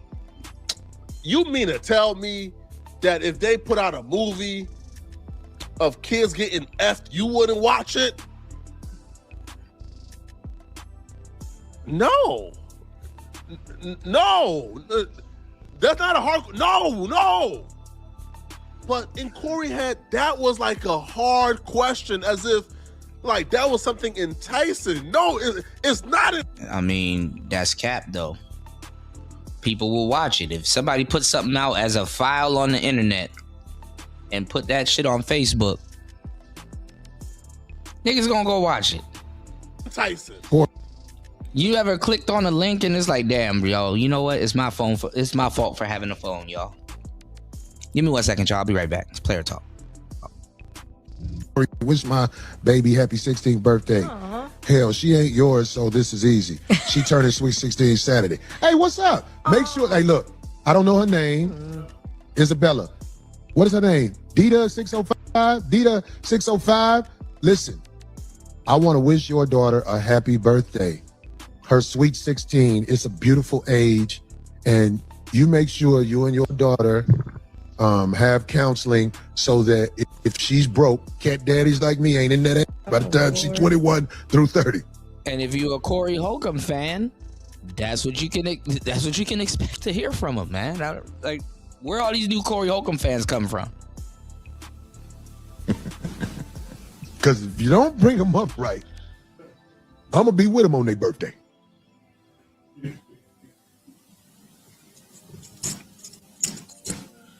I was at the mall with the little broke. We was in Victoria's Secret. And I'm sitting there at the counter. I'm like, what's up? She needs to get measured for a bra. She never been measured for a bra. And she want to have the right size on instead of the Walmart bras. And the lady was like, oh, that is so sweet. Is this your daughter? I said, I'm standing up in this little bit. Oh my God. And it wasn't a laugh when I said that. And even Darlene laughing. Oh, you want to know who laughs at dirty jokes really bad? Older women. Oh yeah, women that are of age, oh, they laugh at some of the most fucked up jokes.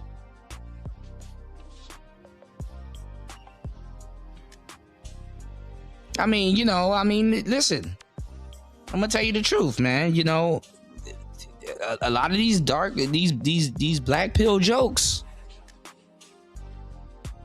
Come on now. It wasn't a laugh. The lady looked like, I was like, I got a couple of dollars. I get to smash look cute young girls like this that come from poverty. I'm standing up in her. Do you need a bro? My brother's daughter was with a group of us. We were at the hotel because my mom was in town. Dee, was you there? Yep, I brought the cake. I know how to do babies. It was super cute though. Everybody was trying to get her attention, but she wouldn't do nothing but hug her daddy because she didn't know us like that. That's true. I didn't pay her no attention. I just kept looking away. But I talk my voice carries, and she kept looking. Yeah. All of a sudden, what happened, D? She went right to him. It was almost like, I'm the one wasn't paying her no attention. And everybody like this, what? Like, you know what that told me? What? She gonna be getting put up in when she grow up. Some people will excuse this behavior as edgy comedy. I'm not excusing this, man. Yeah, that's the other word for it, edgy. It is edgy. I think it's up to Corey to come on this podcast and say, hey, bruh, what I said in the past about them babies is crazy. I don't know what I was thinking. But knowing Corey, bro, he's not about to apologize for nothing, man. But y'all let me know in the comments. He doesn't. Why is he gonna apologize for something that he put out there as a joke? Hey, I'm gonna tell you a crazy joke. It might make you feel uncomfortable, but I want to get my point across. You ever apologize for getting your point across? Sometimes I'll be like, yeah, I know it's fucked up, but what's your thoughts on this?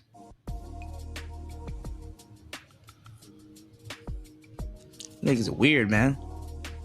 See, these guys, they grow up. They didn't grow up watching Comic View. They didn't grow up watching, comedians bomb. You ask Gen Zs. You ask Gen Zs, what is Showtime at the Apollo? They can't tell you.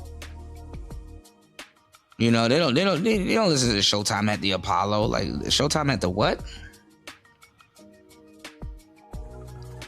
They don't know all that. It's a different world. But hey, what do you guys think about this? All right, now give me 1 second, real quick. Good morning, everybody. Please hit the like button, support the show. We're gonna get into another lane of conversation soon.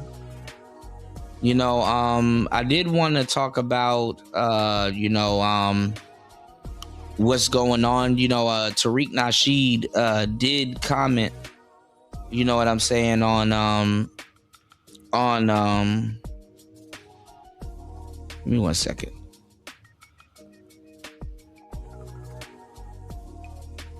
Tariq Nasheed did comment on give me 1 second, y'all. on that show, on that FBA show segment being pulled from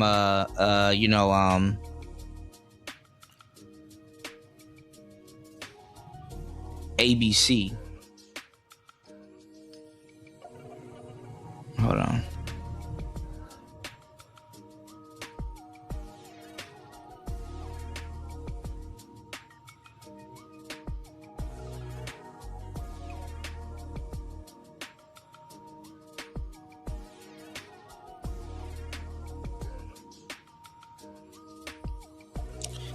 Give me 1 second. Shout outs to Panda Genius TV though. I don't know if I want to get into that topic just now though.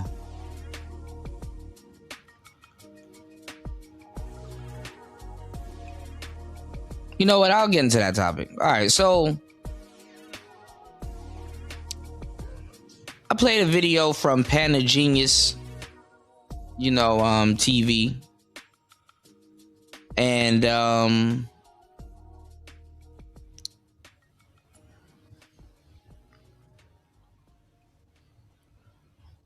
it was this brother that was getting on here and he was like claiming that FBA's made every single thing. And it was like, bro, listen, you don't gotta lie to downplay something else, like give FBA's their credit where it's due. Like you don't have to openly lie.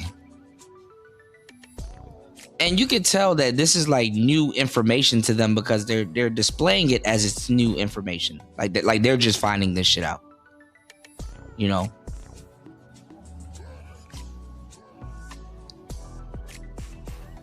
Give me 1 second. I think there was something else I wanted to touch before I move on from this situation.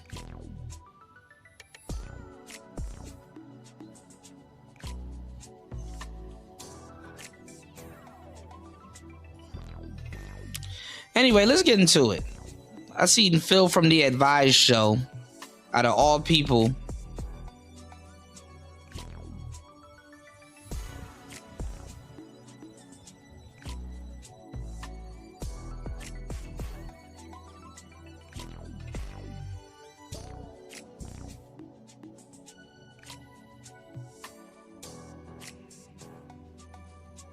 hold on.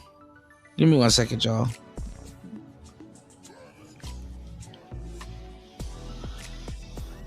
Now, Phil from the Advised Show, this man grifts way too much. And people use they use the pro-blacks. They use that shit as toilet paper, and that's sad because black people deserve more, but I'm not gonna fight for more than what they want to fight for. You know what I'm saying?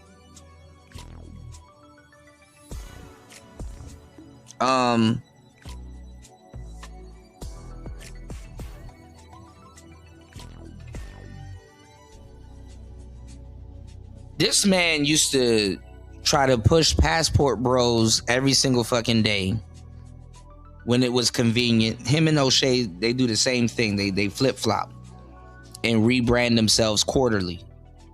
They rebrand themselves quarterly so they can be on top of the flip-flop. You know what I'm saying? So, he used to push Passport Bros because he has a Mexican wife.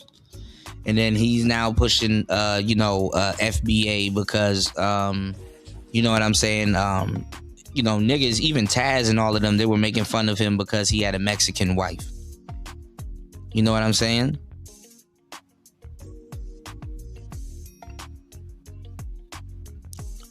So the lady that we played on the last show that was given so much good information, I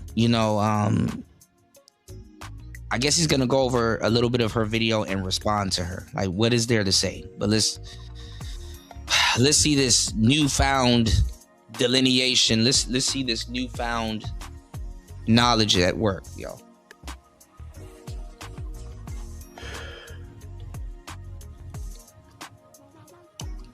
Yeah, he went B1 because it's the biggest sector at the time, and then they got on him for having a Mexican wife. Let me see, make sure I get to the right page here. Boy, they really messed me up tonight. Now he's FBA, so he's not the African diaspora anymore. He wants to distance himself from Africa.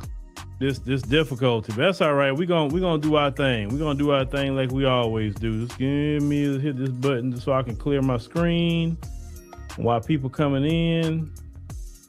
Let's see here.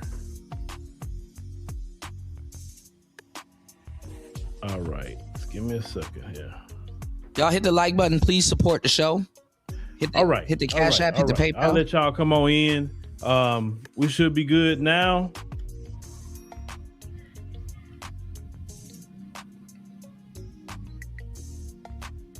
Okay, cool.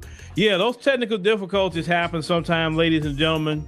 What it was is that the streaming rate was making it like choppy and all that, so it wouldn't be a good experience to watch. So I just I had to change some things, and I couldn't change it midstream, unfortunately. So I had to actually shut it down and then redo everything, and then now we here. But that's okay. It don't change my message. I already know what I'm talking about tonight, y'all. I don't get. Listen, that's part of the game. Sometimes you have technical difficulties. It happens, and it is what it is. Everybody catch up with it on the replay or whatever.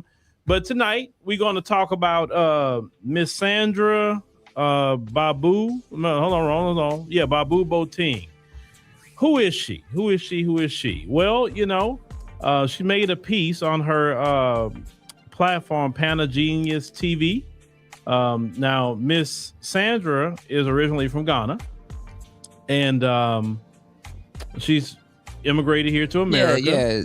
Yeah. I mean, and then I hate that they turn Black history into who can be the biggest victim. And niggas let them do that. They turn it into who can be the biggest victim. You're a victim. Here we go, CSI. Yeah, he George Macon joined when everything else went to hell.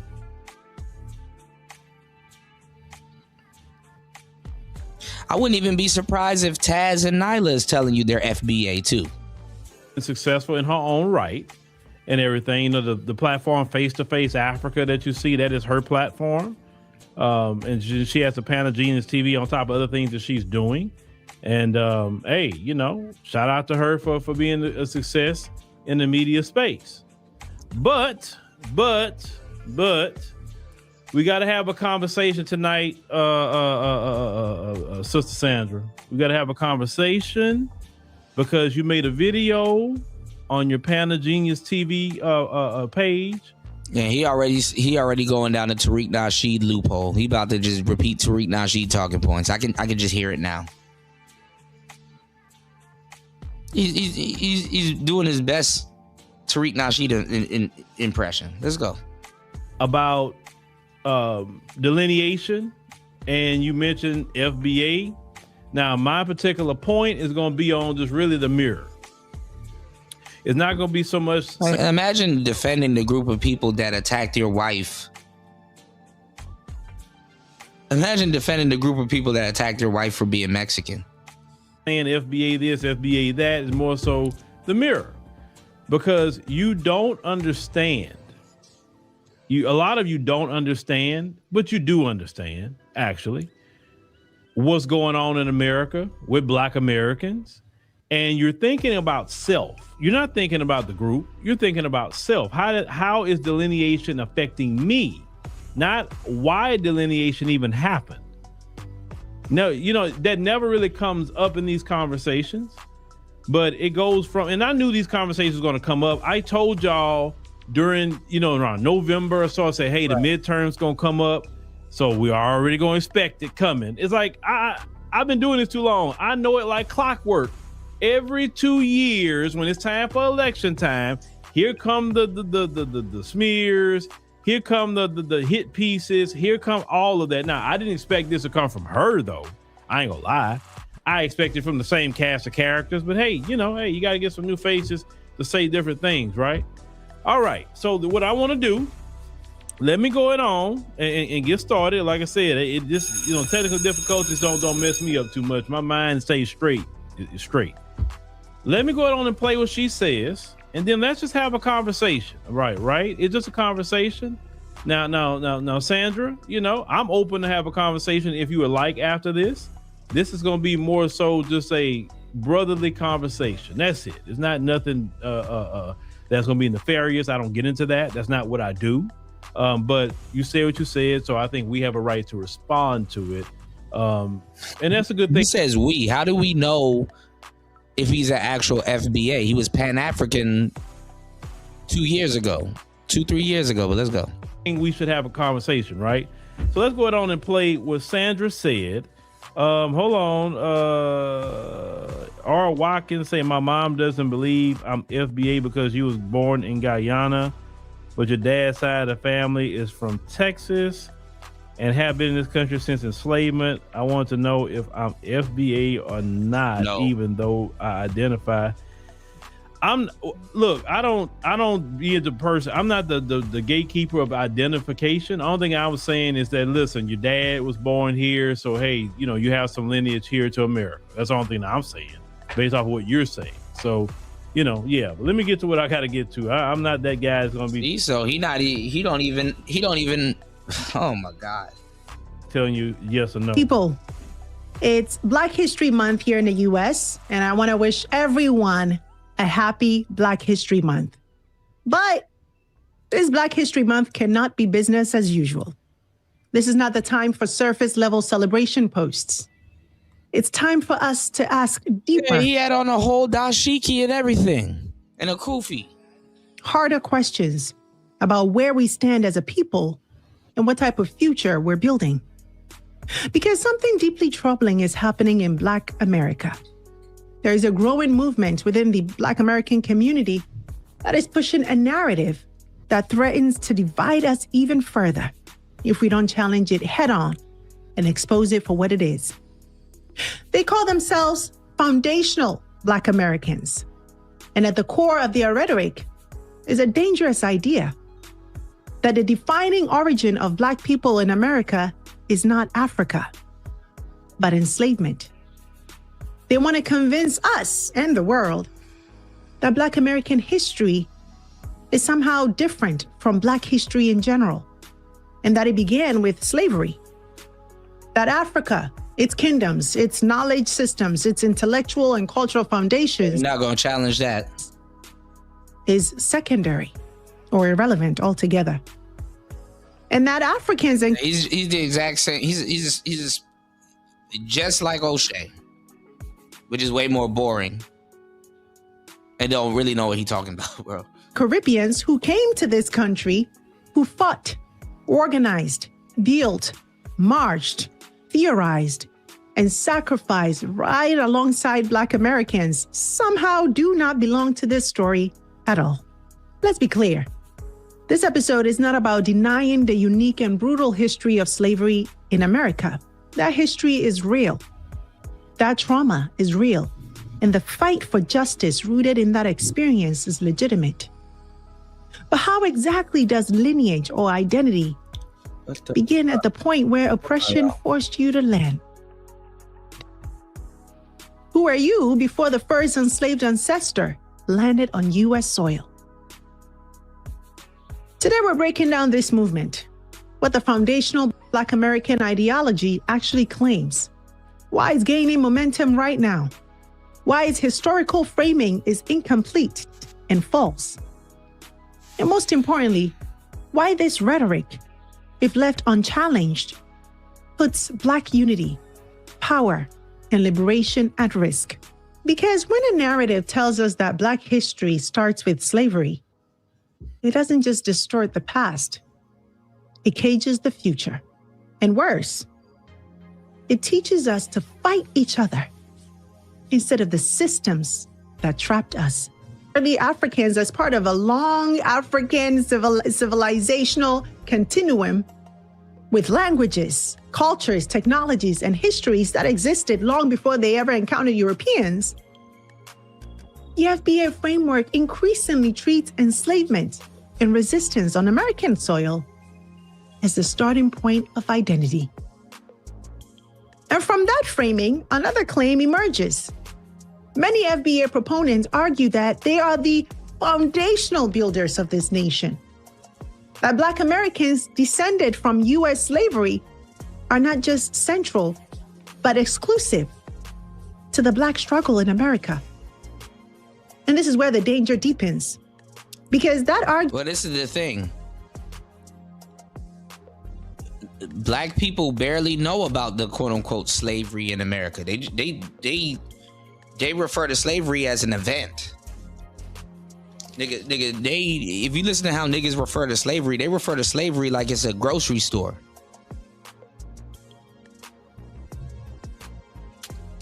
Niggas be like, remember when we were in slavery? Like, nigga, what?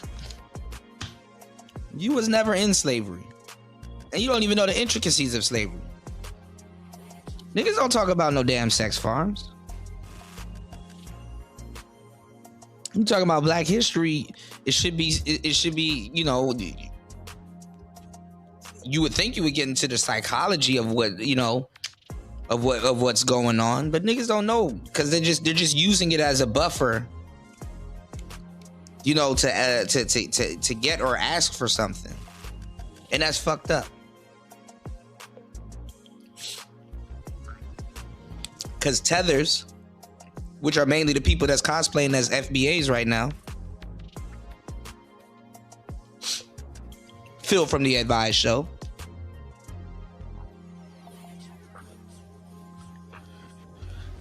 listen, I'm gonna even go as far as to say this.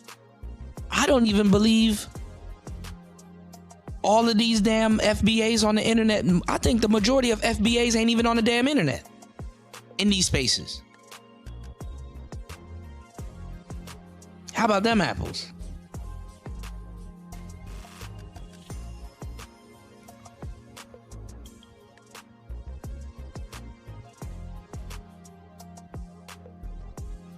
His boy jumped into the delineation with degenerate. All of a sudden, Sun Ra Suit Seti, who has a whole Egyptian name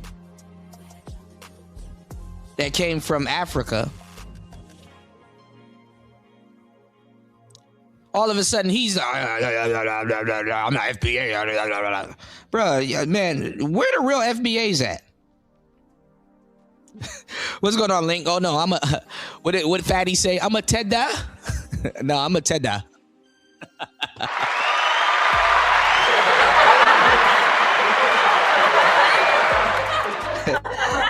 I am a Tedda. I am a Tedda. All right, y'all hit the like button. Y'all support the show, man. God damn, 4 hours and 43 minutes into the madness. Please support the show, y'all. Support your favorite Tedda.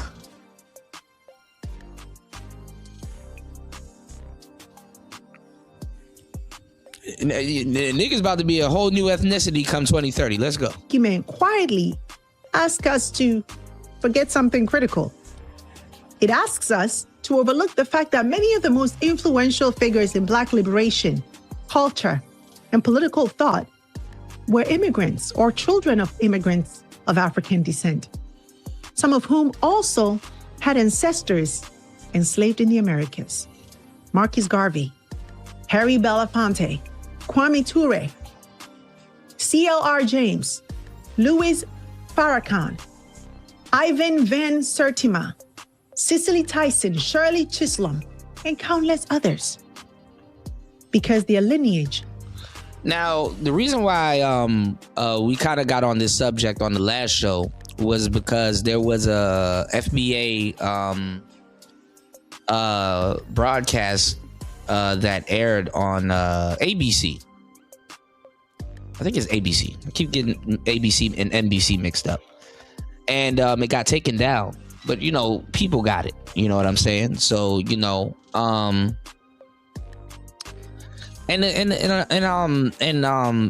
got to see a little bit of it. You know what I'm saying? I think the sister did a great job.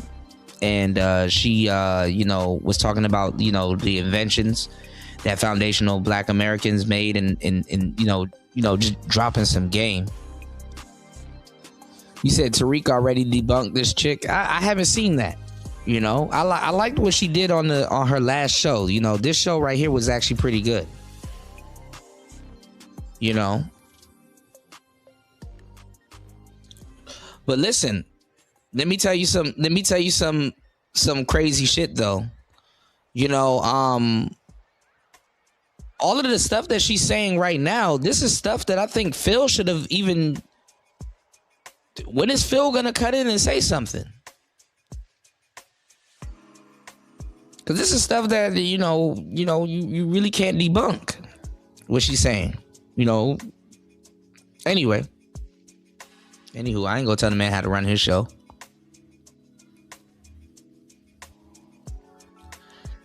Shout outs to Link dropping the huge $5 on the Cash App. Thank you so much for supporting the show. Let's keep the support going. Let's go. It's Player Talk.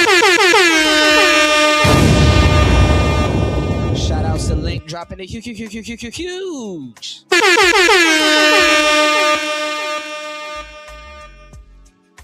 Link said, for my favorite Tedda.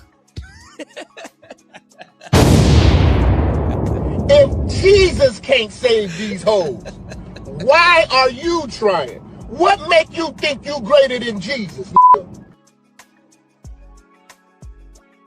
How's the Link? Let's go. Please support the show, y'all. If Jesus can't save these hoes, why are you trying? What make you think you greater than Jesus, nigga? If Jesus can't save these hoes, why are you trying? Why are you trying, nigga? If Jesus can't save these hoes, why are you trying? Why are you trying? What make you think you greater than Jesus, nigga? What make you think you greater than Jesus? What make you think you greater than Jesus, nigga? What make you think you greater than Jesus? What make you think you greater than Jesus? Swing the remix God! Can't save these hoes. Can't save these hoes. Can't save these hoes, nigga. Can't save these hoes. Can't save these hoes. Can't save these hoes. Shit. Can't save these hoes. Can't save these hoes. Can't save these hoes. Can't save these hoes. Can't save these hoes. Can't save these hoes. Can't save these hoes, nigga. If Jesus can't save these hoes, why are you trying? Why are you trying? If Jesus can't save these hoes, why are you trying? Why are you trying? What make you think you greater than Jesus, nigga? What make you think you greater than Jesus? Shout outs to Link. Thank you so much, bro, for supporting the show. Let's go. Let me add you to the train, bro. Your pussy! Hey, bring the camera, son. Bring the camera. All the young girls who want to make life with pussy, your pussy will perish with you in hell. May your pussy perish with you. May your smooth pussy, creamier pussy, and tight pussy perish with you. Shout outs to Link for the 5 ball. For the 5 at live ball. All right. Hold on, I got you, bro.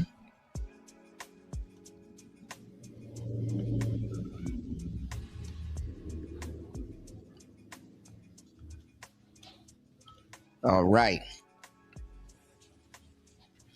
I know this is a this show is so degenerate. You said, man, I'm sorry. Coons are way more real people than pro-blacks. At least they own their own wave. That's what I'm saying.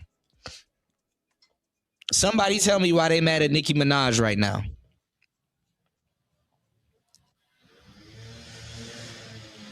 Democrat. I said, damn. Shit. Democrat. What's the matter, Daddy? Democrat. God damn. What's the matter, Daddy? I wonder if she does drop another album, is it going to be political? Nicki Minaj talking political is going to be crazy. Does not fit a narrow definition. Yo, if she start calling herself Nikki Fuentes, oh my God, the internet's going to break. Really gonna say that these figures who shaped Black consciousness, civil rights, political representation, Pan-African thought, culture, and global solidarity were somehow outside the Black American struggle? I don't know. She might have went Democrat. I mean, she might have went Republican when she saw Megan over there twerking for Kamala. Who knows, man? She was calling Megan Bigfoot. That's fucked. That's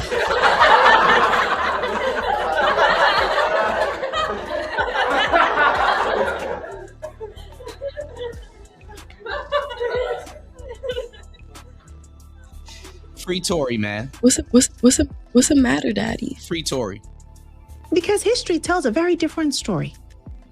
Black liberation in America has always been diasporic, always global, always interconnected. From abolition to civil rights, from labor movements to cultural revolutions, Black progress in America was never achieved in isolation. So when foundational begins to mean exclusive, when recognition turns into boundary policing, when justice becomes a zero-sum identity contest, we're no longer talking about history. We're talking about fragmentation. And fragmentation has never led to freedom. Okay, I want to let that play before I do my thing. You know, you should have played by play. He about to spin y'all. All right, let's go. All right, what you got for us, Phil? Boy, it's a lot to go through on this. But before I start saying anything, Jesus, let me give you some facts. Okay. Before I start lying, let me confuse y'all with my ums. In the African continent, I would never be allowed to go there, get on any podcast or their television or whatever, and lecture any of them about their ethnic groups, their tribes, their chiefs, or anything. And if I decide to go do that in their country, I mean, didn't you have on a dashiki and weren't you over there politicking with them?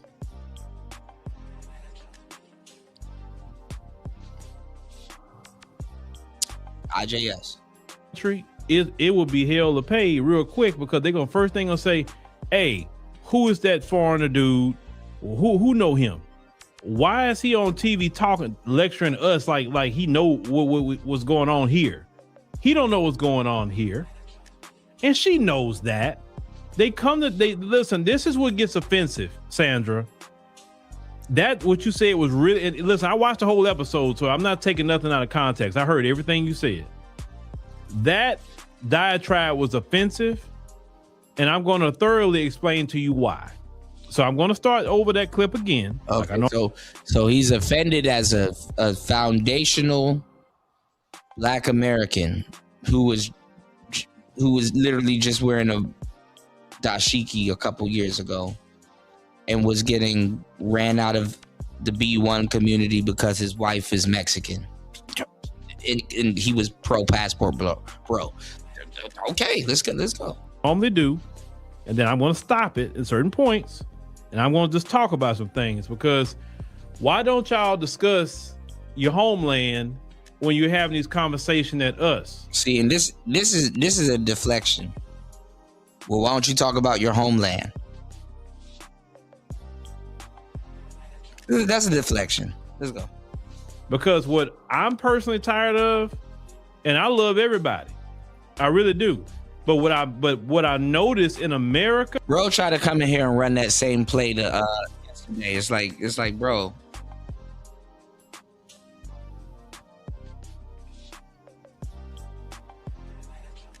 Hold on, y'all. And shout outs to Gold P. New if you're still in here, we still got to go over Gold P's stream. You haven't given me a time marker though.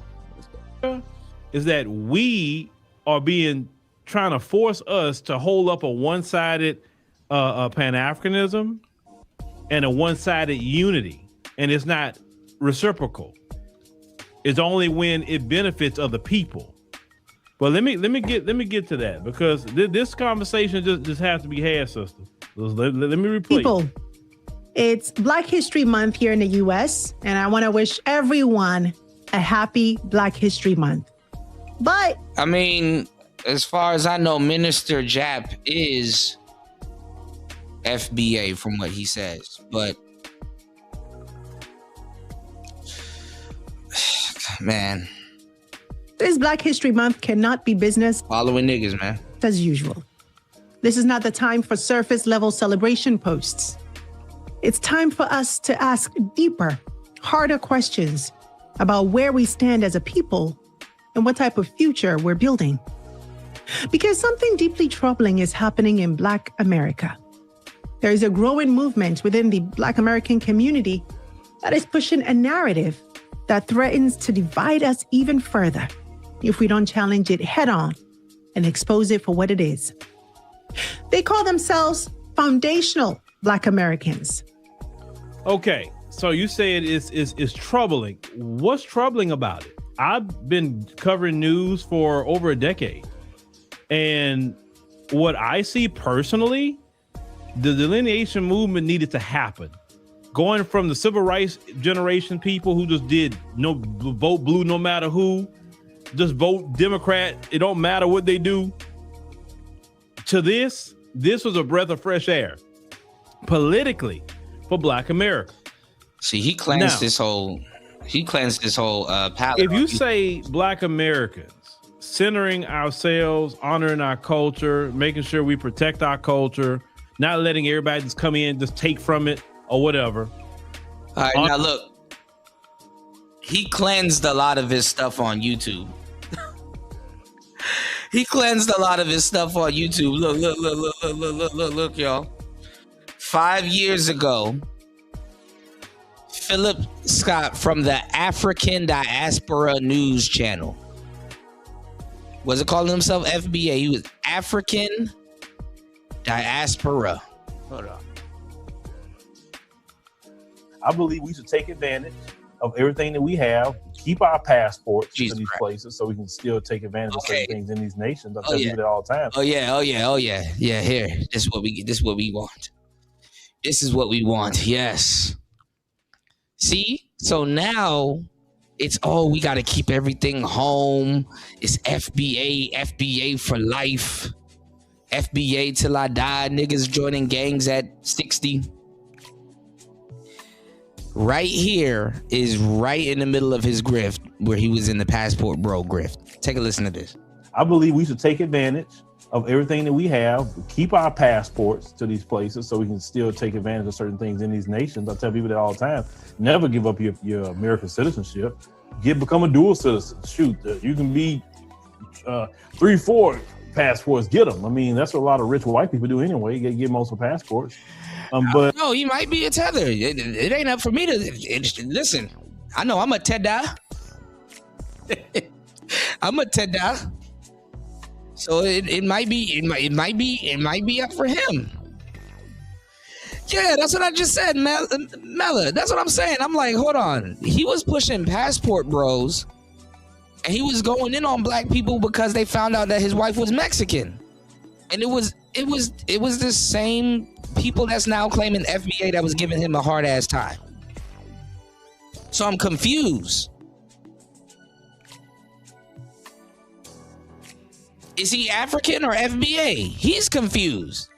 And this goes back to Black people, bro. We have identity issues. Serious identity issues. It's crazy. But it's a lot of advantage, coming back as well, because like for me as an American, my money doubles and triples, when I go to the continent. He's a passport bro now. Bro, these niggas are animorphs. Together, and it's going to be the internet age is allowing that to happen. There are some people that's done maybe some bad things here and there, but it's more good coming. And I see more of us getting together, and the elites are scared of that. Well, I'm gonna say the white supremacists.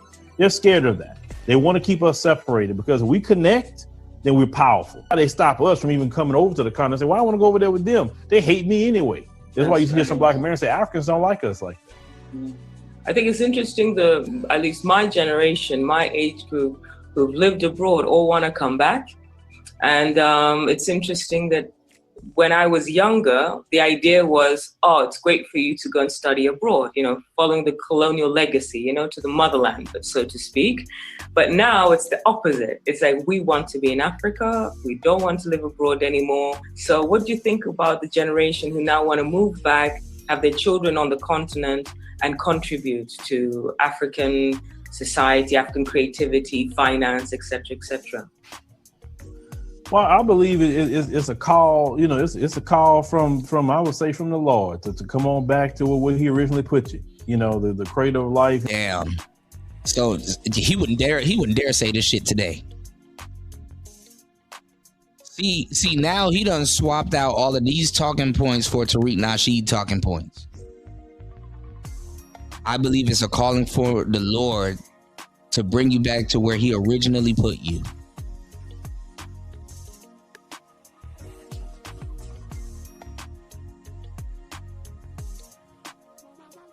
Jesus Christ. Let me play this for y'all before I let him lie to you today. Let's go. Starting in East Africa, we all know that. And, people feeling that call to come back. And they should do that. And, some people may say, well, why they want to leave in America? Why you want to leave the UK or etc. Well, I mean, these people, don't like us like that. I believe we should take advantage of everything that we have, keep our passports to these places so we can still take advantage of certain things in these nations. I tell people that all the time.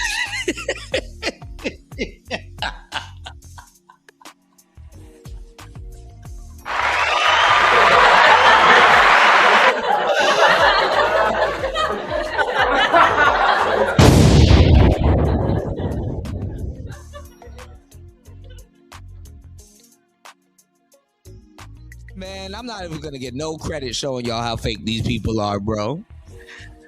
Andre said, quoting Tariq in the daytime and eating fufu at night is nasty work. Hey,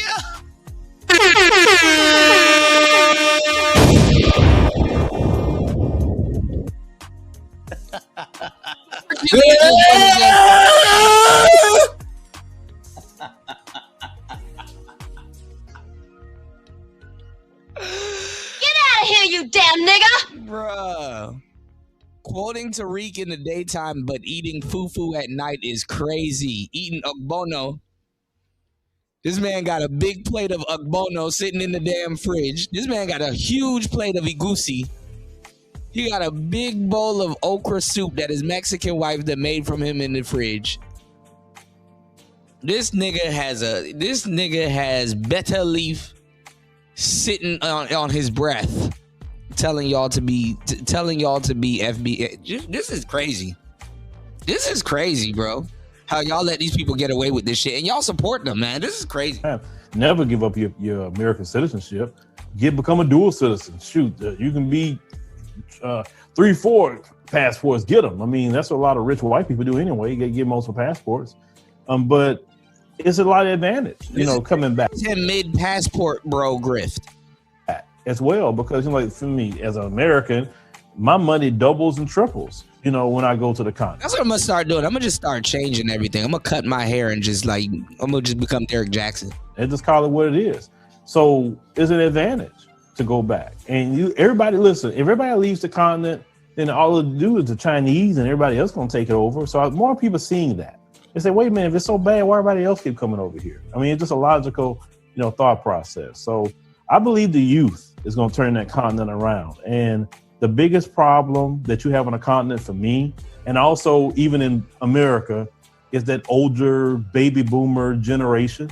That's the problem. The moment they get out the way, you're going to see a very, very progressive change on the continent and even in Black America. That's fantastic. So I've really enjoyed talking to you. I feel like we could talk for another hour, but as we're rounding off, is there any other comments you'd like to make? Well, I would say thank you for having me on your program. I really appreciate that. Like I said, I definitely want to work more with international media or people, definitely media houses on the continent, a lot more than I don't even really seek to work with American media. I have no desire to, because I say if I'm gonna do something, I do it on my own. I believe more opportunity for us as Black people internationally anyway. So, you know, Yeah, some people got to do it on their own because they change so much. It's like, bro, you couldn't work in a group with people. You know what I'm saying? Because if everybody going left and you're going right, it's like, just, you know, can't grift when you want to. Also, your listeners, I definitely appreciate them. I mean, if they, you know, haven't checked out our show, you can check it out on YouTube. It's a youtube.com. It's the African Diaspora News channel. And then you can go to the About section. You'll see that, our website, everything you can connect with us. You know, we definitely had a great time speaking with you today. Thank you so much. If we can help you in any way, please like and subscribe. Shadow Choose Films. All right, hold on. We are not taught about. So see, you got to go back 4 or 5 years to go find this shit. And you know, these new cats here, they're just not gonna go back that far. You know, these people think, like old books can't tell you stuff that's going on in life today. It's like, bro, you be sadly mistaken. All right, so this is his new persona. And he still got African diaspora. Okay. He didn't take African off of it. Might have to keep it so he can grift again. So now he's a FBA. Got rid of the Bush. You're not gonna hear the word passport coming from his lips again. And he's foundationally black. Honoring our history, fixing ourselves. If that's troubling, then why isn't it troubling in your homeland? In Ghana, there's 70 plus ethnic groups in Ghana. So he's gonna talk about Ghana, and this is bad because niggas don't care about no goddamn Ghana. Niggas will never go to Ghana a day in their damn life. So whatever he's gonna say, they're gonna take it hook, line, and sinker, whether it's true or not. And it's just a big deflection. You know? Why didn't you say on your platform having that many ethnic groups is dangerous? It's divisive, and we should be coming together and having unity as Ghanaians. Why don't you say that? So it's okay to have all those chiefs and tribes. Niggas can't even tell you where Ghana is on a damn map. Welcome to a nigga and say, yo, where's Ghana?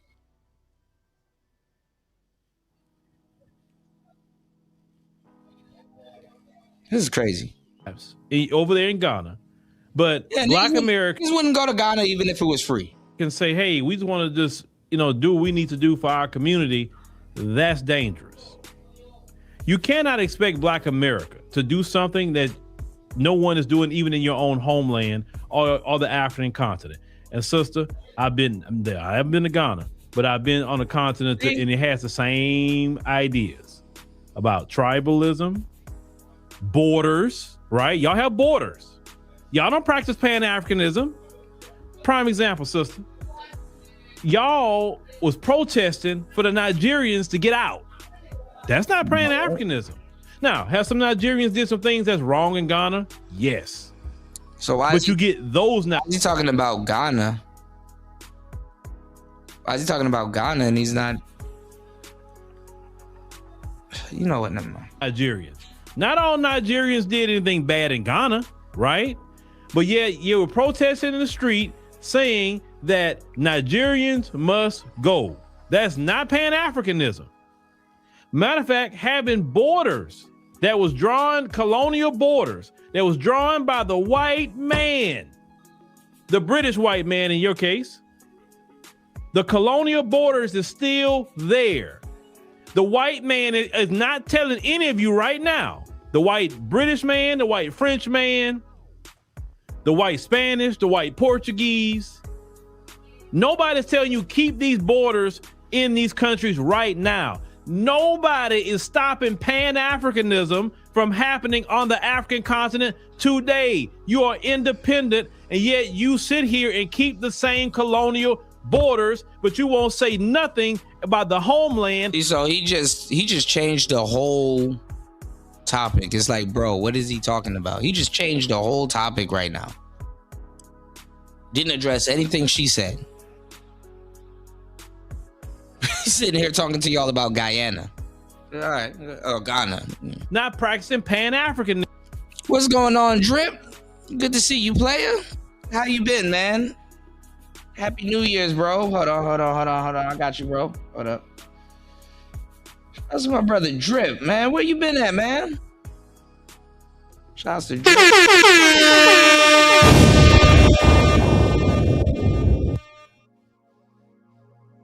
Shouts to Drip in the building, man. Good to see you, man. What's the matter, Daddy? Shouts to Big Drip in the building, man. Good to see you, man. How you been? I hope all is well. You know, I wanted to get your thoughts on this whole Anton versus Corey thing. You know, shouts to Drip in the building. You know, like he did a little bit of rebranding, man. Hey, I don't blame you, man. These YouTube streets, man. I'm telling you, this shit is treacherous, man. What's the matter, Daddy? But you already know. It's Player Talk Radio.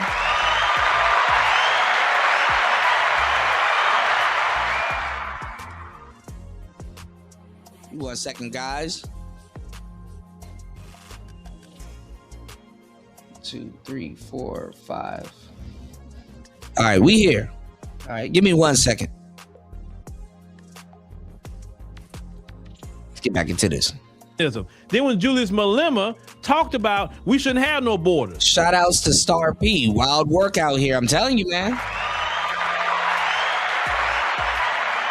What's the matter, Daddy? Shit crazy, man.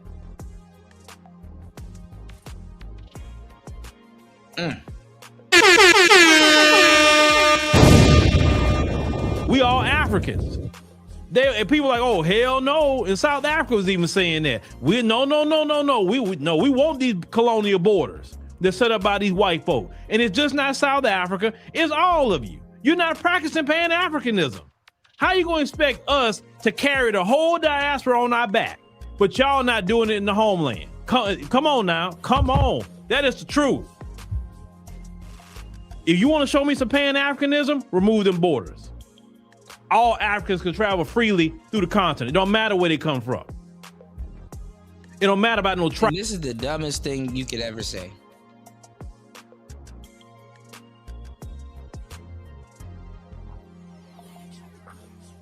And niggas will let this slide because guess what, bro? Niggas think Africa is a place. Like nigga, Africa is like Denny's to niggas. Hey man, when you going to Africa? I don't know. Hey nigga, where in Africa?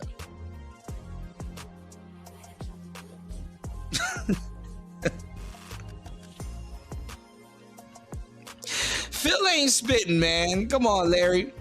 I just showed y'all him grifting. He was in a dashiki not too long ago. Niggas was roasting him because his wife was Mexican.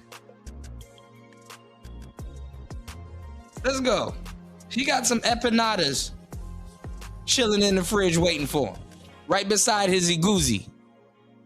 We all Africans, right? You expecting us to do something that y'all not doing. Sandra, come on. Come on. I'm not going to talk to you like some people is going to just say names about you. And no. You don't have to do that. It's all about telling the truth. You cannot expect us to do something that y'all not doing in the motherland. Y'all have all those resources in that African continent that should be making all of you trillionaires. And because you're not practicing Pan-Africanism enough to work with each other, that's why the white folks are still going there. 5 hours and 14 minutes into the madness. We still going. Please support the show. You can support the show at $PTV 888. That's $PTV 888. What's the matter, Dad? Please support the show. Support your interest. You can also hit the coffee store. Both links are in the chat. Also, the coffee stores where you can get the book at. It's Player Talk Radio. Let's get it. Please support the show. Let's go. And take what they want from you. Some of you won't even get with Ibrahim Traore on that continent. The other brother Goita, you're not getting with him. And the other brother in Niger, you're not getting with him. Matter of fact, some of y'all got problems with them. Why? Because they want to be free. Those three nations right there say, hey, man, we're going to travel with no border. They're practicing Pan-Africanism, but the rest of them not practicing it. But yeah, you're going to tell us in America we should practice a Pan-Africanism that you're not practicing. He was Pan-African, so I guess he should know. Can you answer me that question, Sandra? That's all I want to know. In your homeland, you can't get a hold of certain land unless you go through different chiefs and ethnic groups. I can't just show up to Ghana and get whatever I want unless I go through certain people.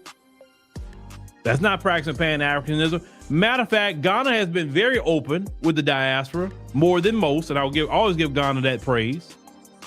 But still, there's a process that the diaspora has to go through to even get those citizenships. They got to pay. They got to go through different things. So you're not practicing Pan-Africanism on the continent. The diaspora, if they want to come back to the African continent, we still got to pay money. We still got to go through things, right? So where's the Pan-Africanism there? But let's continue, because I'm not done. Because I'm a firm believer, you just showed a mirror to certain people. He didn't address anything she said. You personalize it. You got to personalize some things for people to get. You're just talking about all of the stuff overseas. He didn't address anything she said. Get it. Let's go ahead on and click this back open.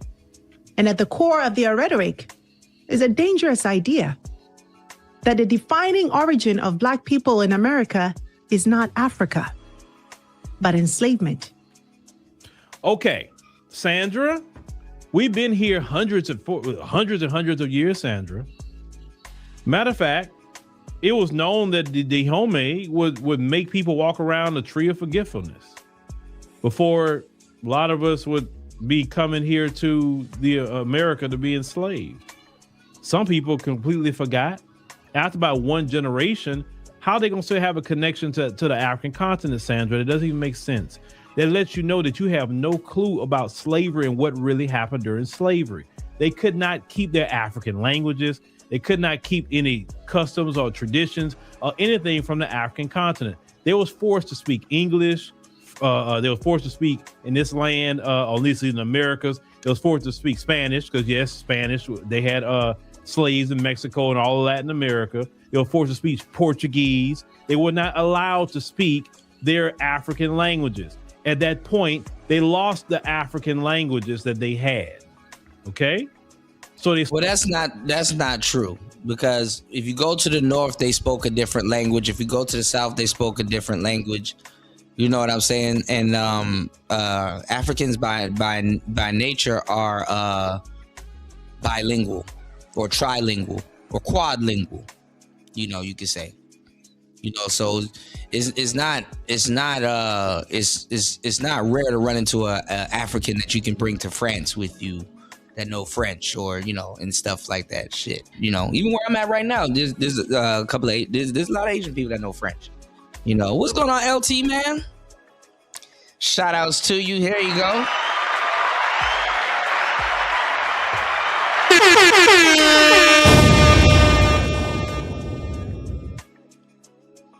LT man in the building. Let's go.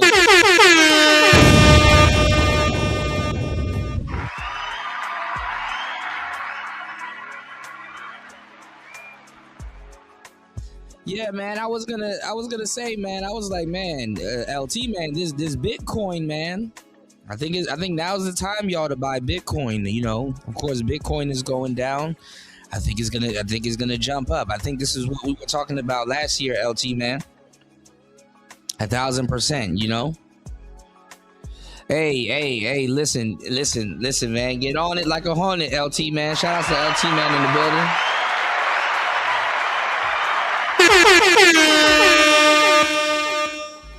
Shout out to my late nighters, early morning crew. Yeah, man. 5 hours and 20 minutes going strong. You know, Please hit the like button on the way in, y'all. Please the show. You said colonialism messed up a lot of people, still stuck in the sunken place. It will go lower. You said they just speak the European language. They speak everything. You know, they speak everything, you know. No, but me and LT, man, we've been talking about Bitcoin. You know, that is going to be another bull run, and I think this dip is going to be like, it's going to be a huge surge. LT man said, haven't been around too much. Been working on a lot of projects. I'll be right back. Let me get my cup. No problem, man. Yeah, I know. Listen, man. No matter where any of us are, you know, on the face of the planet, we're somewhere working. You know, keep that in mind. That's for sure. That's for sure. All right. So let's get back into it. You know, Phil just not even going to address anything she's saying. He's just going to deflect back to Guyana or Ghana. Started to become a new people as you have one generation of kids, another generation, another generation, another generation, another generation.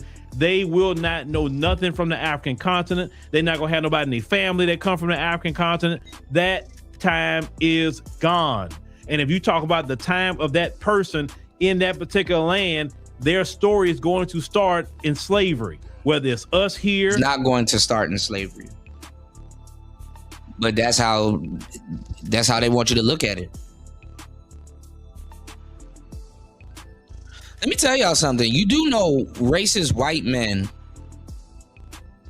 and like true niggas have a lot in common, right? Never mind. Whether it's the brothers and sisters in Brazil, whether it's the brothers and sisters all in Mexico, because they have slavery in Mexico, all the way down Latin America, that's slavery. Okay, niggas agree on the same thing. Like if I sit up here and say, "Hey man, don't start your lineage at slavery," niggas will argue with you that they're gonna start it at slavery.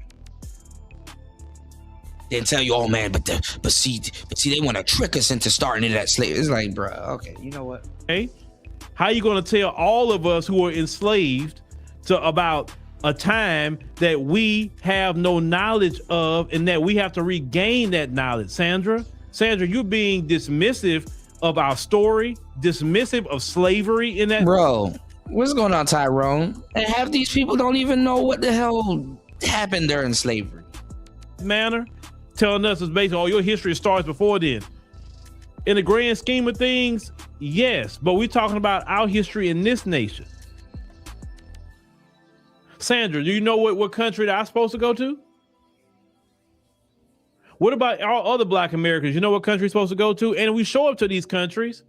Are we going to say, "Oh, my lost son and my lost daughter"? First thing I'm gonna do is get his citizenship. That's like me telling one of my kids to come back home, but I don't give them a key. Well, if I don't give them a key, that means they're not home. So citizenship is the key. Then if my child is home, my long lost child is home. Well, shit. You got to focus on being American, because shit, if you get that dual citizenship, how Trump is doing it now, you could be an American citizen, but you got that dual citizenship, you can get deported. You can get deported. They'll just send you. They'll just send you to the country that you got the dual citizenship in. Well, it's not gonna be dual anymore by the time they send you there, but you know.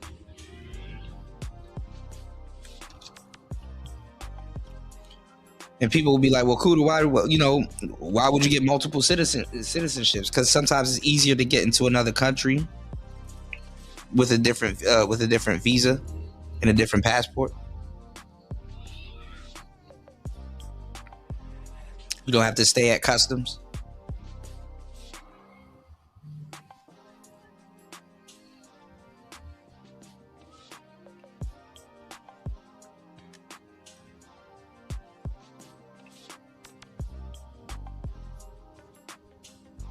You did?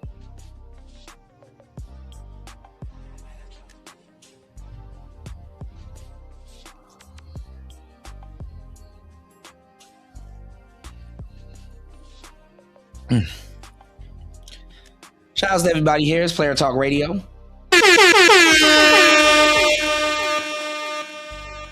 Shout out to everybody here. Let's try to reach our show goal today. We have a goal of 70 today. If we can reach our show goal today, that would be awesome. Let me be real with you guys. This channel is not a hobby. It costs time, energy, and actual money to keep it running. I appreciate everyone who listens, but listening alone doesn't keep the lights on. See a lot of you guys supporting, and I appreciate you guys.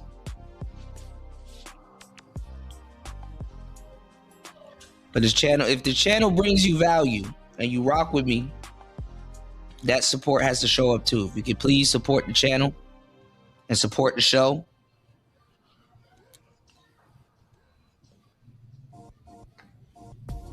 So I can keep producing these shows and bring you guys this game. I'm telling you, these guys, they grift. You know, I just showed you guys Philip Scott right now, you know, owning Africa. You know, owning his African roots right here. And then, you know, now all of a sudden he's not Pan-African anymore. He went from Umar to Tariq. You know, and these guys, they you know,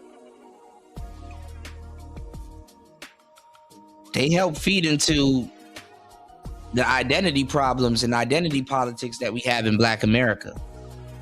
You know, and a friend is a friend indeed. Is somebody that will point this out to you and show you things like this. Not to listen, you could be a fan of these people. You know, I'm just saying. I'm just putting this on your table. You know, just I'm gonna let this sit right here for a second. You know, if you guys can please hit the like button and support the show, it would be greatly appreciated. And if you guys can please hit the PayPal and the Cash App, that would be greatly appreciated. So I can bring you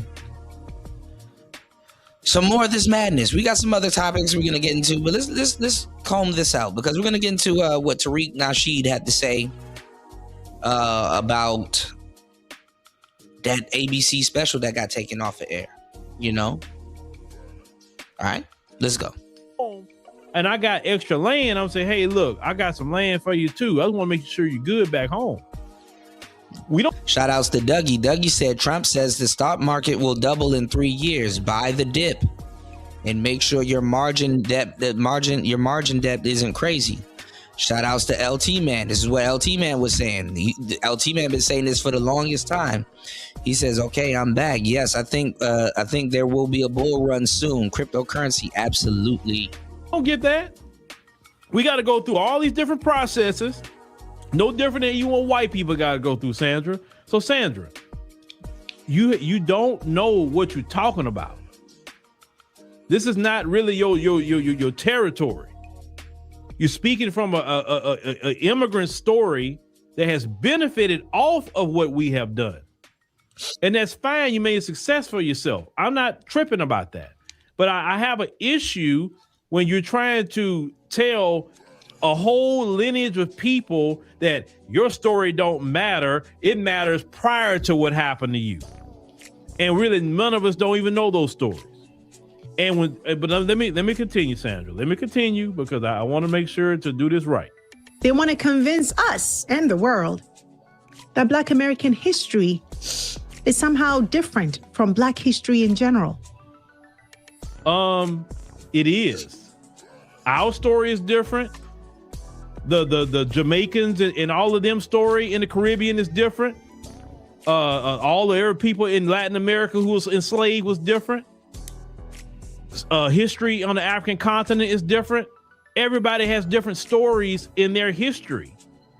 I mean, why would you even say that? Why are you being dismissive of everyone's history who was even put in the transatlantic slave trade? Shout outs to Chicago in the house. Everybody, shout outs to Little Shirley. Shout outs to LT Man. Shout outs to D Chicago. Everybody here.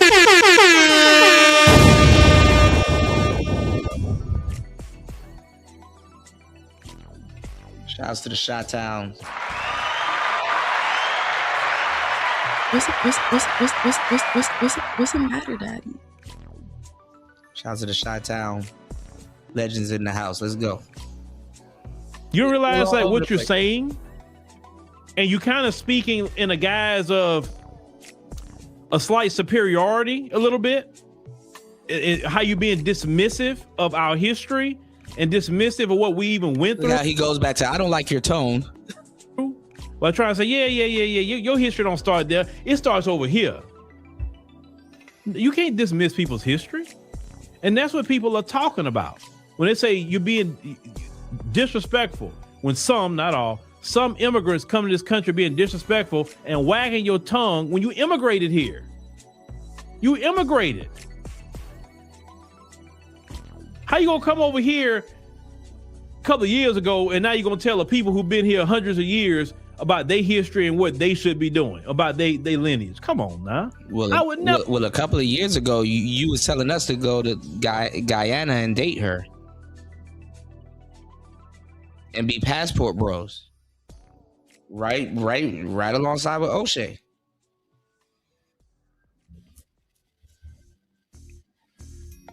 Okay. Never go to Ghana and wag my finger at any ethnic group in Ghana about their history, their culture. What's I take it in the high gear, LT, man.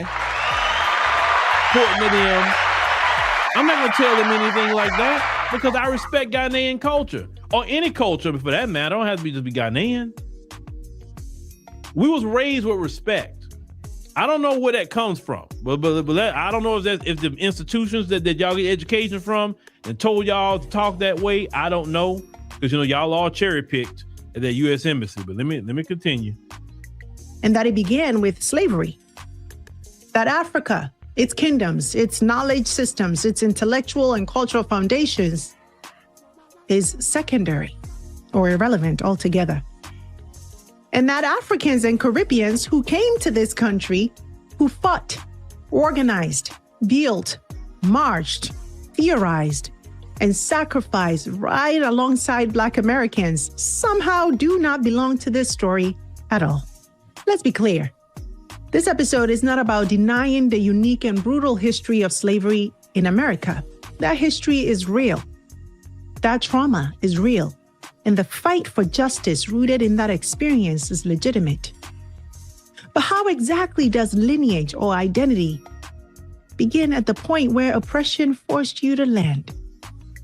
Who are you before the first enslaved ancestor landed on U.S. soil? So, okay, Sandra, who are we then? I personally grow tired of people saying that because you tell us, well, you don't know who you are. You was more than... I'm not going to say what I was going to say. That shit is like pulling teeth, bro. This and that before slavery. Okay. Who am I then? Who are all of us then? What country? What's going on? Everybody has identity issues, man. We come from that's modern day. What tribe do we come from? And if you know where we come from, can you point us to it? Can you tell us, hey, go to this embassy, get your citizenship so you can go back home if you would like to go back home, right, to your original home? How is it you keep telling us this, but you have no answers? That's like telling a person they sick, but I don't give them no kind of medication for it. But I'm just constantly telling them they sick. Okay, well, shoot, if I'm sick, give me the cure then. Don't just tell me I'm sick. Well, if you tell us we don't know who we are, or we there's a history before America, okay, what is the history? Where do we go? What do we do, Sandra? Because I've heard. Why would you just take medicine from somebody when you don't believe that you're sick or anything's wrong with you?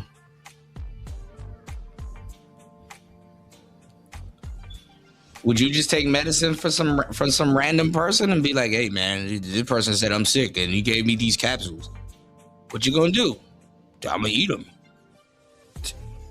Do you know what you're diagnosed with? How do you know if you're sick? What do those capsules poison you?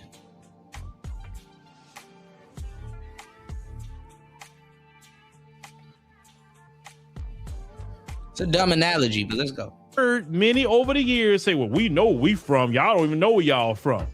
And that's kind of what you give it. You could never tell a group of people how to look at themselves in history. Nobody.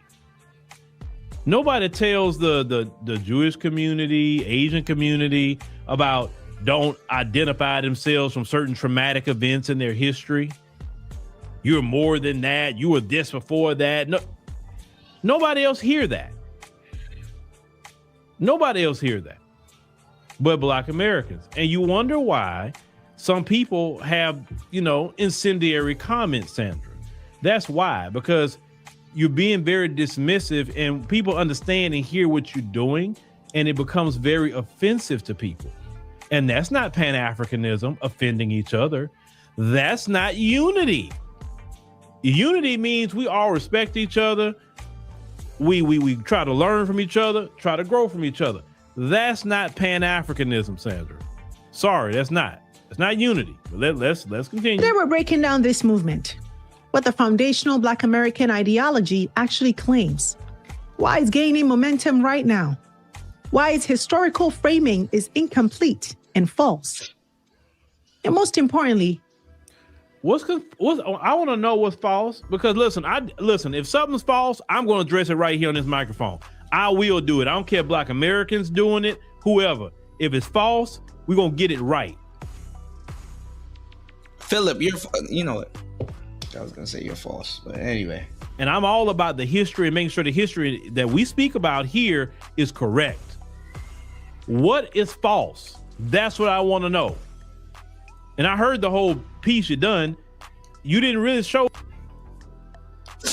Shout out to the real foundational Black Americans, but I'm going to tell you right now, a lot of you guys don't, aside from I guess you got to binge watch Tariq Nasheed a little bit more. Aside from the surface level conversations, bro.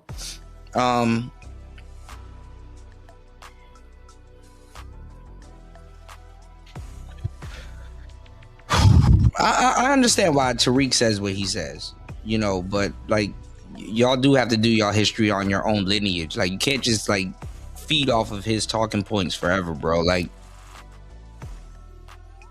And then what's fucked up is that they're trying to replace my boy Flex soon. More on that later.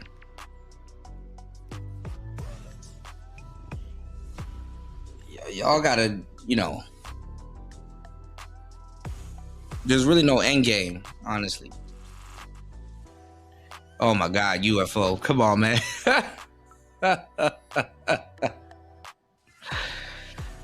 Dog,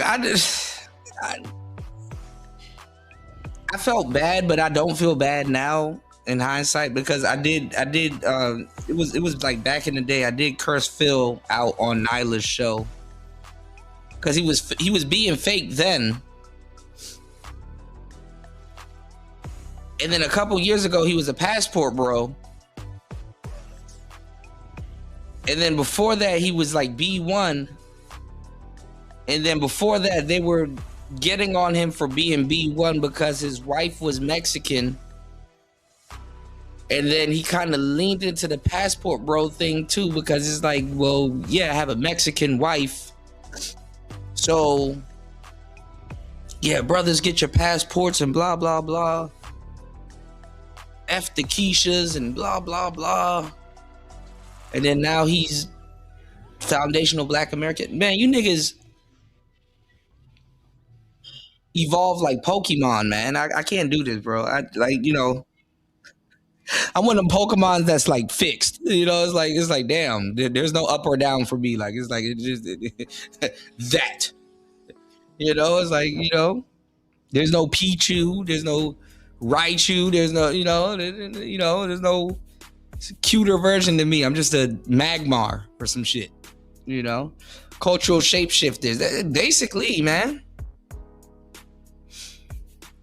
I don't understand how much shape-shifting you can do in a YouTube career.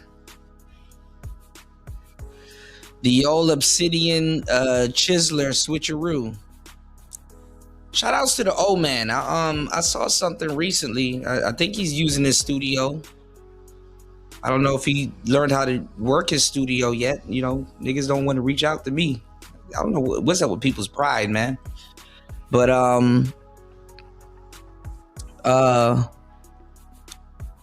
shout outs to old man. What was I about to say? What did I see? I'm trying to remember.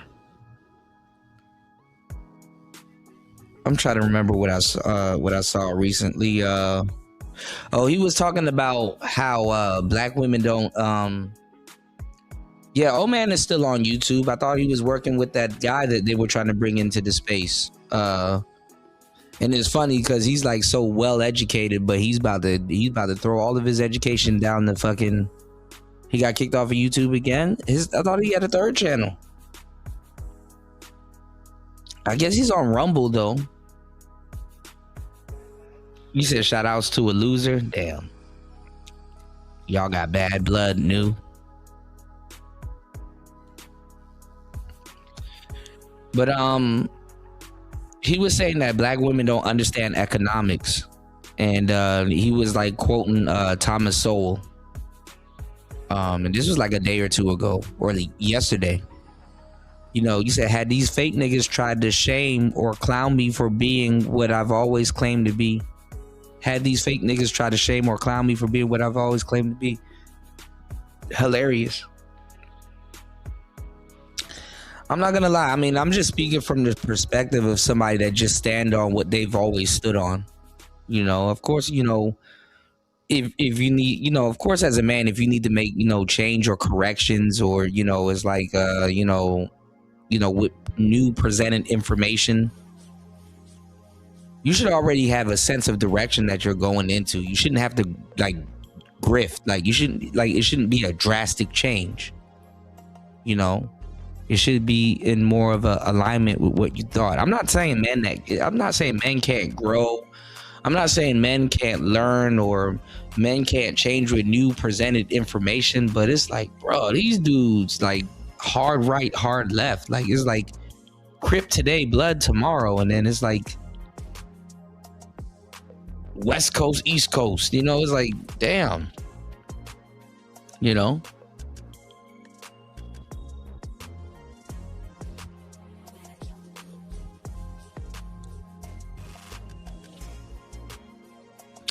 But you know, I've always realized that, you know, how quick the internet moves, that people are a figment of your imagination.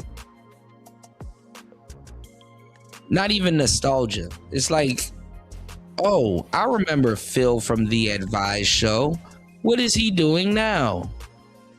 And he's like completely something different when you catch up with him. Oh, I remember Sun Ra Seti from back in the day, who used to hang out with young Pharaoh.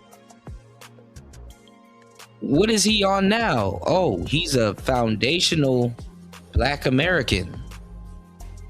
He don't want nothing to do with Africans or pyramids or none of that stuff. But his name is Sun Ra Seti.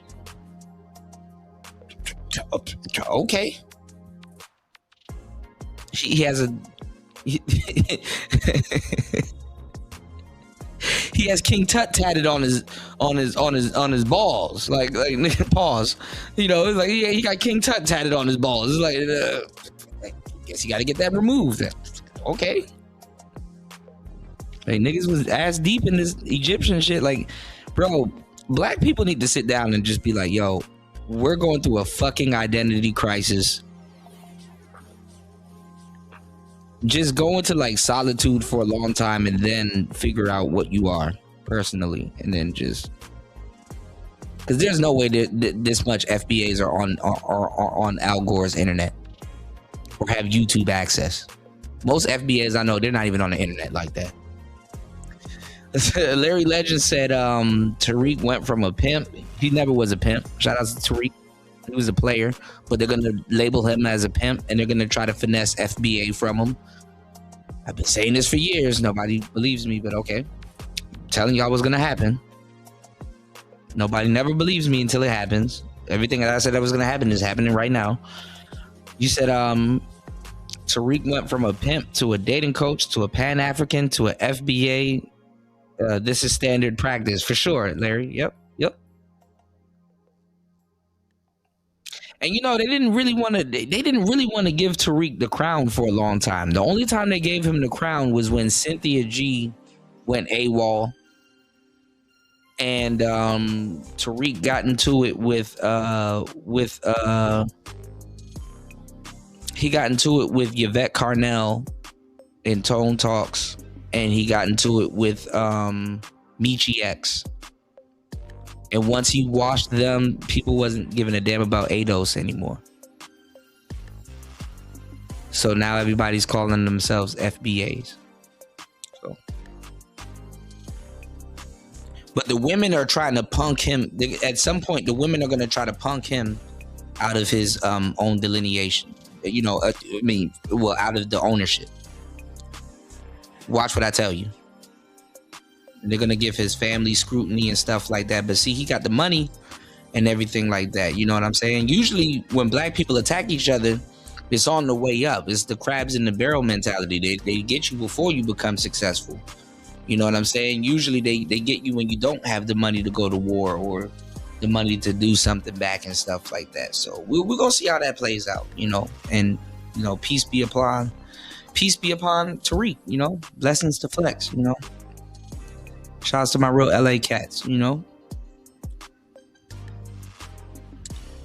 I got to check up on Rosebud, man. I know he's getting senile. Let me stop. All these FBA niggas are now talking about buying rural land. I've been living it my whole life since back when they looked down fraud ass niggas. Well, Tariq changed it up a little bit. You know, he told Vlad it was about blood and land. You know, he took the whole... I'm not even going to say where he got that from, but hey, if you know, you know.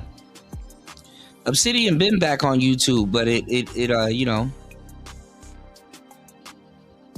it was a backup channel he was on. But he was working with the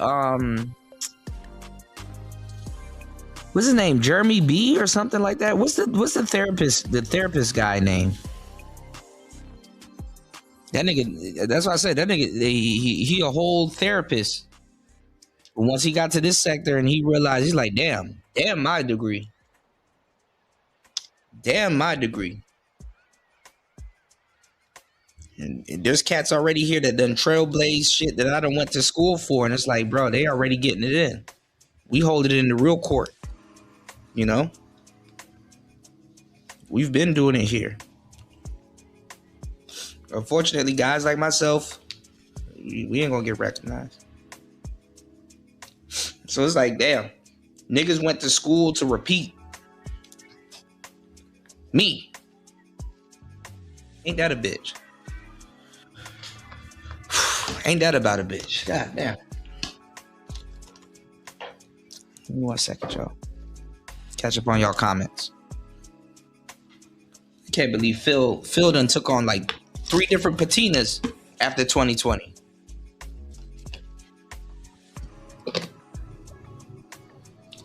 You know, these guys in the manosphere, y'all don't remember C Boogie, y'all don't remember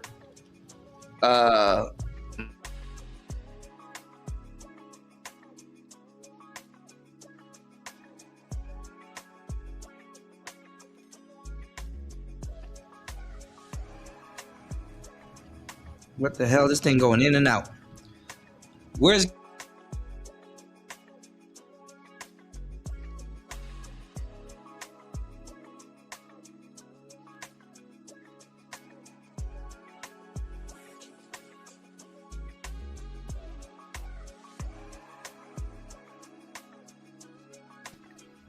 remember when Stephon Clinkscales was in Dom Game Division? Bro, I'm the Oracle, man. Rural America don't want you urban rejects. Stay on your concrete plantations for sure. Cities are plantations. Yeah, I saw, yeah, that shit was funny. He was laughing. And black people don't even get what he's laughing about. He's like, oh, look. the black people done. You know what's funny? The white man and black people are trying to do the same thing in America. White men are trying to make themselves more exotic. Ask me how I know, and I'll talk to you about, Trump and the whole Elon Musk thing. Remember when white people started accepting the Italians as white people? You know what they say? What you got to have in your blood to be a full-blooded Italian, right? FBI, you gotta have a little bit of black in you.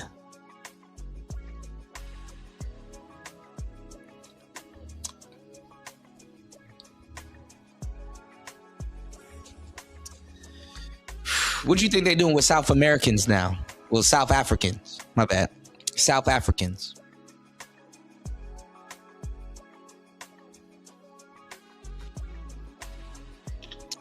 Black people and white people are trying to, they're trying to, I don't know if it's a word, maybe I might make it up.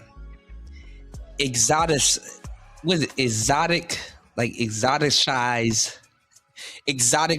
themselves. They're trying to be exotic.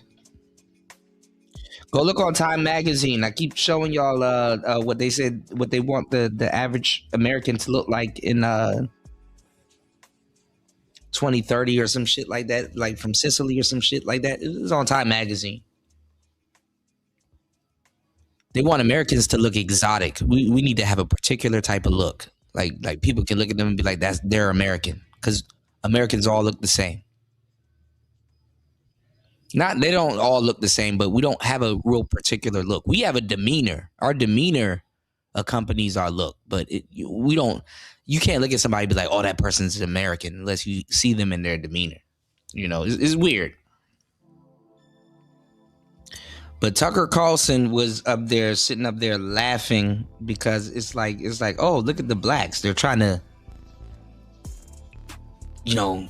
be exotic. White people are trying to be exotic too. Yeah, shout outs to Ask a Brother. Yeah. Or Bro Speak. Yeah, Ask a Brother podcast. Yeah, that's his name. Yeah.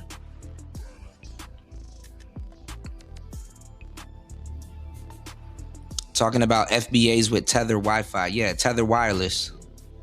Y'all hit the like button, man. Damn, man, y'all must not fuck with me. Y'all support the show. Jesus Christ. We've been live all last night. 5 hours and 53 minutes into the madness. Please support the show, y'all. You said, remember when Beyonce was dressed like Black Panther? Now she's bleached skin. Yeah. Bro, it went from Wakanda Forever. It went from Wakanda Forever to Wakanda Never. We're FBA, but it's like you're trying to build the kingdom in America. It's like, bro, you're not gonna. Man, my brothers and sisters, man, we got a lot of work to do, man. You're not gonna inherit the white man's America.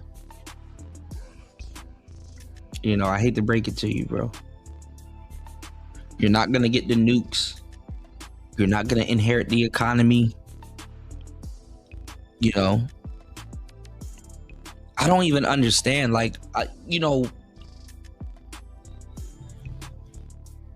We need to posture ourselves to be like the greatest niggas to ever live in a first world economy. Like that really should be our mission.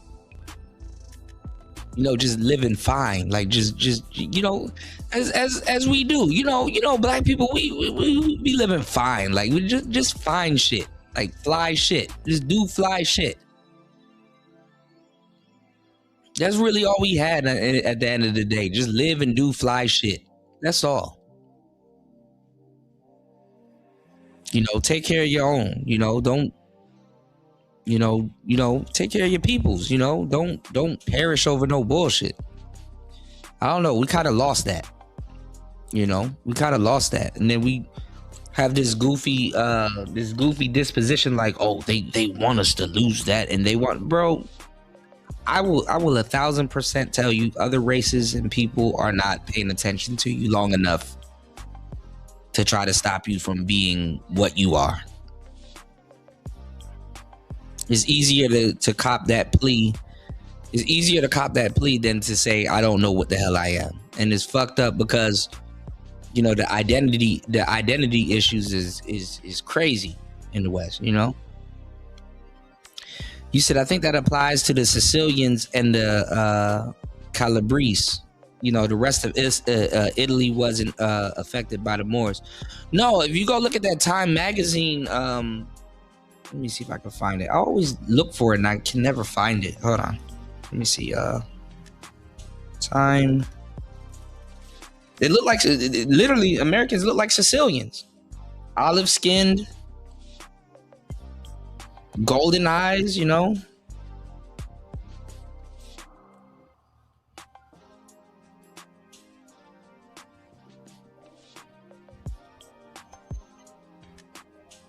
They kind of get rid of this stuff though on the internet.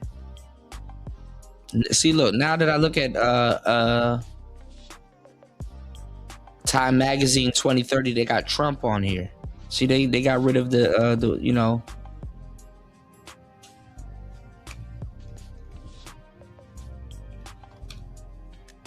Let me see. Yeah, they're showing me a bunch of fluff. See?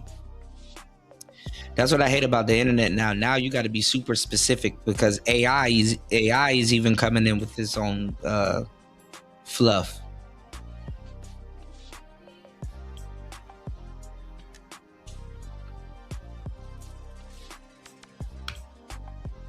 Let me see.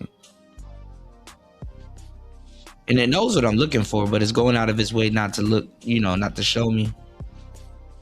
And probably even notifying somebody that I'm looking for. Hold on.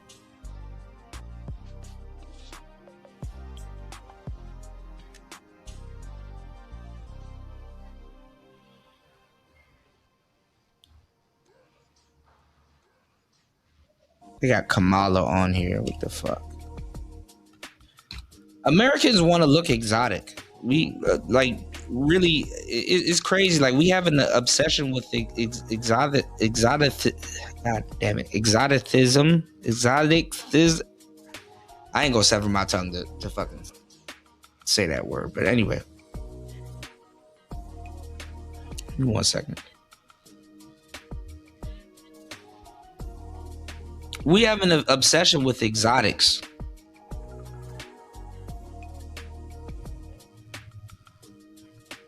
Give me 1 second. Okay, y'all can't see my screen. Hold up.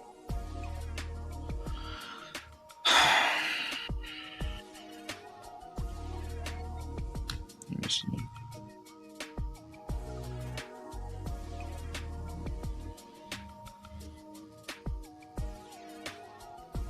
Let me see. Americans' new look.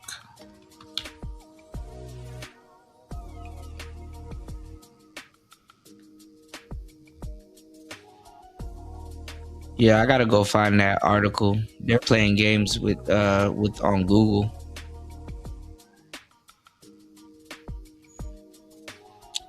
Yeah, they're just overloading me with Trump stuff. What's going on, Chris G?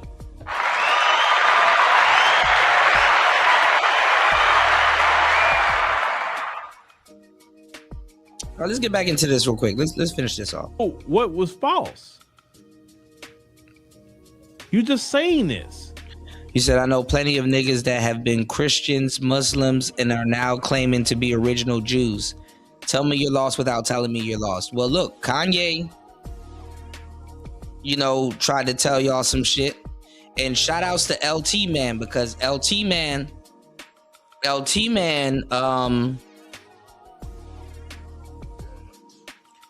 you know, dropped some gems on us last year. When Kanye was doing that, and you know, that black KKK looking outfit, you know, he was, you know, he did his research on it, and he dropped the link in the chat, and I appreciate him for doing that too. You know, it was a Christian garb. And I said, wow, isn't this interesting? Because, you know, it was the first time I ever seen black man in that type of garb, and it happened to be a Christian garb. And Kanye was trying to, I guess he was trying to warn niggas that they were the original Jews. And look at him now. It's like all for nothing. All of that shit was in vain. He up here, kissing the rabbi's hand and apologizing. You know, so hey, I don't know. There was a joke in there somewhere. I had a joke on the last show. I was like, you know what? You know, yeah, y'all.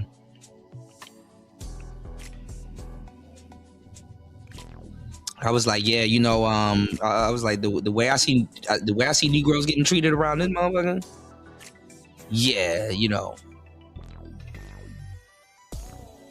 y'all absolutely. I think the Jews were black. You know, Jesus was the nicest person on the planet, and look what happened to him. So, yeah, he was around some niggas, man. You know, you said I ain't no Hebe. Yeah, I mean, you'll listen. You'll have Sneeko and Kanye and a couple of people that will kind of tell you some truth about the funny mustache man and who he was trying to protect from whatever that, you know, they claim that run the music industry today. It's like it's a lot of little crazy little, you know, things out there. Yeah, Knights Templar. Can't say too much. I'm on YouTube, y'all. All right, we are on Rumble and we are on Kick. All right, y'all do me a huge favor. Please hit the like button and please support the show. But I do want to say shout outs to LT Man, because LT Man did show Christian garb that that Kanye was wearing, and it is Christian garb, and Kanye was trying to wake. Niggas ain't ready to wake up. Kanye was trying to wake niggas up, and he was like, yeah, this shit is in vain. Let me just go make the money and just go sit down. And niggas are out here hunting each other down with machine guns in Chicago. They're not. They're shooting baby mamas. Did y'all see what happened in Chicago? Like that's like a trick question. Y'all see that girl making a mockery of Asian dolls or Blasian doll, her mother Cess or whatever. You got women right now in Chicago going to other girls' mothers' death sites and going live and on their anniversary and putting up their middle fingers and saying F them and blah blah blah. You got bitches getting gunned down in their cars with their babies in the back seat, and their boyfriend getting shot in the front seat right along with them with extended clips and stuff. Literally that shooting in Chicago that I was just telling y'all about on the other show. It's like, bro, how you gonna run? Like these niggas had an Alfa Romero. How you gonna run away from people in an Alfa Romero? The most recognizable car out here. Yeah, but I heard there's always a shootout on that damn street. And they found the burnt up Alfa Romero. You see the burnt up Alfa Romero on the tow truck. I think they even locked up 3 dudes, if I'm not mistaken. They done gunned down Gabby. I think her name was Gabby or some shit. And niggas are evil, man. I'm just trying to figure out, when did niggas become this evil?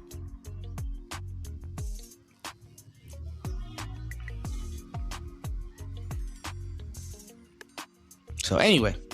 And for what? What did you gain by saying these things? I'm just trying to figure that out. But, you know, we kind of got an idea. Why this rhetoric, if left unchallenged, puts Black unity, power, and liberation at risk? Okay, in Ghana, with all those different ethnic groups, it puts unity at risk over there too. Matter of fact, in y'all political circles is so divisive that you can have a minister of finance. Let's say you have two people that want to get the minister of finance position. One person is Ashanti, another person is a Khan. Let's just say those two, for instance, right? Let's say the person that is from the Khan, they went to MIT. They got a great finance degrees, and they want to go back to the homeland and help the homeland in the government. Because they say, I learned a lot. I want to help my homeland. I mean, how is that the homeland, though? Hold on, y'all. How is that the homeland? America will be the homeland if you're FBA. Give me 1 second. Yeah, he's deflecting the Ghana. Give me 1 second. I'm gonna let this play. Hold up. Then you have the person that's Ashanti, right? He went to school in Ghana, but he don't have the level of education like the other guy that went to MIT.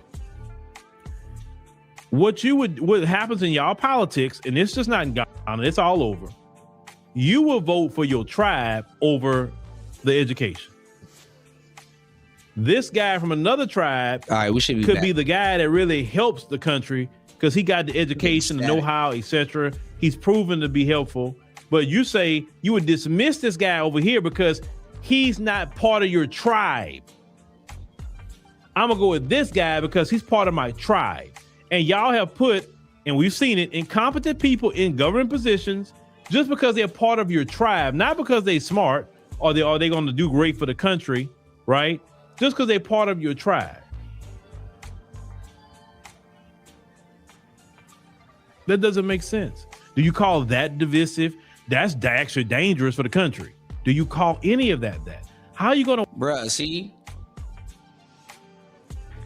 I can't do this with y'all, man. UFO kamikaze, I can't do this with y'all, man. Wag your finger at Black Americans, Sandra, when you're not doing it in your homeland. Practice unity first in the homeland. Unify with Nigerians first. Unify with Ibrahim Traore first. Remove the colonial borders first before you sit up here and tell us anything about unity, ma'am. And I didn't see no videos on your page saying what I'm saying. Niggas real live. But let's continue. Niggas real live Fox 5 will be like, yo, why don't y'all unify first so we can come over and fuck that shit up? Because when a narrative tells us that Black history starts with slavery, when are y'all gonna unify? I would love to come over and fuck that shit up. Doesn't just distort the past, it cages the future. And worse, it teaches us to fight each other instead of the systems that trapped us. For the Africans. So, me understanding my history, you're not even acknowledging anything she's saying, traps my future and cause us to fight. Like, no, it don't. I have to learn history because of what I do, and I enjoy learning our history. I've never fought with nobody because I learned my history. If anything, the people I will come more at is. I don't know, man. You know what, UFO kamikaze, the more I see the no pun intended, the more I see these other planets, I'm like, I think humans were there and we fucked up. I think these are all places that humans have been and we fucked up, honestly.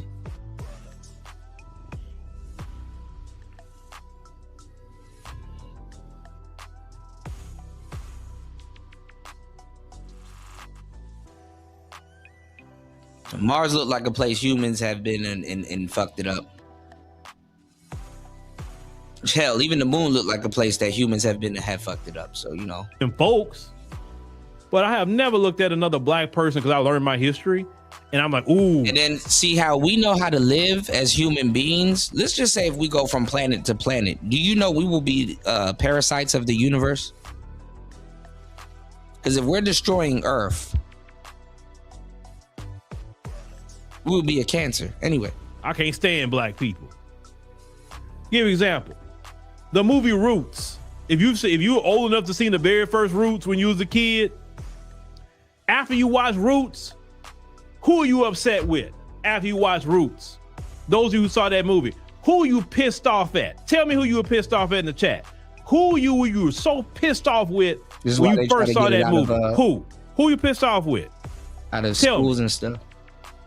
I'll tell you who, but who I want to know from the chat. When you first saw the movie Roots, who were you angry at?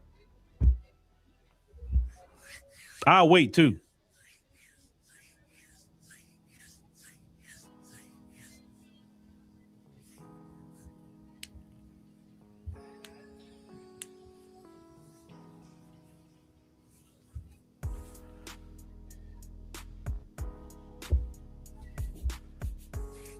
Okay, people get it. Yes, it's the folks. We wasn't saying, oh, I'm so angry at these Africans. We were mad at the folks. We weren't mad at no Africans. We were mad at them. They the one had us on the plantation 250 years. Africans didn't. They the one was beating us and violating us. You know, you think Epstein's the only one? Please, there was Epsteining all day on the plantation. You know what I'm saying? You talk about Fleece Johnson, please. They the original Fleece Johnson. They the original booty warrior. They the original baby. Hold on.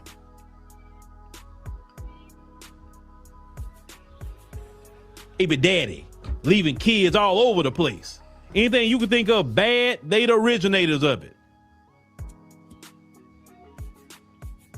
LT Man said, did you guys hear that Elon wants to build a colony other moon now and holding off on a mission to Mars? They're trying to say, I mean, there's a couple of I talked about this a couple of months ago, even last year. They're trying to say that not America, but they're trying to say that Earth has a second moon, which we don't. It's like in our it's in our gravitational, it's not really in our gravitational pull, but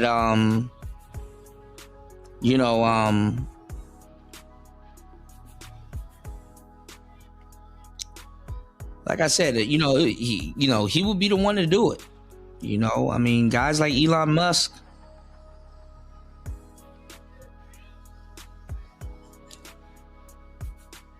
they're innovative, intergalactic Section 8, that's funny as hell.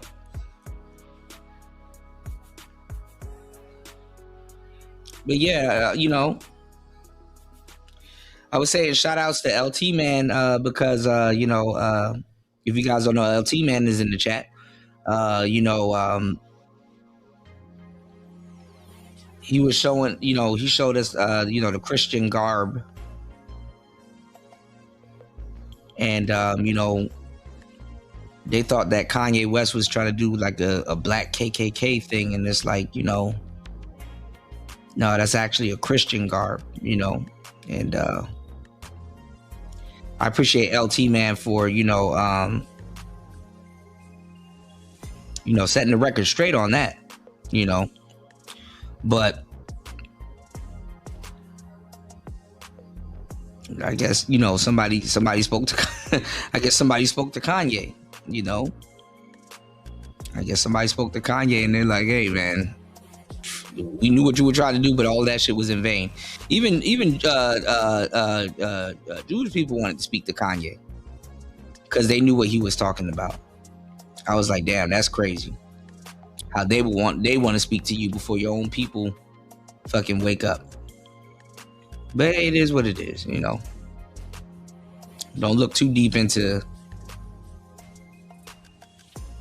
niggas waking up. What's that gonna get you? All right. He said, Earth doesn't have a second permanent natural moon, but it's currently accompanied by a temporary quasi-moon or mini moon named 2025 PN7. Yeah. About to Earth, rather orbit the sun, trailing. Yeah. Yeah, they didn't want to call it. They didn't want to call it Earth's moon because it's not in Earth's gravitational pull, as the moon is. You know, and then it says it doesn't really affect anything on the planet. But you know, they just some said it was visible, but I don't fucking know, man. It's really a moon for the moon that we already have. Like it's like a moon. You know, some planets have two moons. It's like our moon has a moon, but our moon is affected by a gravitational pull. But the moon that's the moon of our moon is not affected by a gravitational pull. But people are saying that if our moon has a pull to that moon, then it's affected by a gravitational pull. It's like it's a conundrum, bro. It's a conundrum. Yeah, they do make the shit up as they go. Yeah, because now they're trying to say there's a bunch more zodiac signs now and stuff like that, which would technically make me a Sagittarius. I don't know. All right, please hit the like button, support the show. It's Player Talk Radio. Shout outs to everybody here.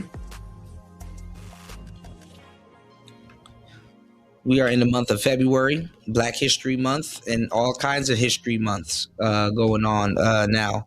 Listen, take care of your body, take care of your mind, take care of your soul. And there's a link I'm going to put in the chat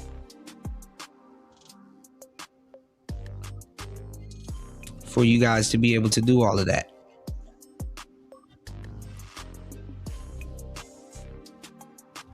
We're going to go back to the old school format on the next couple of shows, you know, because it's hard for me to do QR codes and stuff like that. And we started to gain a little bit more traction. You know what I'm saying? So, you know, give me 1 second.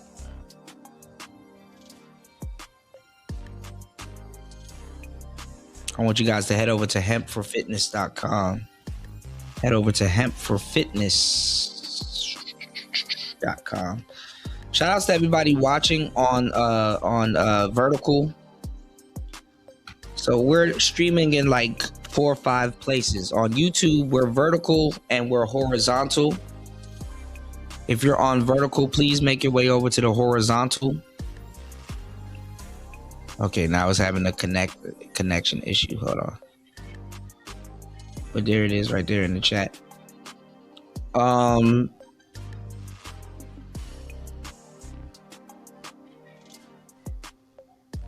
If you want to catch us, because we do need more subscribers here, and this might be easier for you guys. I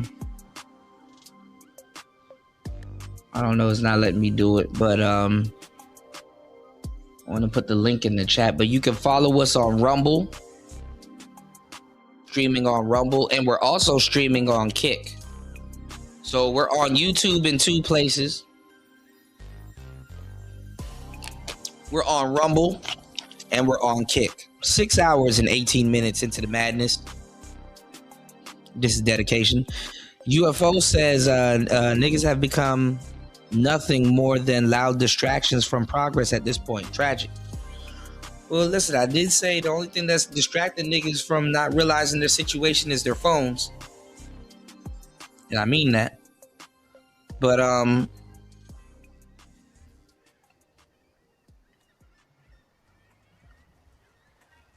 you know,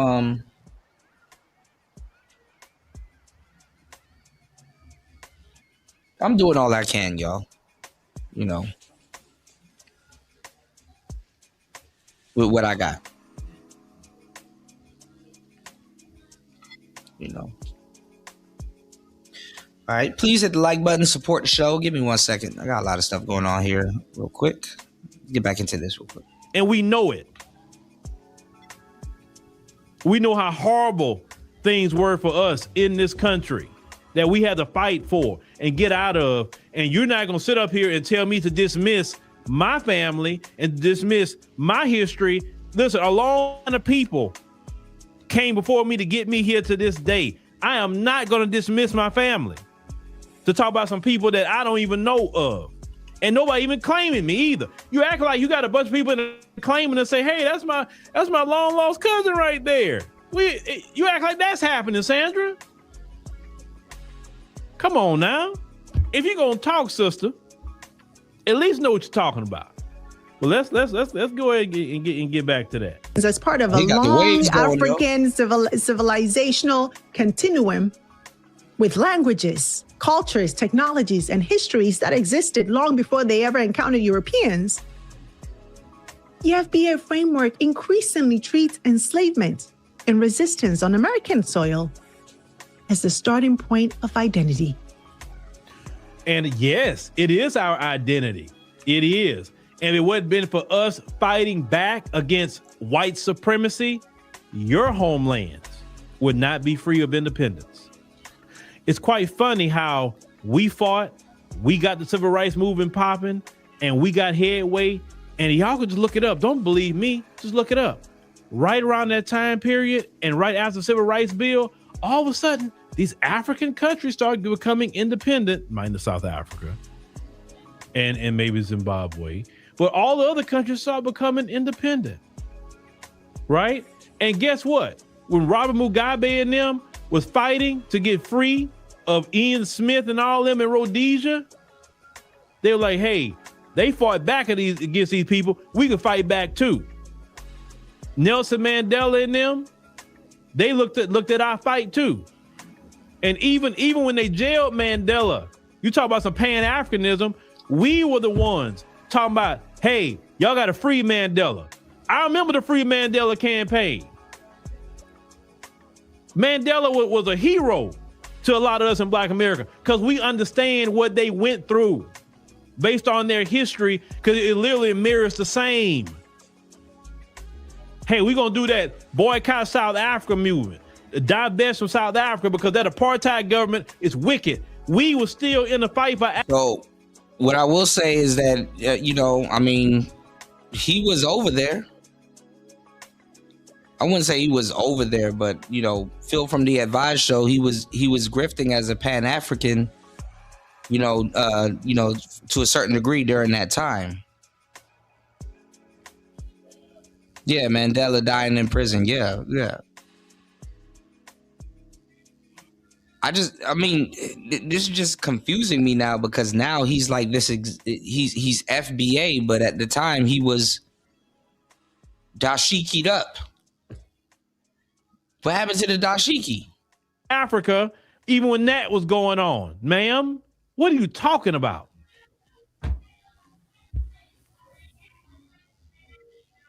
Every time something go on, they're like, where Black Americans at? Can Black Americans say something? Why? Why do they want us to say something? Why do all the immigrants now want us to come out of our house and go say something? Why? Do you think they want people that's weak? Do you think they want people that don't have a history of resistance and justice and getting results against white supremacy? We the only group in this country that got results. That's why they begging us to come outside, ma'am. They're not asking you. You can go out there. You're an immigrant. Why don't you go out there and protest with them? Notice they're not calling you. They're calling Black Americans. Why is it they calling Black Americans? Because they know we get things done. The rest of you don't have a history of doing it here. Dang, it's we now. I thought he was African. I'm not talking about what you did in your homeland. I'm talking about here. So let's continue. And from that framing, another claim emerges. Many FBA proponents argue that they are the foundational builders of this nation. Okay, who else built it then? Sandra, you come on, Sandra, you educated. Come on, you are the elite of African culture. Well, I know this. You know good. Who's built it? Did they import? Like, I'm trying to figure out. Well, while we was on the plantation, they even stopped them shipping in slaves. Now they did it kind of black market or whatever. They went to breeding farms and all the things like that. But who else built it? Okay, finally, someone at least acknowledged the breeding farms. But let's go. Was it the Hispanics on the plantation with us? No. Was it Asians? No. Definitely what they had some Irish here and there on indentured servitude and they let them go. But who was on them plantations all them years building this country? I mean, come on, Sandra, you're educated. Come on, don't do that, Sandra. Don't do that. That Black Americans descended from U.S. slavery are not just central, but exclusive to the Black struggle in America. We are exclusive to the Black struggle in America, ma'am. Look at our resume. Look at our resume. We have no other country to go to, so we have to fight. Sandra, if it get too bad, you can go back to Accra today. It'll get too bad. These are all Trump get too bad on Jesus Christ. These are all Tariq Nasheed talking points. Immigrants. If you want to call that content creating nowadays, do you? But literally, all you got to do is binge watch Tariq Nasheed and literally just go grab him, go down to Walmart, go grab a microphone, and then you can become a FBA priest. You can become an FBA priest on the internet. After binge watching King Flex, you too can become an FBA priest. Fuck. You can go back. You have a homeland to go back to. We don't have no other country to go back to unless we go through a whole process to get a citizenship or permanent residency. But we can't just pick up and go to another country. Bro, this is all Tariq Nasheed handbook. Jesus Christ. So man, what are you talking about? Show us the resume of other people as a collective of people, not a couple of individuals, but as a collective of people that really made a change in this country, like Black Americans. What's wrong with us talking about actual American history? We're speaking about American history, Sandra. We're not just talking out our head when we speak about. Bro, but that's where their talking points stop. So I wonder who's gonna push the talking points past what Tariq, like the starter Tariq Nasheed talking points, man. Bro, if I made an AI FBA channel, bro, I would get so much. I would get so much traction. But then one of them are gonna be like a Tether owns this channel, and then it's gonna be they ain't gonna be lying. It's gonna be true.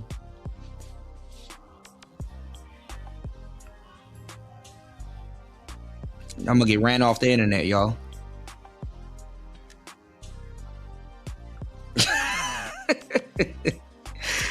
Hit the like button, y'all. Please support the show. You can support the show at $PTV 888. Show some love. That's $PTV 888. That's $PTV 888. You can also support the show via PayPal. Oh boy, this is all Tariq Nasheed talking points, man. Our history and our culture. Clearly, Sandra, you don't understand American history. Clearly, you don't. And this is where the danger deepens. Because that argument quietly asks us to forget something critical.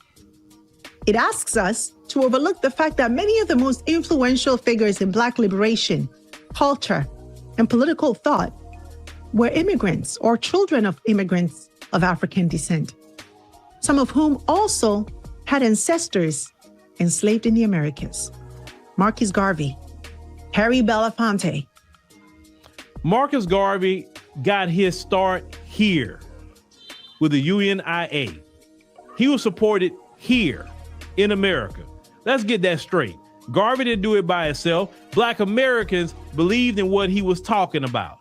When he was deported back to Jamaica, he tried to do the same thing, and they didn't even want to join with Marcus Garvey when he went back to Jamaica. And he was so disgusted because he didn't get that support like he got here in America, right? He left and went to England. So you're going to mention Marcus Garvey in the UNIA? Understand, we rock with him. We had no problem with Garvey.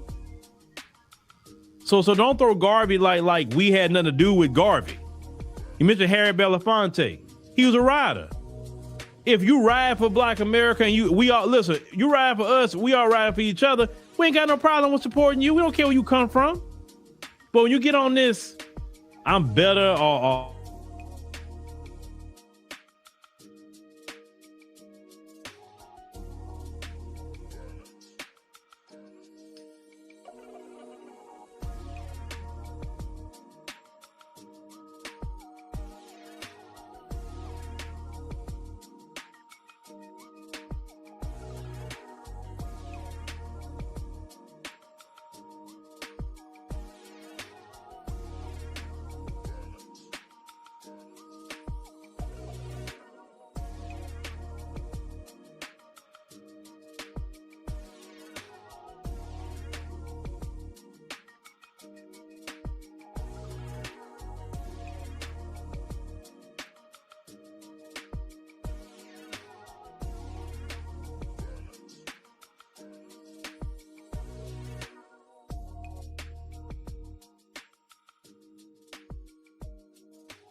be bringing these live streams to y'all. All right, hold on.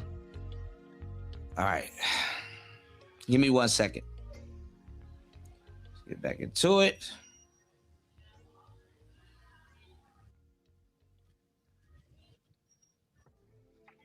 Nope. Give me 1 second.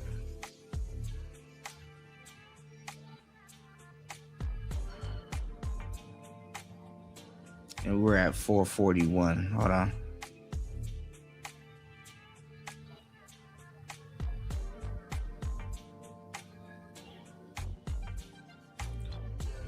Shout outs to Gold P. Hold up, yo.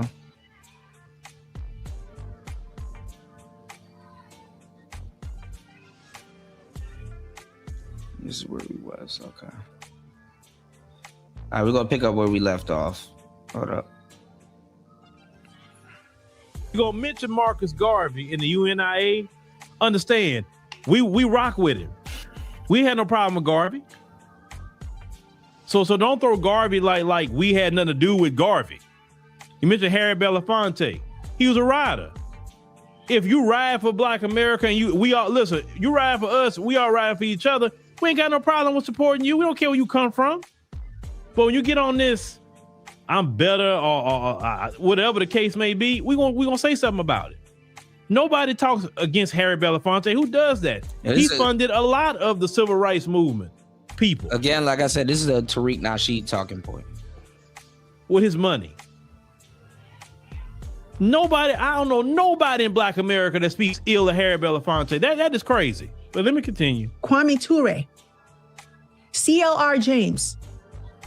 Kwame Ture. I ain't heard no Black American say a word bad about Kwame Ture. Also known as Stokely Carmichael. I ain't heard that. Where you getting that from? I ain't heard nobody that's running around here demonizing Kwame Ture. Listen, if a lot of you were like Kwame Ture, it would just wouldn't even be a conversation. Let's just have that conversation. If all of you who's talking that crap was like Kwame Ture, we would not even have this issue. Don't mention Kwame Ture's name and you're not following his footsteps. Because Kwame Ture was about fighting against white supremacy. He wasn't about bootlicking these people. He didn't look at them as liberators. He didn't look at them no other than the ill they were doing to black folk. Don't mention Kwame Ture's name if you're not following his footsteps. We respect Kwame Ture. And Kwame Ture did good in our country and in the community. We didn't care where he came from. Louis Farrakhan. All right. Now you went too far. She got you there. When you mentioned the minister, for me, now you went too far. The minister has always stood on business in Black America. Minister Louis Farrakhan, and who is his teacher? The Honorable Elijah Muhammad. Who? Tethers. Who was Malcolm X teacher? The Honorable Elijah Muhammad. And the Honorable Elijah Muhammad is from this soil. I ain't never heard Minister Farrakhan speaking ill of our history or anything. I ain't heard him speak ill of the diaspora or nothing. Minister Farrakhan stood on business, and Minister Farrakhan is one of the most respected men in this country. So I don't know why you even open your mouth about the minister. Don't even know why. You're just throwing names out there. If y'all was even a quarter of what Minister Farrakhan is, we wouldn't be having this conversation either. I didn't know this was a conversation. Because the minister have told all y'all too many times that y'all need to get together in the continent and practice Pan-Africanism and have your resources and use your Minister Farrakhan he went all over the African continent telling y'all that. And y'all rejected me. Who is y'all? The people that he's talking about is the FBA. So if you say y'all rejected, who is y'all? Who rejected? Jesus Christ. Minister Farrakhan too. Don't mention the minister. Don't do that. This is funny. I don't like that because the Minister Farrakhan has been a pillar in our community. trying to use Minister Farrakhan's name. Then so the Nation of Islam, what you gonna say about them? Man, please. Don't do that. Ivan Van Sertima. I mean, go look at the Black Panther Party.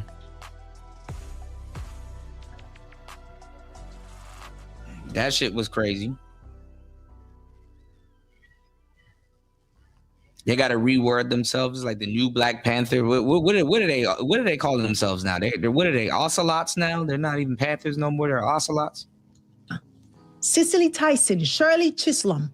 All right, we're back. Cicely Tyson has always been respectful in this country. She always talked about the history, slavery, Jim Crow. Yeah, but she's a tether in a lot of people's eyes. And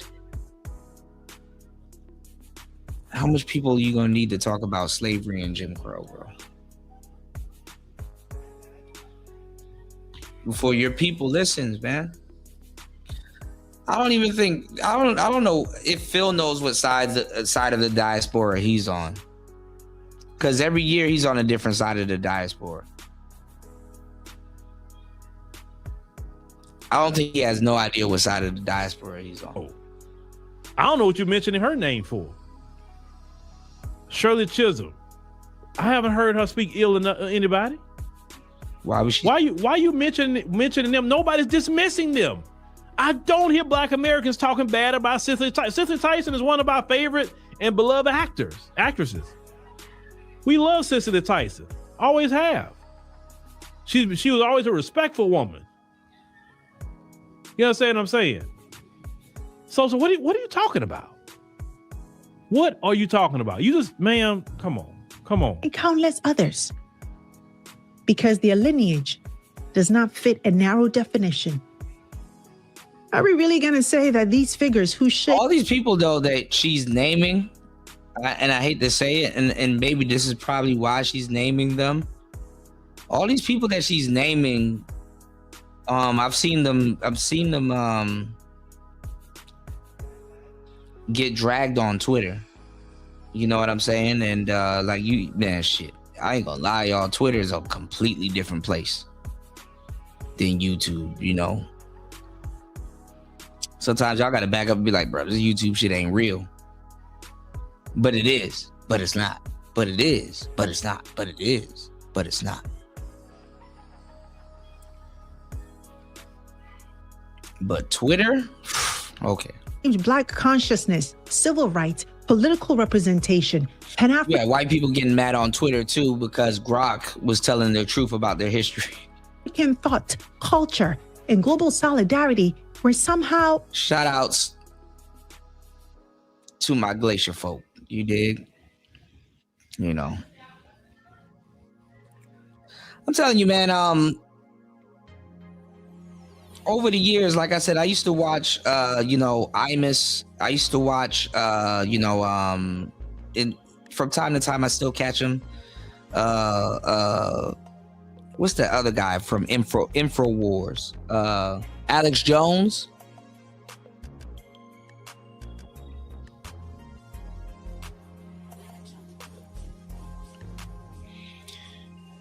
You know, people, what's his name?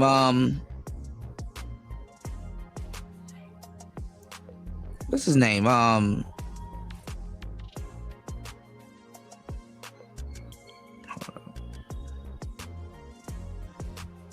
Jesse Lee Peterson. He gets called like a coon all the fucking time. And like I said, I remember seeing Jesse Lee, what Tariq call him? For y'all Tariq fans, we call him Messy Jesse. I used to remember seeing Jesse Lee Peterson all the time back in the day on Donahue. He used to be on not just Donahue. What was that other show he was on? He was on a lot of the daytime television shows. But he was quiet. And another woman that you used to see on those shows was Iyanla Vanzant. You know what I'm saying? I didn't even know DMX cursed out Iyanla Vanzant, telling her to shut up like that. I was like, damn, I saw that shit years ago. I said, fuck. Wow, I was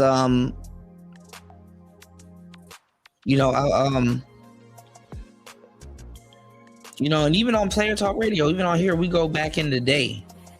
You know what I'm saying? Shout outs to Toya, you know, even Toya. You know, Mama Toya was in the mix. You know what I'm saying?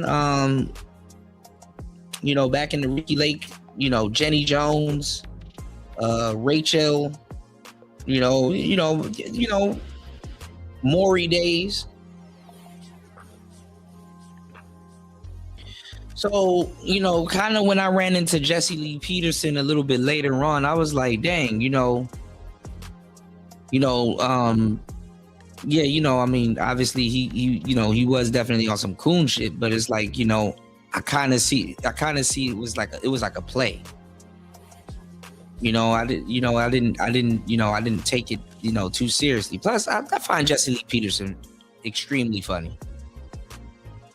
You know what I'm saying? He's like one of them old dudes that don't even have to try to be funny, and he's just gonna be funny.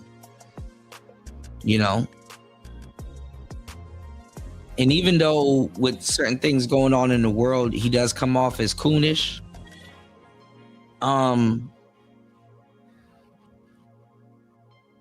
piece of me never doubt that he didn't know what he was talking about. You know, I've always thought, you know, I'm like, man, Jesse know what the hell Jesse know what he doing. You know, Jesse know what the hell he talking about. You know, he don't need, you know, quote unquote, no real, you know, black validation and stuff like that.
All right, I don't know what's going on now. Yeah, amazing.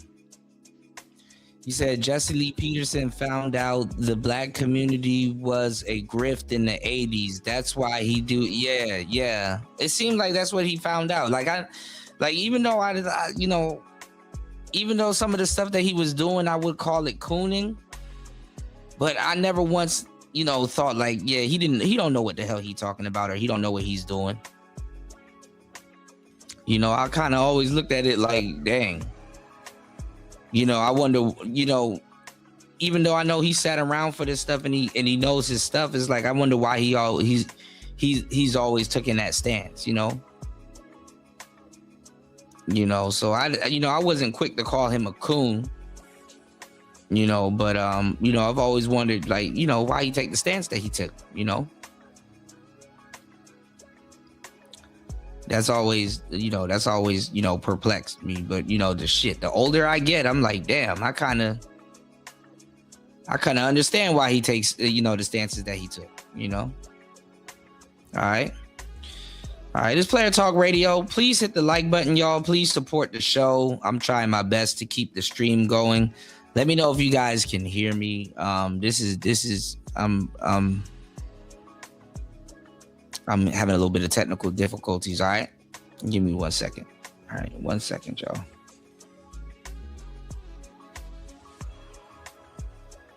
Outside the Black American struggle? We didn't say that. Who said that? I haven't heard nobody saying that.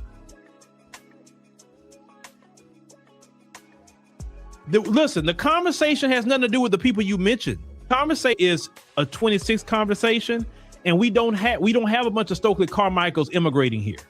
We don't have a bunch of Minister Farrakhan's immigrating. Please support the show, guys. We don't have a bunch of Sissy Tyson's immigrating here, right? We don't have those kind of people. We don't have a bunch of Marcus Garveys immigrating here. Oh no, we don't. We got more Ketcher Freeman immigrating here. We got Myron Gaines and his ilk immigrating here. That's the issue. Why don't we talk about that portion of it? The African elite and their kids could immigrate here. But the brothers and sisters who think like them that we talking about now, they won't even let them get a visa to come over here. I know this. Why? Because I was there in the continent and been told many times by people that were standing in those U.S. embassy lines trying to get a visa, paying their money and getting denied until certain people come up there. They just get their visa like that. And then they're like, how he get a visa? But 40 people didn't got rejected today. And nobody got no criminal record. I remember a video I covered out of Zambia. These two Zambian sisters wanted a visa to come to the United States. And they took their money and still was denied. And they said, but I saw some other people get it, but we couldn't get it. That happens all the time. So the questions I have is, who are the people they letting come over? I'm always going to question that. Ma'am. See, like I said, this conversation just don't work. But let's finish it up. Because history tells a very different. Okay, but you have to ask yourself, under whose presidency, though? Under whose presidency, though? Because y'all are getting mad at Trump for rejecting and denying, and denying people. And then at the same time, y'all are saying, oh, well,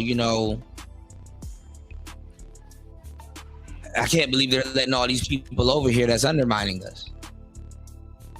Story. Black liberation in America has always been diasporic, always global.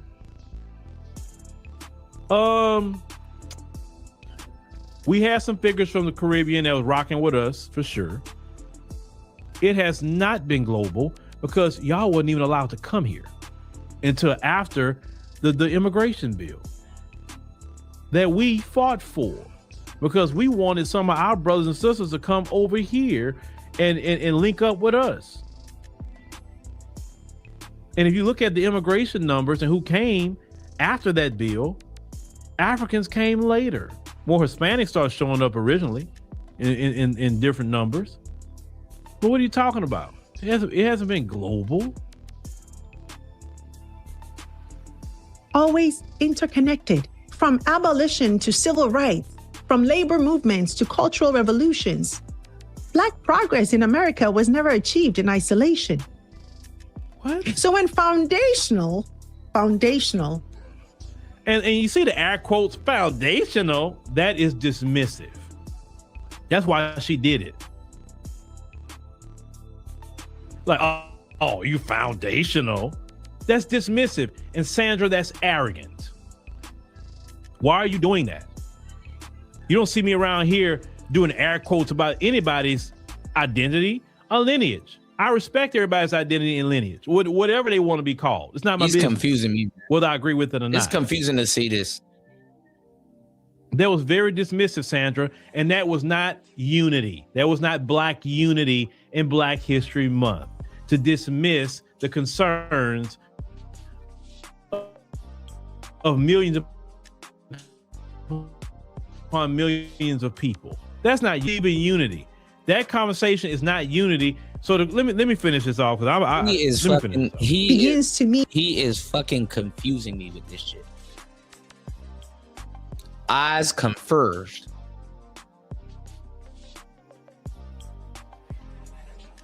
I am conferred.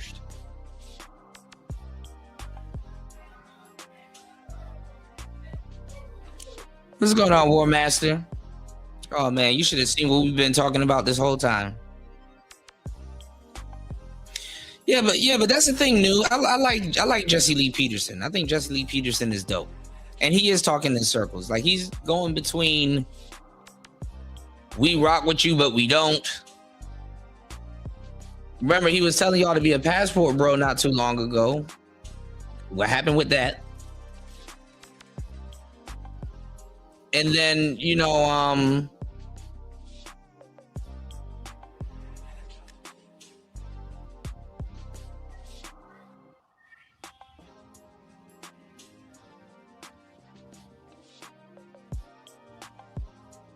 he's going in and out between Tariq Nasheed talking points. Exclusive when recognition turns into boundary policing. And I mean, I don't know how he found, you know, this offensive. I mean, she didn't say anything offensive, not that I know of. I mean, she wasn't undermining anything. And like I said, I ended up seeing a bit of the special, you know, and I think that I saw the sister that was on the special, and I think she did a good job. It was it's an older Black lady, and you know, she was just dropping gems, you know, and I was like, damn, you know. I was like, damn, they took this off, you know, why they take this off of ABC? And then I thought about it, and I was like, okay, I kind of see why they would do that. When justice, but and you know, a guy was saying that, oh well, Disney owns ABC and stuff like that, and Disney didn't want it to be out and stuff like that, and they were saying that the Tethers were happy that they took it down. Like, why the fuck would they be happy? But okay, I mean, anything you put out, you cannot unbroadcast it. So. Becomes a zero-sum identity contest. Boundary policing. All right. Glad you mentioning that. Yes, Sandra. We have to boundary police our whole culture from everybody. It has nothing to do with anybody in particular in the diaspora. We have, beyond which, we have so many white folks that have come inside our culture, take from our culture, and go make billions of dollars off of it. So it's just not people in the diaspora, it's everybody. Yes, we gatekeeping our culture. Yes, we're drawing boundaries in our culture because you have to respect our culture. You can't just get into Chinese culture just because you want to. You can't go take from Chinese people and go get billions of dollars off of it. Matter of fact, China don't even want to let people, a whole lot of people, even in their country, a lot of times around certain things. And when you're there, they watch you like a hawk. And shout out to the Chinese. I ain't got a problem with the Chinese. See. You could gatekeep your culture, your Ghanaian culture, and that's okay. I don't have a problem with you gatekeeping it. But when we gatekeep ours, oh no. Y'all don't like immigrants. Y'all don't like the diaspora. Oh, wait. Y'all do it. You know, like what the old boy said. It's a problem when I do it. Now you about to butcher finesse 2 times. Goddamn. But it's not a problem when you do it. You know what I'm saying? Like, what is that? So they get this straight. We can't honor our heritage. We can't. But like, who's stopping people from doing this? Like, this is what I'm trying. Bro, y'all gotta put these Tariq Nasheed talking points to bed, bro. God damn. Protect our culture. We gotta let everybody just take from our culture anytime they get good and ready, and don't say nothing about it. And if we say something about it, we're xenophobic. We don't like the diaspora. We don't like whoever, right? If we say something about it or want to gatekeep it, if we want to gatekeep our history month, we'll start off as Negro History Month. Carter G. Woodson. Who were the Negroes? Ain't not an African in this country or abroad would call a Negro. We would call the Negroes. Negro History Week, then eventually turned into Black History Month. What Negroes are we celebrating? I'm just trying to, you know what I'm saying? Like, okay, all right. We're no longer talking about history. We're talking about fragmentation. And fragmentation has never led to freedom. All right. So why? Well, I'm glad you said that. Why are you dividing the African continent? Stopping you from fragmentation don't lead to freedom. Having all those separate countries, all those colonial borders are still there. That don't lead to freedom. Dividing with ethnic groups, that don't lead to freedom, even in Ghana. Right? The chiefs can do this, and political parties do that. That's fragmentation. Don't lead to freedom. Y'all all African on the continent. Everybody be African. All right, hold on, guys. Stop calling. Because my connection is slower. Please hit the like button. Please support the show.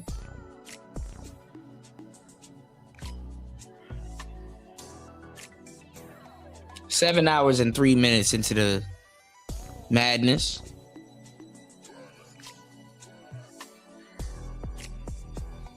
$10 p.m. here.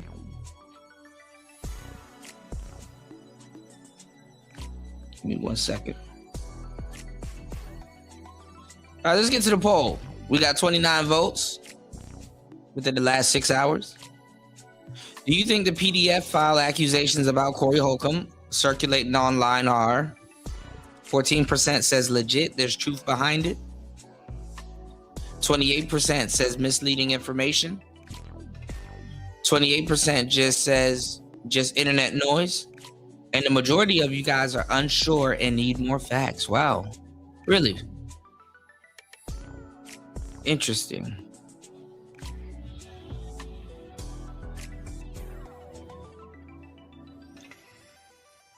Give me 1 second, D Chicago. I'll have to click this link and I will have, man, it's gonna take a minute for it to load up. What is this? MAGA turns on Tim Scott for calling Trump's post racist. They actually don't want you. Okay, give me 1 second. I'll definitely try to cue that in. Please hit the like button. Please support the show.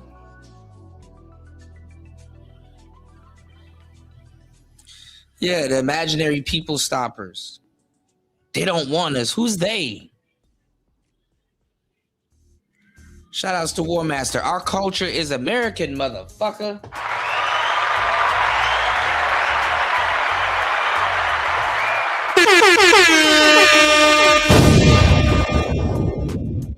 Bro, that's what I'm saying. This whole thing been confusing me. That's why I kind of been quiet. Cause it's just weird seeing this shit come from him. It's like he's criticizing grifting while grifting. Exactly. All right. Please, y'all, support the show. Hit the PayPal, hit the Cash App. Let's go. On yourself these different countries and just say we all Africans.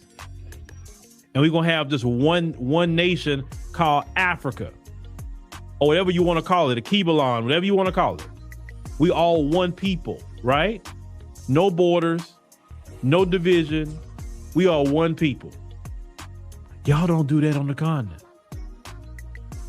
So until you show me the example on the continent, then we want to do what we got to do for this particular country we're in. Now, why is this happening? Why is these type of pieces happening? Well, the Democrat Party is threatened by delineation. Let me tell you why. The Democrat Party needs a minority coalition with us in it. See, hear me out. What I don't get though, and these guys that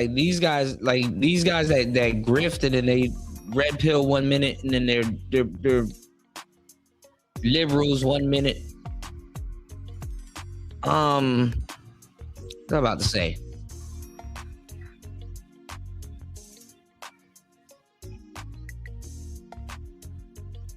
These guys keep talking crazy about the Democrats, but then when it comes time to vote, they tell you to go vote Democrat. Keep that in mind. Who's stopping the Democrats from having a minority coalition? Who's stopping them? Think about it. All immigrants could be in a minority coalition. All non-white immigrants. White women could be in a minority coalition. White LGBT could be in a minority coalition with the Democrats. If Black Americans say, I'm not down with that, y'all just do what you do, we're going to do us over here. We got to fix our issues and problems. Who's stopping the minority coalition? What is divisive about it? Nobody's telling you if Black Americans don't join it, then you can't do it. Nobody's saying that. But here's the thing. A minority coalition won't work unless we're part of it. Why? Well, the Democrats use our story and our terrorism and what we have been through to get funding, grants, and other set-asides. So why would you, other said groups? Why would you be a part of it? Why would you be part of it? Why would you be a part of it? And then why would you tell? Why would you be a part of it? And why would you tell your brothers to go vote Democrat? Because they'll tell you all of these kumbaya stories and stuff like that, and then they'll be like, yeah, man, the Democrats did this, the Democrats did that, and F Nicki Minaj. Then a nigga be like, well, so we should vote Republican? The people we've been told that's our enemy or conservative? Like, what should we do? Vote Democrat. We don't get anything. Maybe a few of us will get some trinkets here and there. It's 2020, but not the greater majority. But if we're not a part of that minority coalition, they don't have a story they can pull on the heartstrings of people and get things passed and say, oh, it makes. He said the reason Black MAGA keeps getting their teeth kicked in by their own party is because they openly show them they don't need to be respected. It's hilarious to watch. I've seen some of that on the internet. Not in real life, but on the internet. UFO said Tim Scott was offended, by an AI cartoon insulting his political enemies. Liberals are really slow as fuck. Sense to give to this person or give to that person because we're not a part of it. So when they say it's dangerous, what they're really saying is it's dangerous to all my set-asides, it's dangerous to my grant money, it's dangerous to all this white philanthropy money I'm getting because y'all not a part of it. So I can't try to get myself, you know what I'm saying? I can't attach myself to y'all because you're not around. Second, since you separated yourself and talking about your lineage, and now it's going to put pressure on the Democrats to do something specific. The Republicans aren't threatened by delineation because they know. So why is it a love-hate relationship with the Democrats?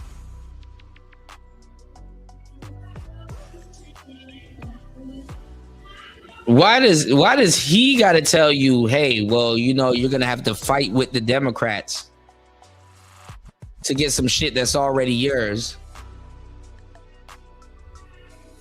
when they're your political party?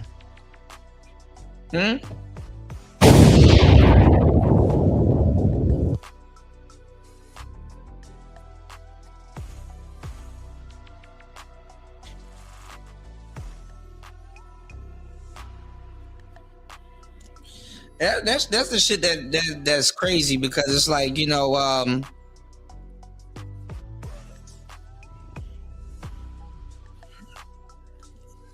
you're driving people to another party.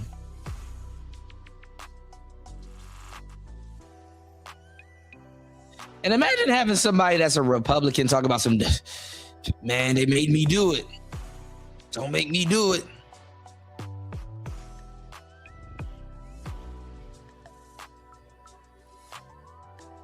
Don't make me be a Republican. You know?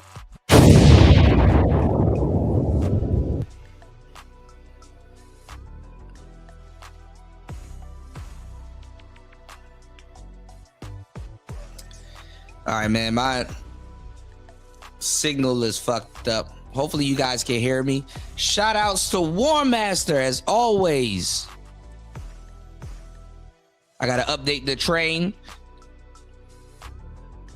Shout outs to Little Shirley. Shout outs to War Master. Shout outs to Link. Keeping the show going. Shout outs to War Master dropping the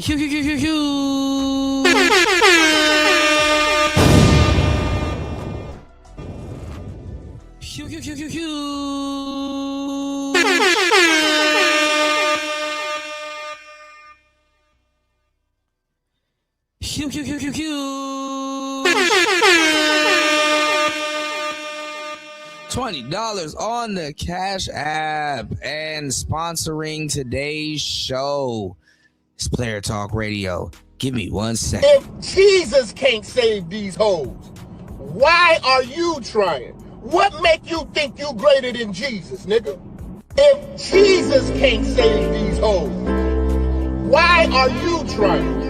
Why are you trying, nigga? If Jesus can't save these hoes, why are you trying? Why are you trying? What make you think you greater than Jesus, nigga?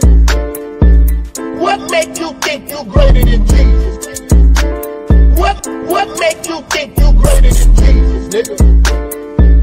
What make you think you greater than Jesus? What make you think you greater than Jesus? Swing the remix God! Can't save these hoes. Can't save these hoes. Can't save these hoes, nigga. Can't save these hoes. Can't save these hoes. Can't save these my hoes. shit. Can't save these hoes. Can't save these hoes. Can't save these hoes. Can't save these hoes. Can't save these hoes. Can't save these hoes. Can't save these hoes, nigga. If Jesus can't save these hoes, why are you trying? Why are you trying? If Jesus can't save these hoes, why are you trying? Why are you trying? What make you think you greater than Jesus, nigga? What make you think? It's a legit question. What makes you think you greater than Jesus?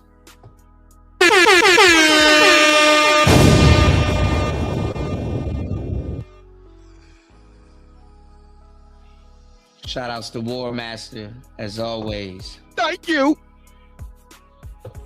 Thank you. Oh, man. All right, my signal is acting up. Nothing is working. But hopefully we still here. D Chicago said nobody believes you. You have self-respect. That's why they don't respect you. You don't give a shit about respect from others when you respect yourself. Black liberals are slow as fuck. Nobody respects Black MAGA. A lot of people do. Black MAGA just sounds funny to people. Shout outs to everybody here. Let me update this train. Give me 1 second. It's Player Talk Radio. Shout outs to War Master again. And she told everybody that she had a miscarriage. Let me tell every goddamn body who's listening to this. The sun has been coming up for billions of years. Ain't nobody call that old. The moon has been coming up for billions of years. Ain't nobody calling that old because it works. If something works, and if it don't work, you need to work the foundation, take it and retweak it and make it work to your advantage. Oh, that they don't owe black people anything. The Democrats owe black people everything. Okay, And so where's the pressure that black people are going to lie to the Democrats to give them what they owe them? Democrats are about taking other people's hard work and each one help each one. So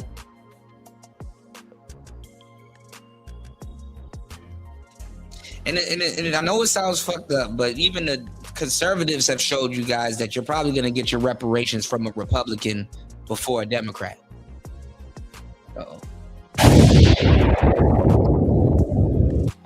You're probably going to get your reparations from a Republican before a Democrat.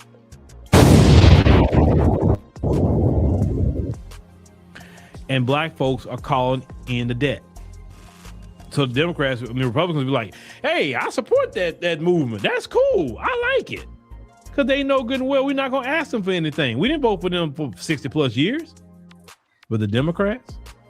So they like, hey, man, look, let's talk about the ABC News thing real quick. The reason why they took down the ABC News piece is because the Democrats made a call to Disney.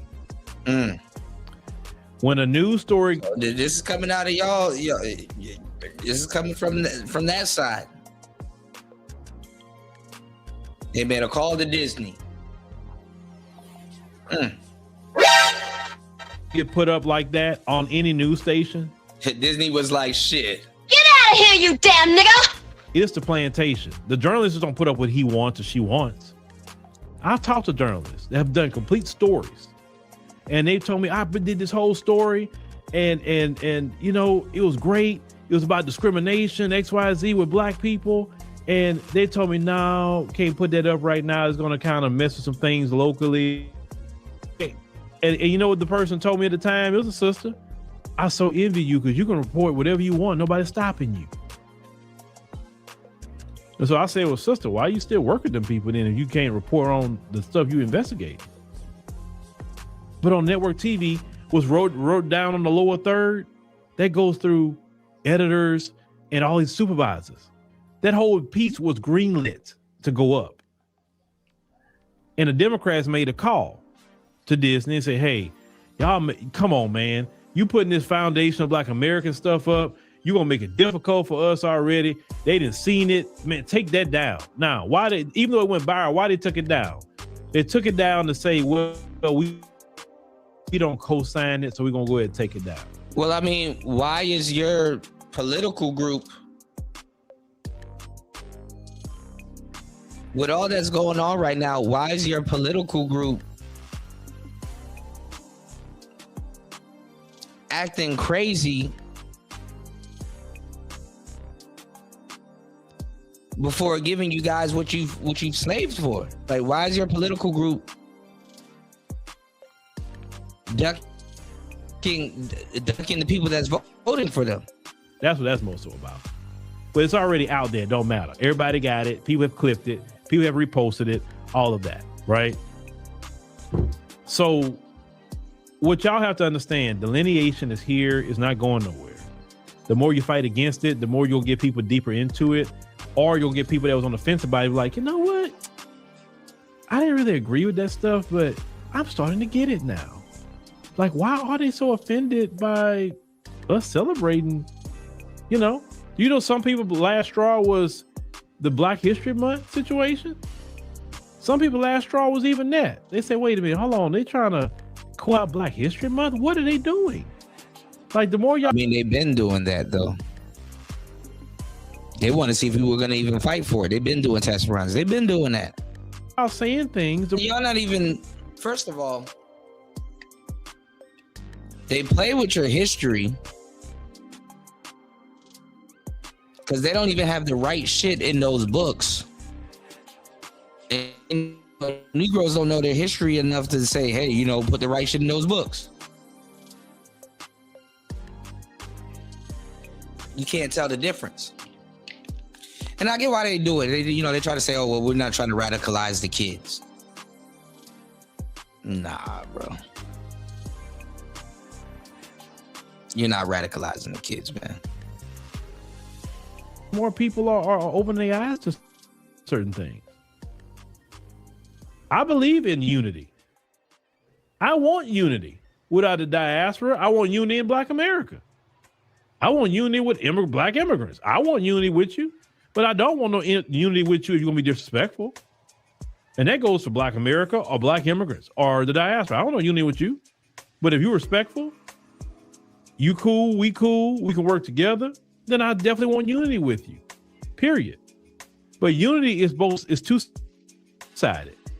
It's not one-sided. Pan-Africanism is two-sided. It's not one-sided. It's like a relationship. If one partner gives, and the other one don't give nothing, eventually that person will say, you know what? You're using me. I don't want to be with you anymore. And they leave the relationship. And just maybe Black Americans have said, you know what? You've used me for too long.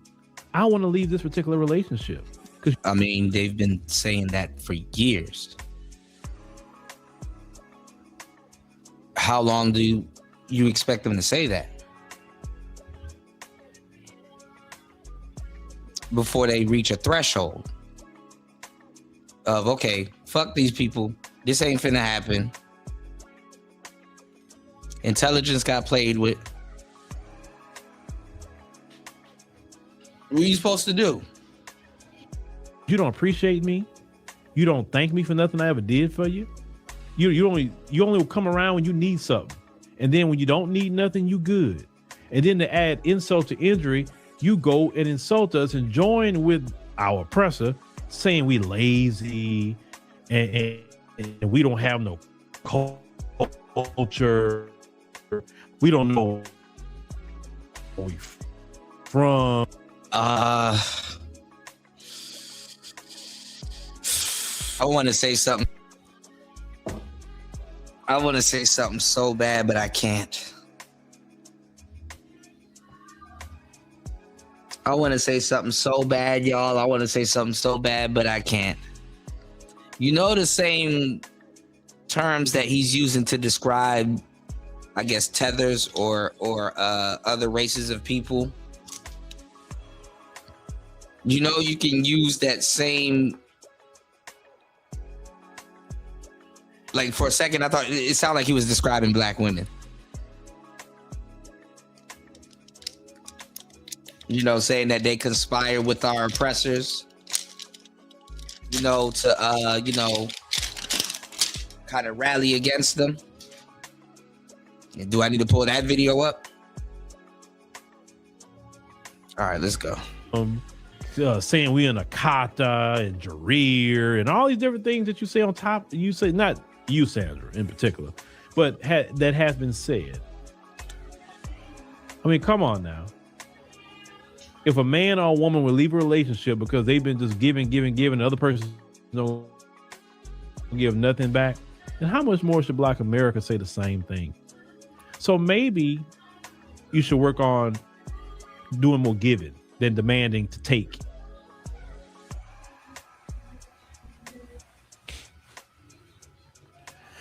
All right, now I'm sorry I didn't get to a lot of your chats. I was in my mindset. I'm cooking, y'all. I'm cooking. All right.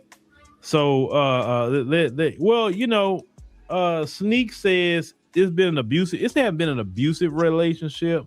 It's just been more of a where the hell is this damn thing? Just being used. And if you've been in a relationship with a man or a woman that used you, it don't feel good in the end. It just don't feel good. And sometimes when you realize you got used, sometimes you get angry. You get angry used and you get angry that you didn't see it a lot sooner. So you're angry like on both ends. Yeah, I know. That's what I really want to say, man. Any relationship you have with anybody is reciprocal. Honestly, with all this stupid shit going on here, shout outs to War Master. That's what I really want to say, bro. I really...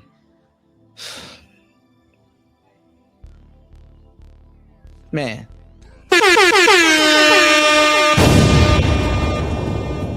It's two-sided, okay? So Sandra, I'm just talking to you. It's like I said, you say you want unity, I want the same thing. But we're going to have unity that's respectful. We'll have unity that honors all our history. War Master. And that's just really what it is.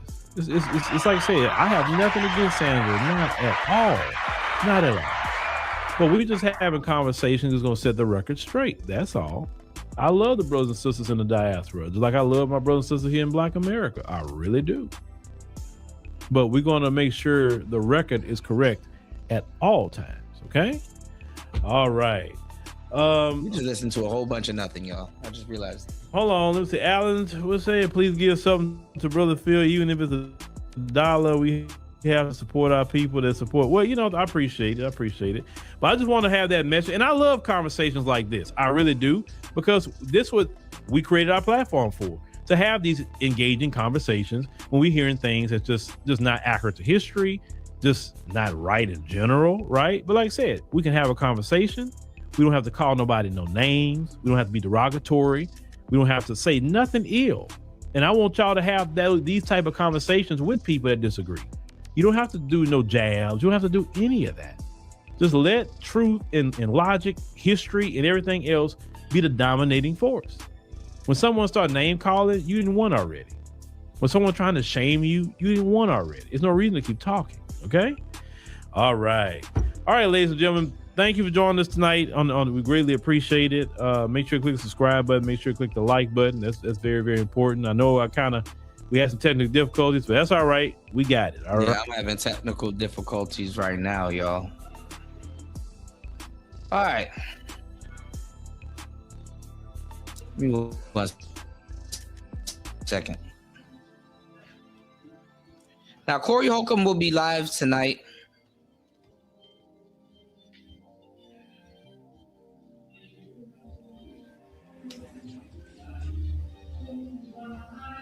Hold on.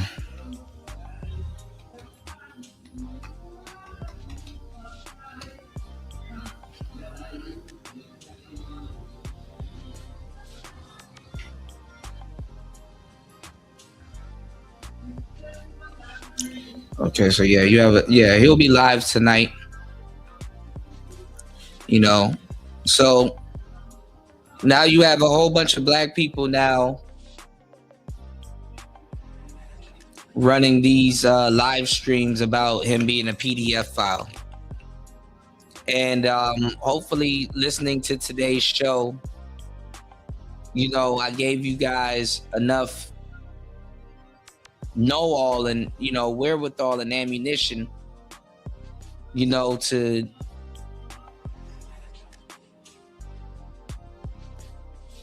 you know what I'm saying? To you know, be able to dissect what you're going to be hearing, because these niggas are just going to be straight up lying to y'all.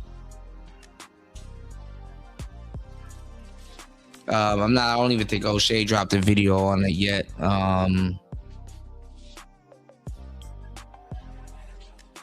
Let me see.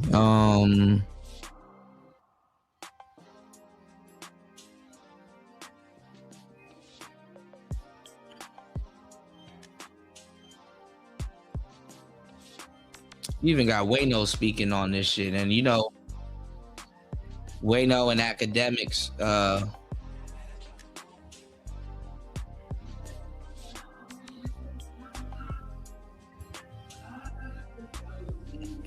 Fucking O'Shea just dropped another video. Huh. Let's take a listen to this.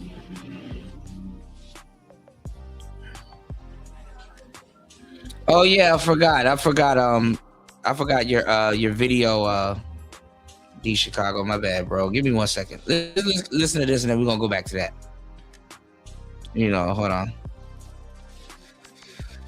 He said, I don't take comedians seriously, but at all. But which was my point. Black liberals are slow as fuck.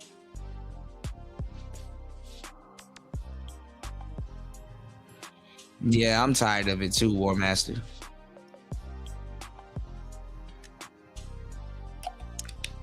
But the reason why I started talking about it too, and the pro wax really got roped into it, is because O'Shea's into it with a lot of people from Afro Think Tank, and you know, all of the, you know, he's into it with Shea Butter, you know what I'm saying, diaspora, you know. Jubilee starts to copyright people though in Chicago. AM did a video on it. What was AM saying? I just go real quick. Listen to you. And all this new shit. I want to see if O'Shea's gonna join in on calling this man a PDF file now. Do you know what it feels like to be a parent and to have your children turn against you for money, for clout, fame? Anton Daniels has another channel hopefully called never. The Millionaire Morning Show. And on this particular channel, he doesn't really post like new pre-recorded content. He just streams and he just chops up his long stream and just posts them on this particular channel. And so there's a time in this stream in which he's looking for a certain level of empathy and sympathy from his current audience because he believes that people have turned on him for clout. In fact, the name of the segment that he has called this video is called "Most of the People I Put On Have Turned on Me for Clout." Is that right? And then he literally starts to explain the whole thing. Do you know that most of these that you see on here doing all of these live streams and stuff like that, a lot of these, I made them. I gave them they booze. He mad because they not fucking with him no more. And they started their own channel, their own brand, and they doing something. Who is this new nigga that O'Shea got up here? Who is this new nigga? And I wouldn't say Anton is mad because they're not messing with him.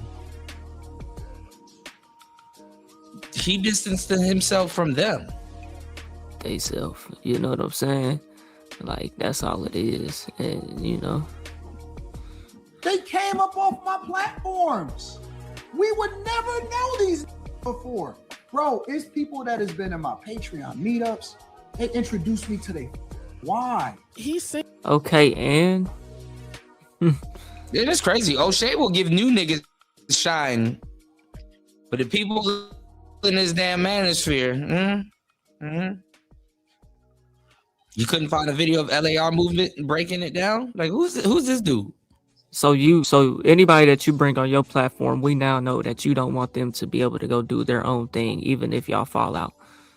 And that's not true. That's why they're called bag chasers, because he encourages them to do their own thing. You don't have to be disrespectful when you do your own thing, though. Duh. Even if y'all don't fall out, you know what I'm saying? saying that a lot of the guys that are now talking about him, that he made them, right? He's the one that created their careers. You know, he's been introduced to them and things like that. The point of having somebody else on your platform in a way is so that they can have their own, they can get exposed and build their own channel, their own brand one day. You know what I'm saying? Like, and this is interesting because, again, he's dealing with that these guys came up from his platforms and that they just pretty much just turned for no reason. And he is not looking at any of the reasons why they may have turned. And again, this is crazy because even if they turn for no reason, you opened yourself up for that. You know what I'm saying? By allowing other people on your platform. It's like he's exonerating himself from anything. How the fuck do you open yourself up for that? Bro, you niggas just say anything, man. Yeah, man, even if they turn on you, you know what I'm saying? They just should be, you know, pieces of shit people. They're just gonna turn on you because you put them on, because you open yourself up for that. Who are these niggas? Thing that he's done to anybody else. I could use so many clips of so many this people. This rage is crazy. His ex-collaborators, former friends who have a lot to say about Anton Daniels' behavior, and they have proof, and they have certain levels of receipts. They don't turn them into the new Kevin Samuels.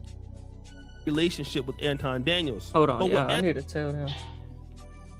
Hello. Is this his channel? Oh, okay, I'm like, who the fuck is this? This shit just came out 25 minutes ago. Hold on, let me go back. But the situation with Corey Holcomb keeps getting wilder by the week. About a month ago, we seen him online, him and Anton Daniels. Anton came on the show, got disrespectful with him. Corey felt offended, pulled up to him, said, yo, say it again, nigga, like he was Pinky or something. Anton said, I'm not trying to hear none of that. Come outside. Corey ain't step up. All right. Wayno be having horrible takes, but hopefully he get it right on this one. Let's see. Cool. Anton starts antagonizing him after that. Going crazy on him online, talking about what he would have done, could have been, should have did, all that, whatever. Corey fires back, talking about the man's wife and his daughter. People start outright defending Corey and saying, no, but he's Are you gonna talk about now the same people that was defending him are now trying to call him a PDF file without doing their research and going off of clips? He's a comedian. You gotta know when people was doing comedy, no. He was really bothered and offended. Let's keep it a stack. He started attacking a minor and attacking this man's wife that had nothing to do with the situation. After that, the video footage resurfaces of him putting his hands on a woman. Now, the problem that everybody had with Corey Holcomb was this. Listen up. We're going to keep this straight to the point. Freecash.com is doing its thing. Have you joined yet? Possibly not, because you still worried about all of these different things. Yo, Wayno, it's a scam. Yo, Wayno, why are you so... Don't join his link. Join my link. I got $5 for you if you join freecash.com and play some games on your phone, man. 1 second. Now, as things start to progress and start rolling, he's complaining about how TMZ did him because now he's losing gigs. I haven't been working a lot of my gigs. I lost a lot of my gigs. So, by the way, thank you, TMZ. I lost another gig today. Gary, Indiana on the boat. Y'all got me good. Y'all got me good. Y'all got me good. I'm losing gigs. People are saying, Corey, the optics of that video. And honestly, you shouldn't even be telling y'all this, but okay. Yeah. Y'all got me good, TMZ. I'm about to be out here on welfare. I'm about to be out here on welfare mode. You're not gonna be able to buy no more Hocula. Can't buy Hocula. Nope, because the jacket that you were looking at I'm gonna have Proclubula. cost $1,600. That's funny. Yeah. Man, I lost a gig today. When they told me this one canceled too, I was like, God damn, all right, now it's getting bad. I'm talking about, I done lost some real, you dig.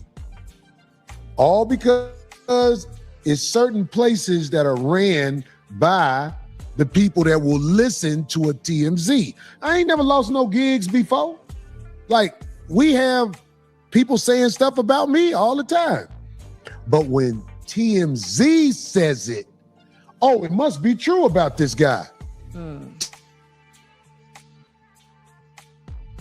TMZ.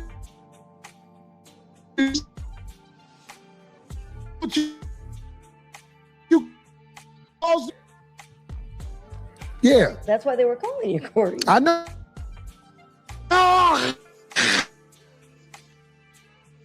Listen to a TMZ, my nigga.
What I was saying is that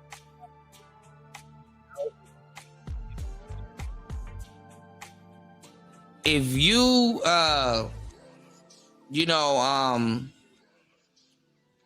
if you had something that, if you hired a lawyer and you was actively trying to put something behind you,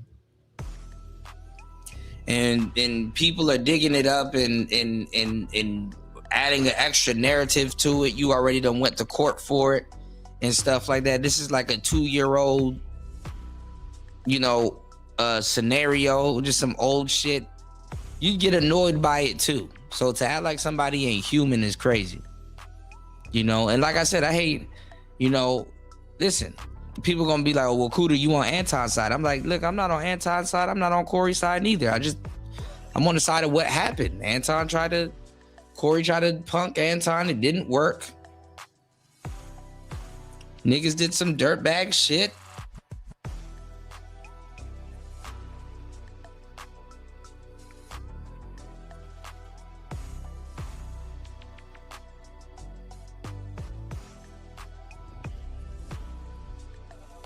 It is what it is.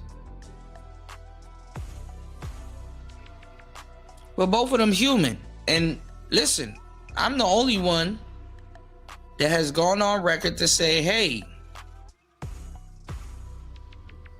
Corey need to call Anton, or Anton need to call in the Corey show, and they need to make up.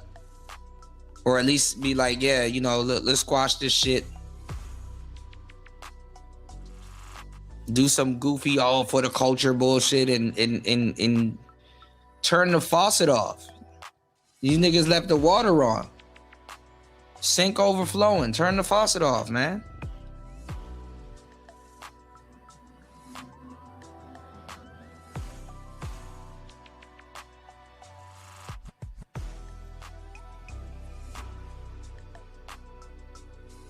Let's go. Niggas are human. Because you know what I start thinking about in instances like this? You got older people and younger people. And we got the younger people that we tell them, yo, you know that you're on camera all the time, right? You know that you're on camera. You know if you do something that's on camera, it's going to follow you for the rest of your life. And people going to treat you a certain way. We preach that to the youth all the time. Yet, we have people like Corey Holcomb that doesn't understand that for himself. That's the part that I don't understand. That's the part that I don't like about the situation. Because it's not just about... You don't think he know he's on camera? He looks at the camera and says what the hell he wants to say.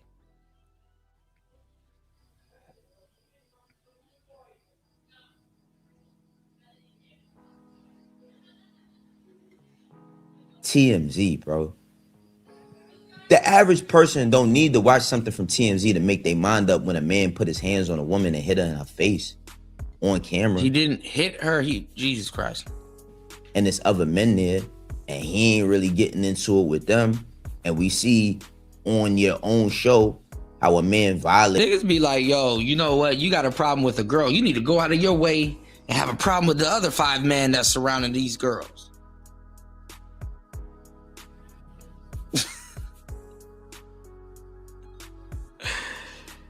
Oh my God. Let's go. Hated you or disrespected you, and when he challenged you, there was restraint there, but there was absolutely no restraint for this woman and putting your hands on her, putting your hands on her face. All right, cool. Now look, he's gotten into it with Joe.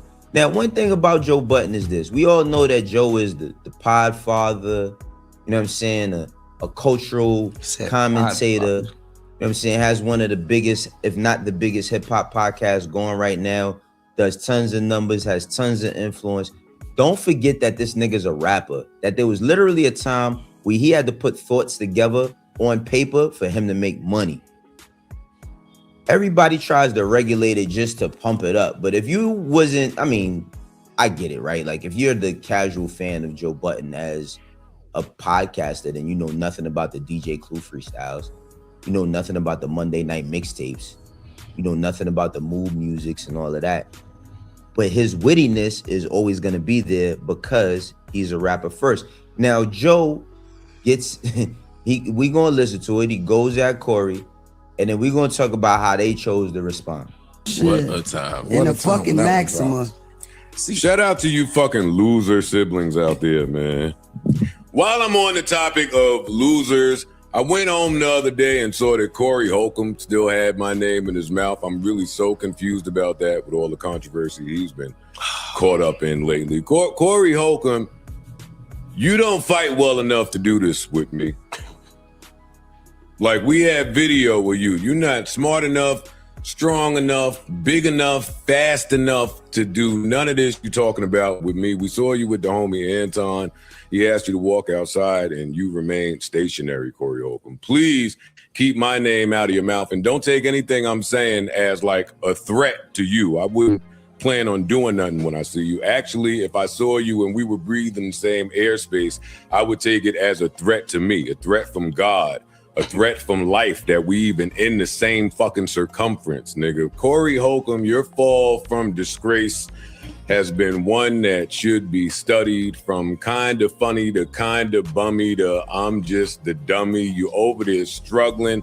You look a sandwich away from welfare. You dusty dog shit in the face looking motherfucker, boy. Corey Holcomb, I can't believe that you are engaging this way when you fight that way. Honestly, it's over. You over there just lonely and poor. Your co-host look bad. Not the woman. I'm not talking about her. Everything over there look bad. I know you down bad because you on a Costco table podding in front of a fake plant that appears to be dying.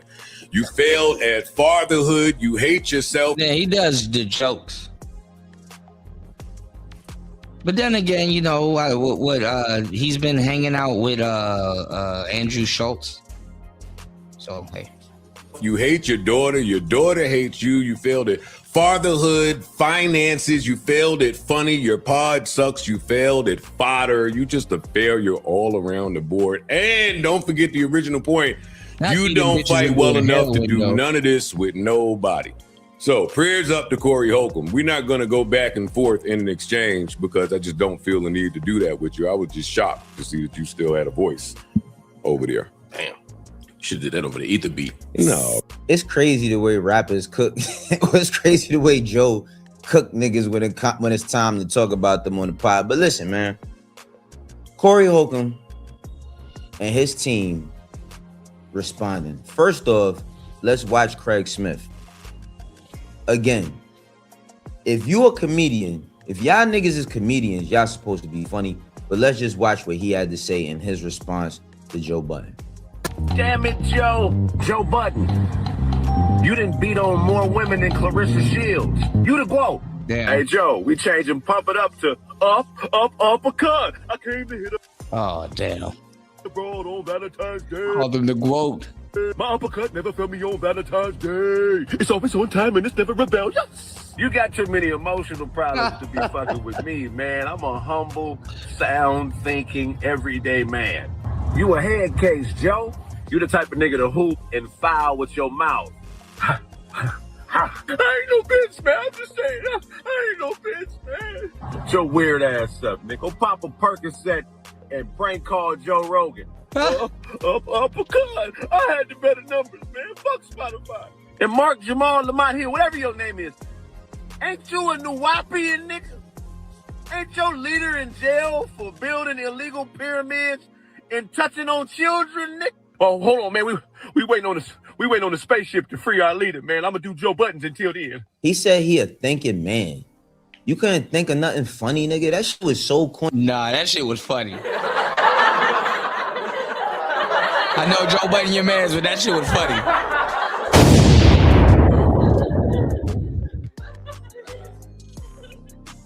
Nah, that shit was funny. Get out of here, you damn nigga! Like, here's the thing. I'm here for a joke on anybody. Shit, I'm here for a joke on me. If the joke is funny enough. But if that's the only thing you could say, like that was the joke, uppercut. And y'all niggas is comedians. That's ironically funny. Nah, that shit was funny. He said he's the GWOAT. He beat more bitches than Clarissa Shields. That's funny. That's some good comedy right there, man. It's pretty funny.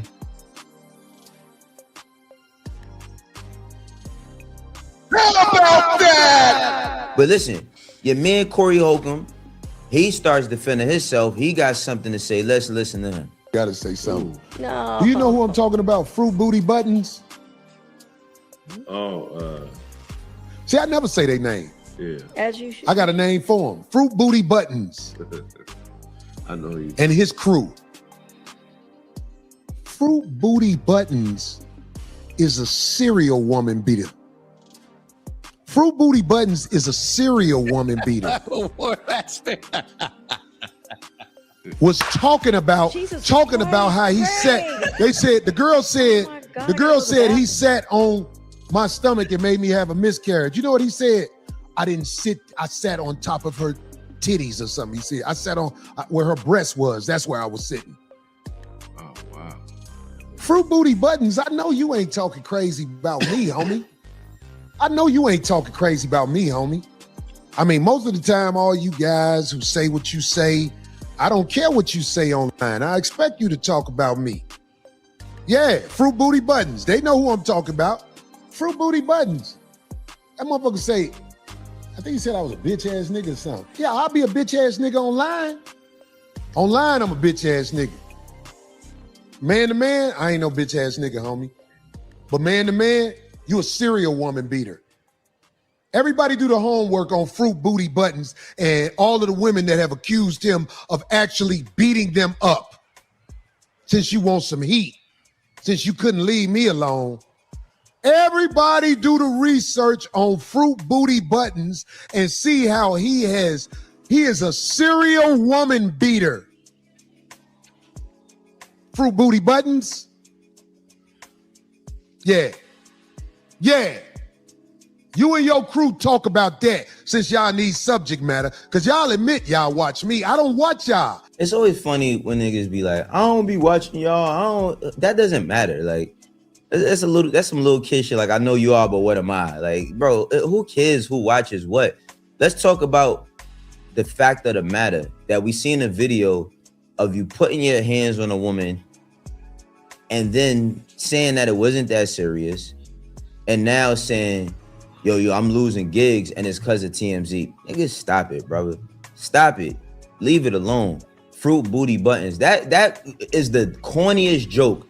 The corniest joke you could possibly come with. And as far as the domestic violence shit, I think if you're gonna come with the domestic violence shit in your position, you at least gotta come with some footage, some testimony, some facts that you found that you want to present so that you can make a case. But trying to compete with a nigga and you hit women 2 Olympics is crazy. Doing that is crazy. The fact of the matter is this. All y'all niggas hit women. All y'all niggas hit women. I don't even be surprised anymore. Like, all y'all niggas hit women. Even the simps hit women. Yada hit women. All y'all niggas hit women.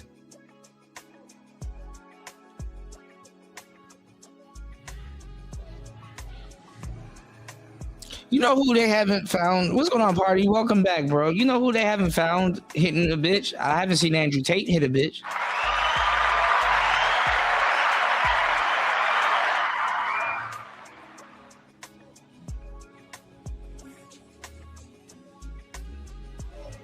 I don't see red pill cats going to jail for hitting bitches.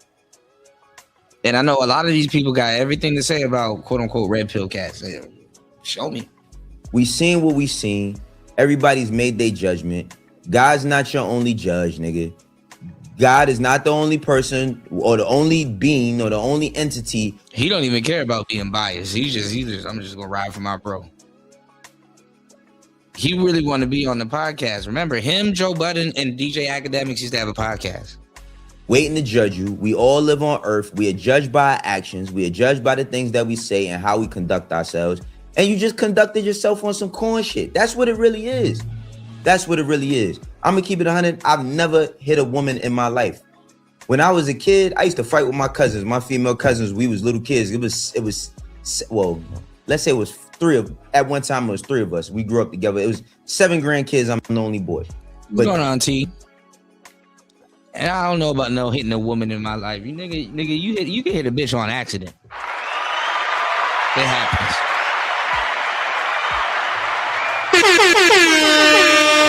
2 of them, we used to fight. Two of them, we used to get into it. We used to fight when we was little kids.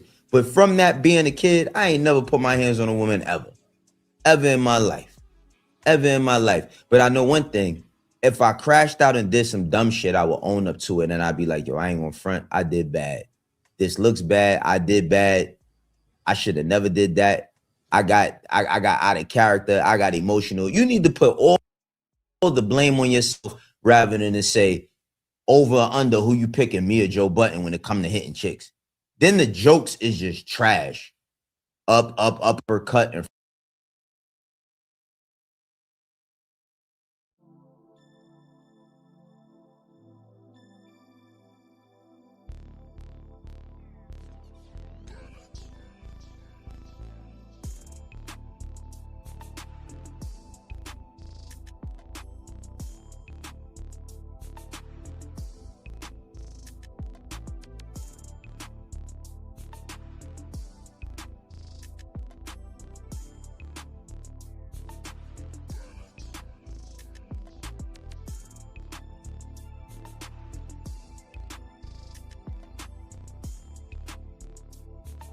under who you picking, me or Joe Budden, when it come to hitting chicks.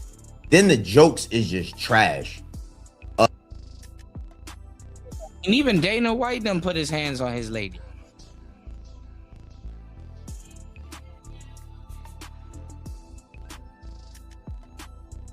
You know, uppercut and fruit booty buttons. It goes to show you how out of touch niggas is when it comes to humor. And again, Corey is somebody that's been doing this for a long time, and at one point in time, nigga was really good at what he does. But I think that it's not funny because it's not coming from a place to be funny. It's hard to come from a place to be funny when you're dealing with some real shit. You feel me? And you're not doing a stand-up, talking about your issues. You coming on your show and just trying to address things and think that that's the way that you could get through it. Oh no, my brother. Yeah, the perception is up. We seen you punch a chick in the mouth. We seen a nigga violate you in your face. He's been punching. And at the point where you violated, you ain't demonstrate. And at the point where you didn't demonstrate, it's, I might be this online, but in person, I'm not. But we seen interactions in person. Listen, bro, you can't fight the internet. You can't fight the internet. Especially when you down 3-1. How y'all feel, though? Y'all think he got something legitimate to stand on? Do y'all think that him and his man is even funny? That shit was not funny at all. We could all appreciate a joke about anybody. That wasn't funny. This is I do it myself. For the ones that rock with me, know how we doing. For the ones that don't, eventually you will. I catch you on another one. Peace. Yo, you know what's the craziest thing about? Hold on. Nah, this is funny. I mean, Ja Rule and Uncle Murder and all of them, they got into, you know, they caught Ja Rule at a what was it, on the airplane and stuff, but that was interesting. You know, they kind of edited that video. I ain't get into that. But anyway,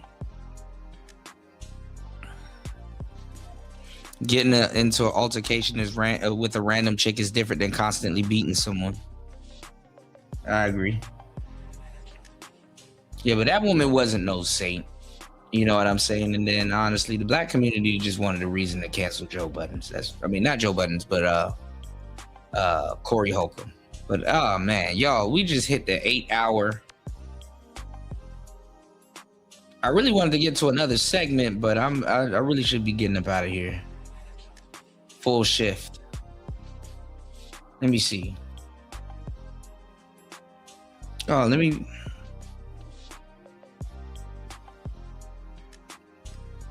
Share this. MAGA is constantly ready to show you two things. One, you can never criticize the president of the United States for anything, or you're out of the big fucking club. And two, they will turn on the black people of their party, of their movement, in the drop of a hat. Damn, Chris G. Oh, Tim Scott, they on your ass, boy. So Tim Scott put this tweet here where he said, praying it was fake because it's the most racist thing I've ever seen out of the White House. The president should be removed. Should remove it. Sorry. Watch how MAGA reacts to him.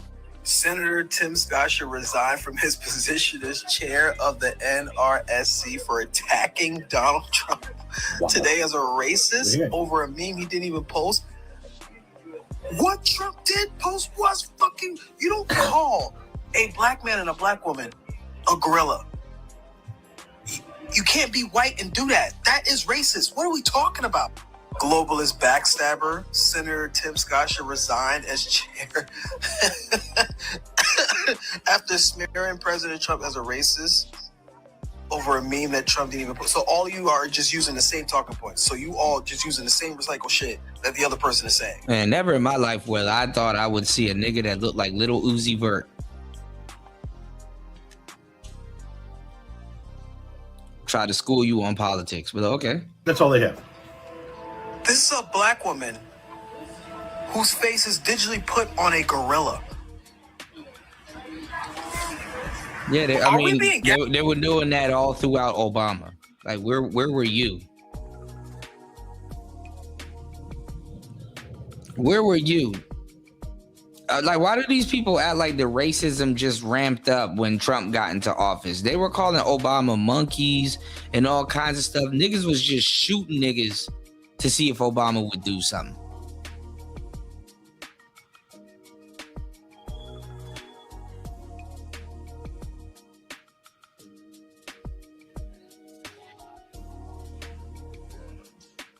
Where were you? Oh, I wasn't paying attention to politics at that time. Ashley? Dear NRSC Chairman Tim Scott, you are an utter disgrace to MAGA, waiting for any moment to pounce on President. Party said too many tethers trying to tell FBAs what racism is. For sure. I can see that. The president posted Kuda, that's the point. Well, I mean, don't you think they post fucked up shit about Trump? Trump. We the people will never forget. You should resign. Now, Tim Scott, what did we learn? Black MAGA. What have we learned? Timmy. Hodge twins, Jeff Mead. I mean, why should they be mad? I mean, they don't really rock with Michelle Obama anyway. I don't like. What's the problem?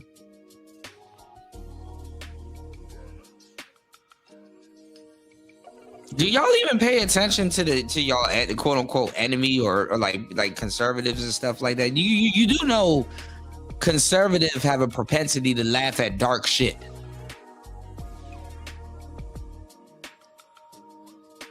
You do know that, right? Like them niggas laugh at dark shit. Like, how the hell are you gonna get mad at conservatives and be like, "Where you at? Why you ain't mad?" Because they probably somewhere laughing at it because it's funny.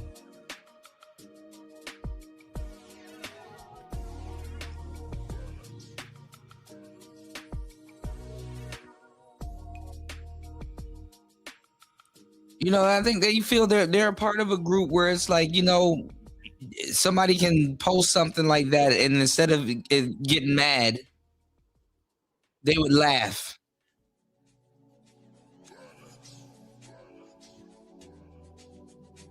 And people be like, "You should be getting mad," and it's like, no, that's actually kind of funny.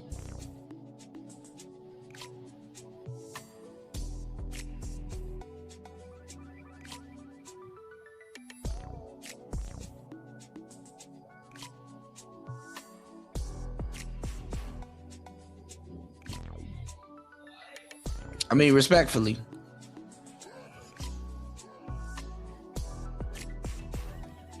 He said, bro, they skipped over the robbery before that clip. Uh-oh. What happened? What have we learned? Bro, it is 2026. What the fuck is professional at this point, bro? The fucking politicians got Twitters, bro. What is professional at this point? My guess is they haven't learned much of anything. But yeah, that is how quickly the MAGA movement will turn on the black members of their political movement if they even come close to saying anything negative about it. And shit was making a lot of. I mean, if you think about it, you got a lot of these new Democrat people that's coming over to the I guess the conservative side because, you know, of course they're gonna get jabbed. I mean, you got these new people coming over to the conservative side because they finally woke up, and the Democrats, in but so many words, had to tell them to go fuck off. So you have a you know, what'd you call them, War Master? Rhinos? You got a lot of those dudes coming over here, so they getting treated, not over here, but on the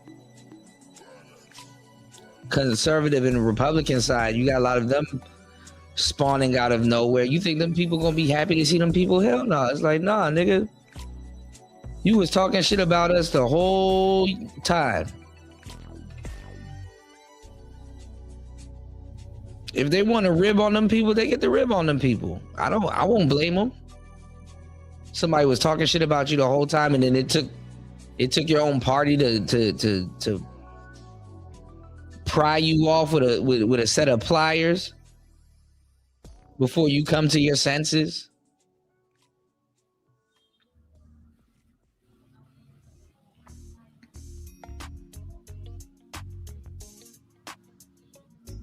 How do you treat people that don't listen to you? When you went out of your way to give them the facts, you know? Not everybody about to be happy and shit.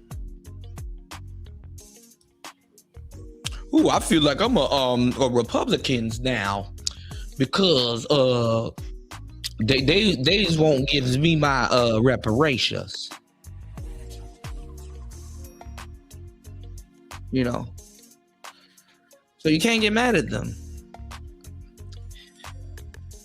You said these are the same men who want to hold women accountable, yet won't openly let people disrespect them. I mean, they shouldn't.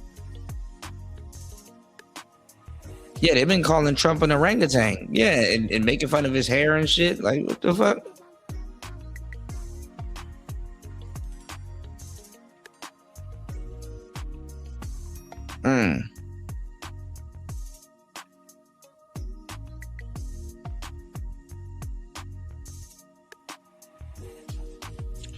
You said, was that the video where they made with Obama and Biden monkeys while making Trump a lion?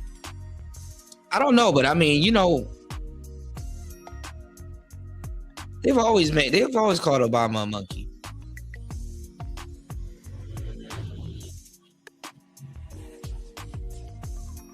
And it'd be people in the Democratic Party that be calling Obama a monkey.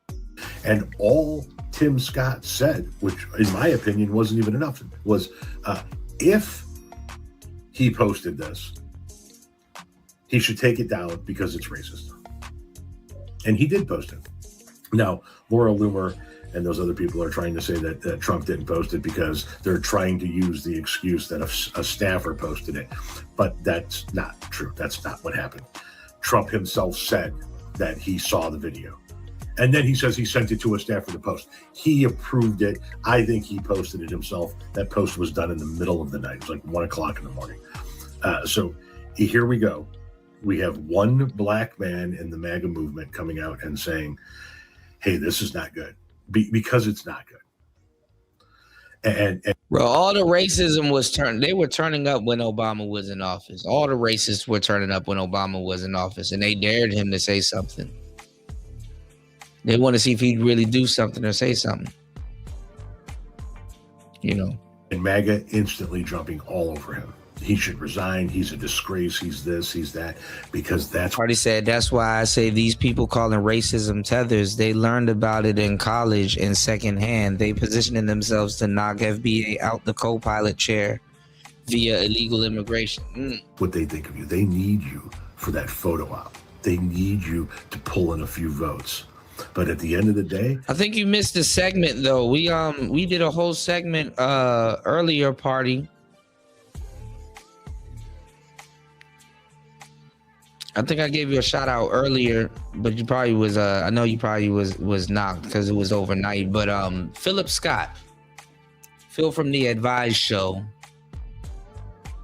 you know, had the unmitigated gall to go after the shorty that we was listening to on the last show. Interesting stuff. Yeah. I'm not gonna keep this too long, so you guys can definitely easy scroll back and pick up that game. But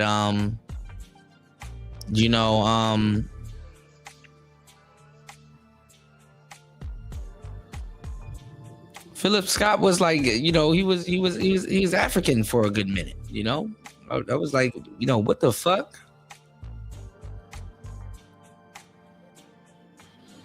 I'm glad he didn't grift all the way, his channel's still the African diaspora, but hey, he's FBA now, and even Mela came through saying what I said earlier too, how they were getting on him because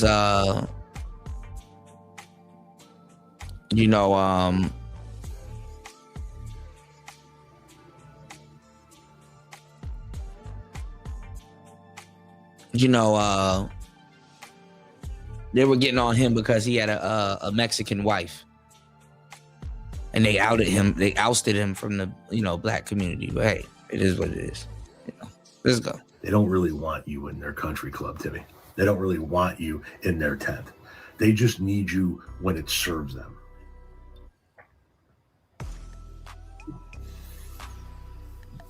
They jumped on him fast. And for anybody that's going to come in here and tell me that it wasn't a big deal, it was just part of an overall video, then why the fuck did they delete it? Why did they delete it? All right. This is Democracy Now! Well, listen, y'all. I appreciate everybody here. If you guys enjoyed the show and support the work, I want to thank you guys for hitting the like button. Thank you guys for supporting the show. Please support the show on air, off air. You support Player Talk Radio because you care. Please support the show on the replay. I got you guys. It's Player Talk Radio. Thank you, everybody, for your love. And please continue to share the show. Shout outs to Insane One. Shout outs to everybody. It's Player Talk Radio. Good morning. I'm your gracious host, DJ Kuda. Right back at the helm of today's show. Let's go. Welcome to Player Talk Radio with DJ Kuda, the hottest DJ in the manosphere. Let's get it.